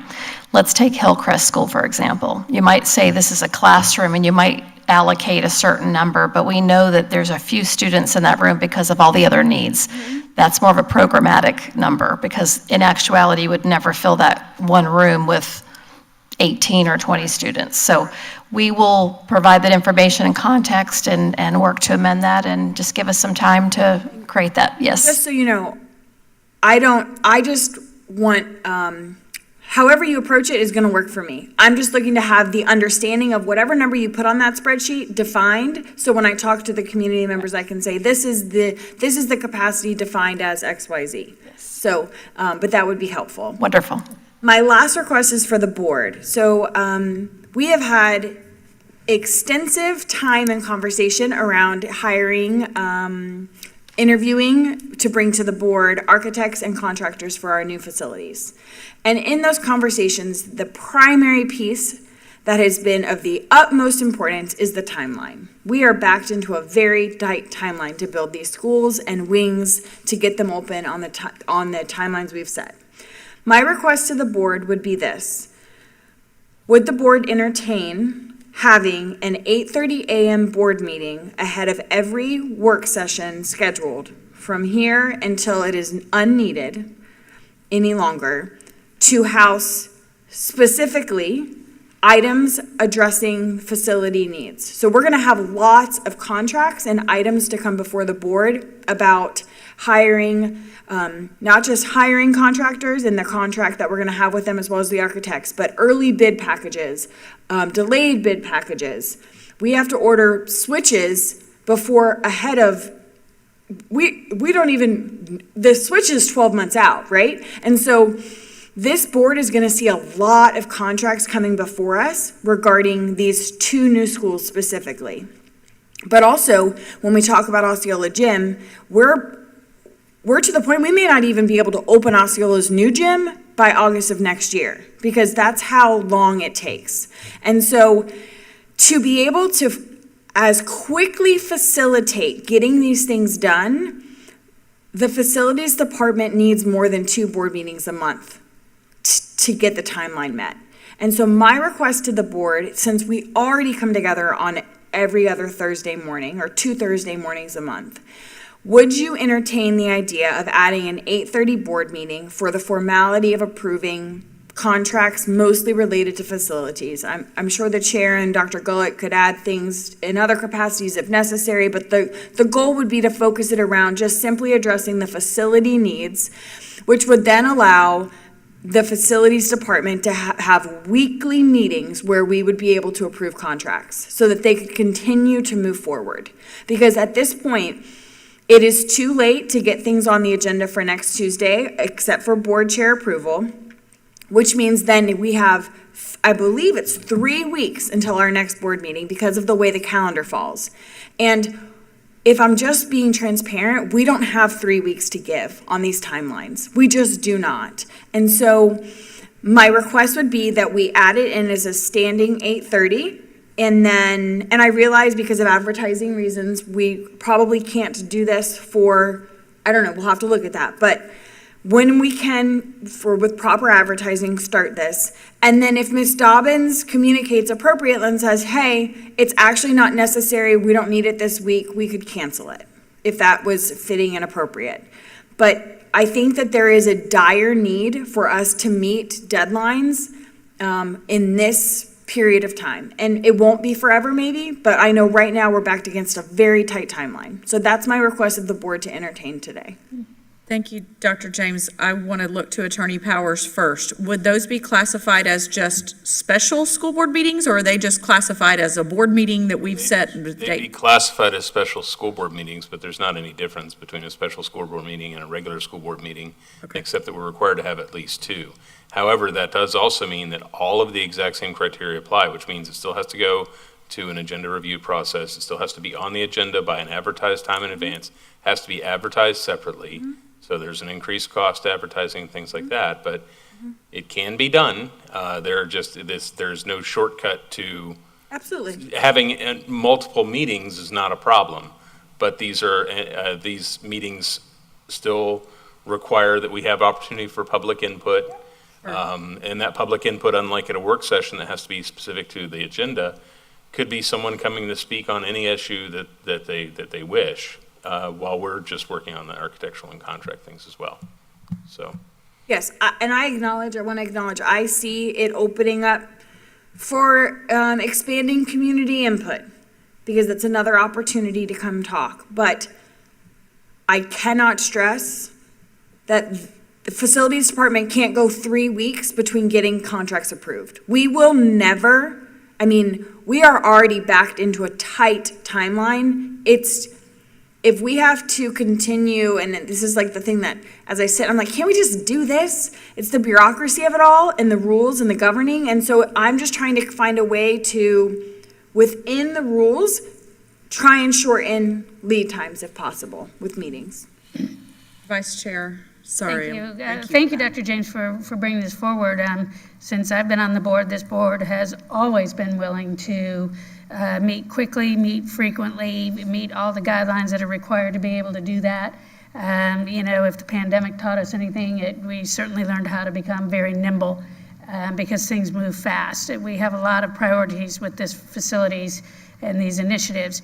I'd like to hear from Ms. Dobbins, your input. I need the superintendent's recommendations on this. I certainly would never stand in the way of expediting anything. So personally, I'm all in, but there's always that but. No, I know, and I welcome that feedback also from Dr. Gullah and Ms. Dobbins if need be, but while I completely concur that we can do that, I also want to make note that having 3 weeks from now to our very next meeting that this board is together at all also causes me a bit of heartburn. So if there is a need for this board to meet the last week of August or something like that, in addition to what is being proposed for this sole purpose, I think that we might need to entertain that as well, because today is August 17th. We meet on Tuesday for our board meeting, and then we go until September 7th until we see each other again. So that's a long time, and that's if we have a board meeting on that date as proposed by Dr. James. Dr. Gullett. Yes, I was going to ask Ms. Dobbins to share what would be most appropriate based on all of the work that's underway. Thank you. Good afternoon. So I would say that we have quite a few things coming that we would benefit from a board meeting in the last week of August. Some of those things are the contractors that not only their contract that we're moving swiftly to work on and the recommendations for those 2 elementary schools, but we have some data center also that we could bring to the board. Also, we could expedite and bring the contract to begin the clearing of our property out in Marion Oaks. That will be one of our elementary schools that we have to start clearing trees on. Beyond that, once we get that group through, we can either pre-schedule or hold, the time as Dr. James has presented, or I could bring back and say, okay, I have this, and And if we can schedule a meeting at this time, then we can move forward to do that. But I agree, the sooner that we can move things along without delay to get these things turned around would be very beneficial. And as we continue to monitor enrollment, we just are going to have to look and reassess what our needs are as we move into this rapid period of growth and new construction. Thank you. Thank you, Dr. James. Is that your last comment on? Yeah, that's all I have. I think I do agree a board meeting the last week of August would be great to get some of these contracts that we have in the hopper forward. And my only thought with Ms. Dobbins bringing forth the desire is we still back into like a pretty delayed timeline with advertising. And so if we just had a continual posting, then we wouldn't put ourselves in a pickle of still essentially needing like 3 weeks by the time she tells us. And then if it's after a Thursday, then the Gazette needs and it just kind of puts us in a conundrum. But that concludes what I have. Yes, that concludes my comments as well. Thank you. And Dr. Gullett, are you in support of us moving forward with a weekly, essentially we would essentially have a weekly board meeting? Yes, ma'am, I am. Thank you. Okay. Good. Okay. So first things first, though, is I believe that it would be of a recommendation that this board work on a date the final week of August as well to have a board meeting. Advertising is going to dictate that a bit, and I'm looking to Ms. Debick potentially on that because I believe we've probably already missed the deadline for this week, and that would push us to next week unless we use the Star banner. So give me your feedback on what that we can do with that. That's correct. If we were going to advertise with the Ocala Gazette, the soonest we could schedule the meeting is September 1st. Which is that Friday. Which is Friday. And it's the Friday of Labor Day weekend, so I don't know if that impacts anyone, but. And I do know, if I might add, I thought I was done, but Ms. Dobbins shared with me yesterday that having 2 weeks from today to get things done would not be a bad thing, because we still have to get our templated contract to the contractors, and then they have to send it to their attorneys. So a Thursday, Friday meeting of the week of the 28th would not be a bad thing. Ms. Dobbins and I did speak about, so. One of the 31st. August 31st. Because. Yeah, advertising. The advertising. Advertising would actually. The paper goes out on Fridays. Yeah, I'm not sure why that would be, because with the Ocala Gazette, we would need to put in the ad you're saying for the 20. For the 25th, the ad would run to be Right. 7 days in advance. 25th. And it has to have 14 days? No, 7 days. but it's not going to publish until Friday, so the meeting can't be until. Can't be until the next day. It can't be until the following Friday. It'd have to be September 1st. But I'm available September 1st. I'm available September Oh, we need 1st. the quorum. I know, I'm available September 1st. Okay, that's, yes. That it's a problem for me. I want to let you guys know that if we're doing meetings every week, and I'm required to be here for those meetings as well. There's also a lot of projects that I'm working on that I have meetings that are scheduled that I'll have to make sure I block off calendar for, and we'll also have an additional agenda review. If we're doing it identically to the way we do every meeting, that's going to be another blocked off amount of time for that as well. So we are, just to be aware of that fact, that the sooner we can conclude and get all those things done, but this is kind of an open-ended timeline into how long. Doing a meeting every week does take away the superintendent's time, my time, and your time. But we're already coming together at 9 a.m. So what we're suggesting is just coming together 30 minutes before we would already come together on that Thursday. Yeah, that makes About sense. the background work. But we will Gets still us need to do there. an agenda review separately for each. This very first one would be on a Friday. On September 1st. Right. And after that, then you can possibly, And based on your truancy dates that you have that are usually on Fridays, would it be better for that meeting to occur in the morning, the afternoon, or the evening? Morning. Yeah. Okay. The September 1st, I don't have a truancy date. Perfect. on that one, Okay. So September 1st, we have at least 4 of us who are available. Dr. Yes. Gullett, I'm sorry.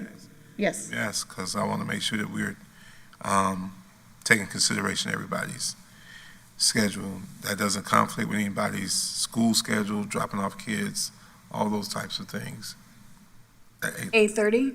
No, I can be here. I know for me, I can be here by 8 a.m. I mean, I drop off But, I mean, I can make an exception of what I need to do. I mean, I can Hours. do as early as 8 o'clock, Yeah. but yes, I mean, we can do 9 a.m. or we can do 5:30 p.m. Like No, he's talking about the reoccurring. oh, the 8:30. I'm sorry, I Is understand. that what you're talking about? Yes. Yes.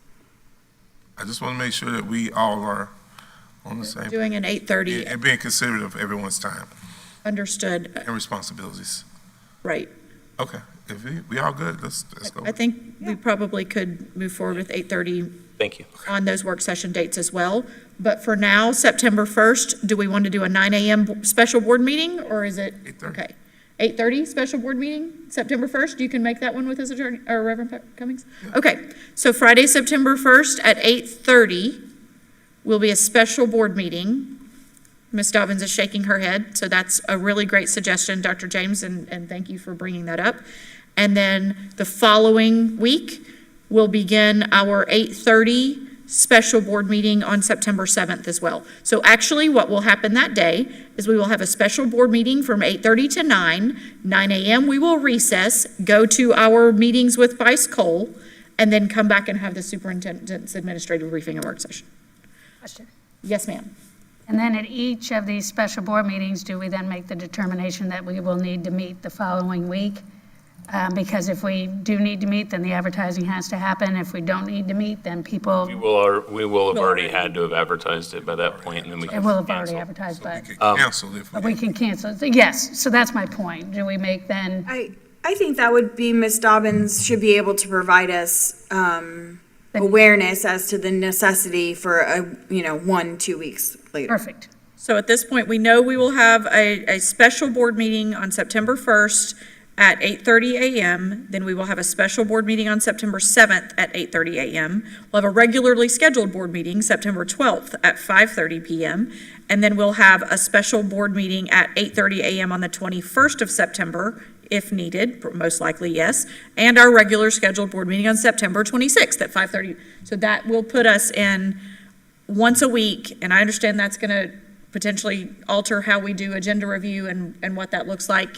I understand that, so we'll coordinate what that is. But, okay, great suggestion, thank you for that. I think we're all set. And we'll just have the calendar invitations go out to us. Ms. Debick, if you don't mind at least helping with that, what I just said, I know in lieu of our board clerk's absence today, that would just be helpful to get on all of our calendars. Thank you for that. That's actually Dr. Gullett should have told you to do that. I'm sorry, but thank you. Or Mr. Davis could help us, whomever, it doesn't matter. I want those on our calendars sooner rather than later, and all the appropriate people need to have those on their calendars. Okay, terrific. And Dr. James, you said you had nothing else? That's it. Okay, perfect. Dr. Gullett, do you have anything in comments? Nothing additional, thank you. Okay, perfect. Ms. Conrad? I just want to thank everybody for their work today. It's been a morning and part of an afternoon, so I'm grateful for all the presentations we had today. Also, just wanted to share that back to school, I shared with Dr. Gullett when I met with her, there was a lot of positive energy that I haven't seen on school campuses in several years. And so I really am excited about this school year, and I see that excitement on our campuses. So thank you to everybody who's got their boots on the ground, and I know these first couple days, because we're at a week, it's been a week, since school started, and those first days of school are long. Just like getting everybody on the right bus, getting everybody to the right classroom, the right schedule changes, all the things. So just thank you for doing what you do, and continue on. Thank you. Thank you, Ms. Conrad. Reverend Cummings? Just a few things. We are, thank God, we're back to school. It's been a week of positivity from what I'm seeing around the county. We've been getting emails, I'm sure, about different little concerns, and I asked at the last meeting that the community be patient with us as we're moving forward with some things. I asked also that our buses, Dr. Gullett gave us a report of our buses, and Dr. James kind of gave us some input a little bit just a few minutes ago. It's imperative that we do things right those first few days to make sure these kids get there safely. And it does take up time to make sure that all the kids are labeled and tagged, and make sure they got the right stuff on them so we can get them to the right classrooms. And so parents, I know some of you are experiencing some late buses and all those things, but I just truly believe that it's going to get better and better and better as the days go by. So please be patient. Car lines, especially over in certain areas of the county, you're seeing extensive car lines. Those things are going to get better as the newness wears off of the school year. They'll become more efficient and faster. So I just ask that the patience of the parents and the students. We want to make sure that these kids get there safely and that they're on time. We want to make sure they're utilizing getting every bit of the instructional hour and calendar that they can get. That we need them in the seats. One thing I also did notice that I did notice some absence tardies at some of the schools that I've been visiting lately, and is not had nothing to do with the buses. It had nothing to do with car lines. There was just a perception of kids just getting there and just lackadaisical about getting to where they need to be. Parents, I need you to please emphasize to these kids that they need to be in school on time. They need to be ready to go and ready to learn and prepared for education on time. We need every moment to impart educational priorities into them, and we just want to make sure that we're doing what we need to do on the school side, but we need to help on the parent side and the community side so that we can help with the attendance. Also, I did have a question for Ms. Dobbins, but I'll get to that in a second. There are some schools that are experiencing some very significant growth. And I just want to make sure, Dr. Gullah, that, and I think I shared this with you, that we make sure that we're getting those schools that are experiencing that growth the necessary support staff, temporary support staff, that they need to get kids registered, because we're still registering kids. We're still, the D&Es and all those kids.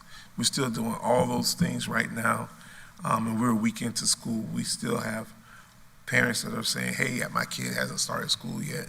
And some of it is the majority of it is not necessarily the school's issues.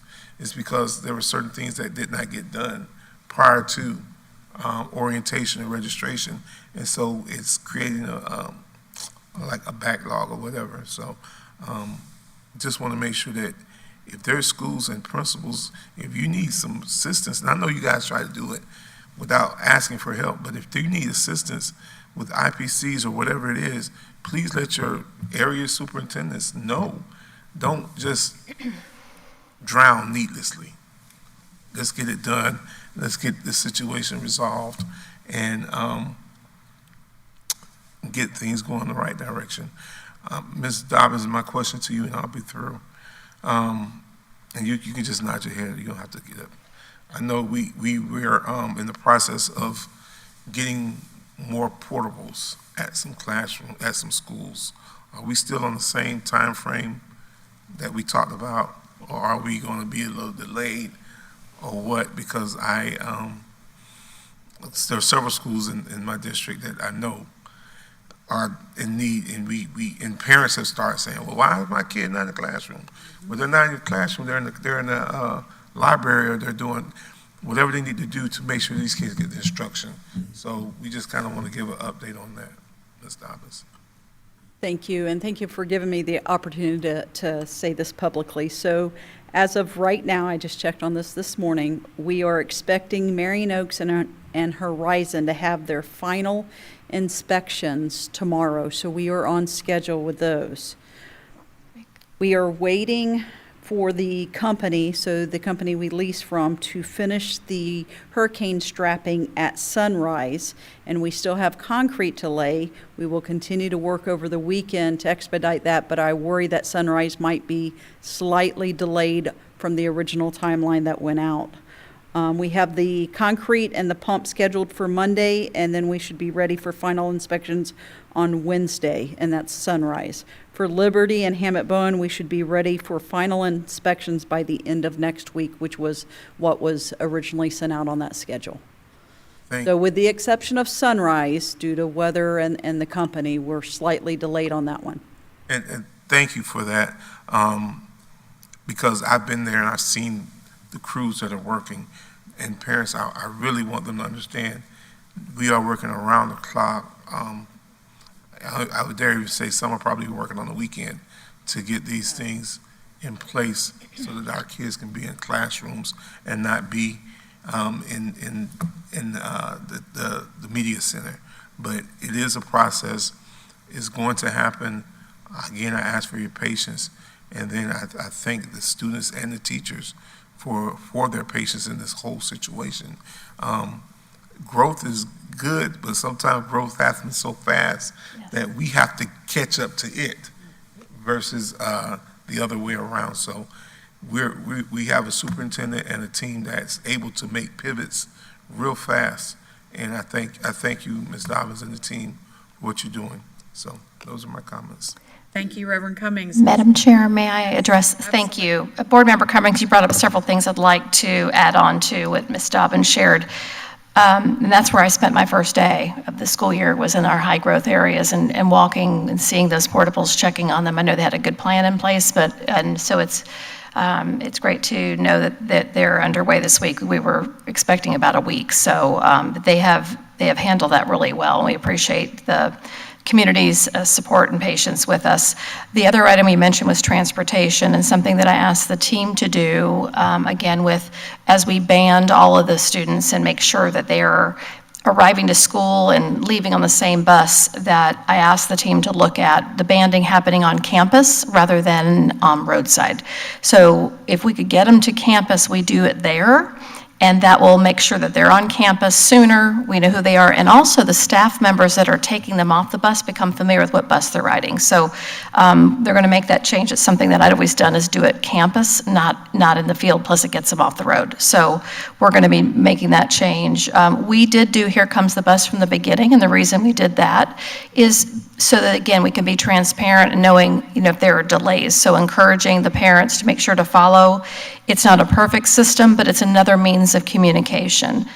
The last item that you mentioned, which is also critically important, is the support staff. Again, going out to our highest need schools, and I visited all of those schools already this year, we need more staff members at some of those high need areas, and I know one school in particular is going to get several new staff members. The team is already working on that because there's a need, and those staff are just working tirelessly to enroll and support, and so we're working very closely with them to make sure that they get what they need. But these are growing pains, but we will, as you said, pivot and adjust and do whatever we need to do to support our schools. So thank you for those questions. Thank you, Superintendent. I did have a couple more things. One's real positive. Thank you for that. I did, and I don't know if anybody else got any calls, but I got several calls about kids that their parents took them to school. They were bus riders, but their parents took them to school. And then they were told that for the first 2 weeks, they had to, they couldn't ride the bus or something like that. I don't. You have to go home how you got to school, unless you have a bus pass. Is that a policy? Where does that come from? It's not policy, it's best practice. We encourage students that they come to school and go home the same way so that there's no confusion on how they come and go with some exceptions that are arranged with the principal. So how long is that? How long is that? For 2 weeks, what? Varies depending on the school. It's just a practice. So you don't want a kindergartner to come to school, be dropped off, and then put them on the bus for the first time to go home to, it's a new environment. We want to make sure they're familiar with the route. So they're riding the route. Additionally, the bus driver gets to know the student. They get to know who's on the bus, so there's familiarity. I would say that's a long-held best practice, just to make sure they know who's on that bus. They look for that child. I asked that. I know for a fact that certain buses were late, so the parents went ahead and took their kids to school.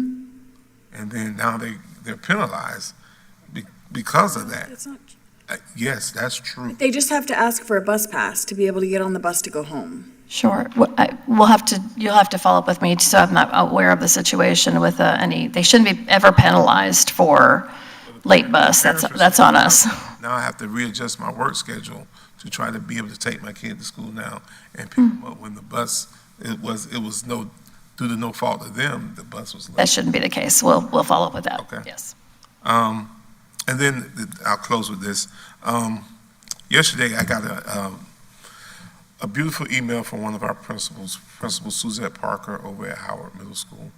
And many of you know we've been dealing with this heat wave, extensive heat wave, and just unbearable. And it rained yesterday morning. And she sent me a picture of, and I was on my way there, but she sent me a picture of a rainbow going over Howard. And I responded to her that I always knew that the pot of gold was at Howard Middle School. Somebody get that in a few minutes, but it was just a great picture to see this rainbow over that school. And then when I got there, to see the kids that were, the culture that she's building, and to see the atmosphere that was there. So some great things going on in our county. Thank you, Reverend Cummings. Vice Chair Thrower. Thank you. I can only add the enthusiasm that this school year has begun with is certainly all the right kinds of contagious, and continue to be grateful to be serving with each of the board members that are sitting up here. You know, we share the same sense of enthusiasm and optimism, and also sense of urgency, you know, that we want to be proactive, we want to get things done, and we want to keep conveying to the community, you know, we put out there when school starts, we put out all kinds of information. So there is a reciprocal expectation, you know, let's get your kids registered before the first day of school, if at all possible. Let's get them to school on time. Let's honor when there's difficulties with transportation and traffic, you know, all of that weighs in. But in the end, you know, we can all continue to elevate how we do things on behalf of student success. That's all I have. Thank you. Thank you, Vice Chair. And as we wrap up today, just a couple of quick things. I wanted to first say thanks to the team at Spar Elementary for launching the Aviation Academy yesterday, and special thanks to the Sheriff's Office helicopter who landed, and it's a great opportunity for those students and just a wonderful expansion of career and technical education into our elementary schools, and there's more to come, but that was an exciting one to be a part of yesterday. Also wanted to mention that, as this board knows, we're going to Tallahassee on November 8th. Ms. Janasiewicz will begin our meetings that day at 9 a.m. So if you are not staying the night before, you can plan accordingly for that. November 8th, the meetings will begin at 9 a.m. and it remains to be seen how late in the day those will go, but just for planning purposes. And just wanted to give a special thanks to this board. We've worked very diligently and hard on the whole impact fee conversation. We represented ourselves very well on Friday and have done all the work that needed to be done, thanks to the team and Attorney Power specifically for just tons of work behind the scenes that has been done. It does sound like this board is going to work even harder over the course of the next few months, because we're going to meet an awful lot, and that's totally fine, because this board is going to get the work done that's best for students and what's going to help every student succeed in this district. So thank you, board. I second what Vice Chair Thrower. I'm grateful to sit with each one of you, and we are doing the hard work that needs to be done to help students succeed. So thank you so much. With that, we will adjourn this meeting at 1:36 p.m. Thank you. Thank you guys for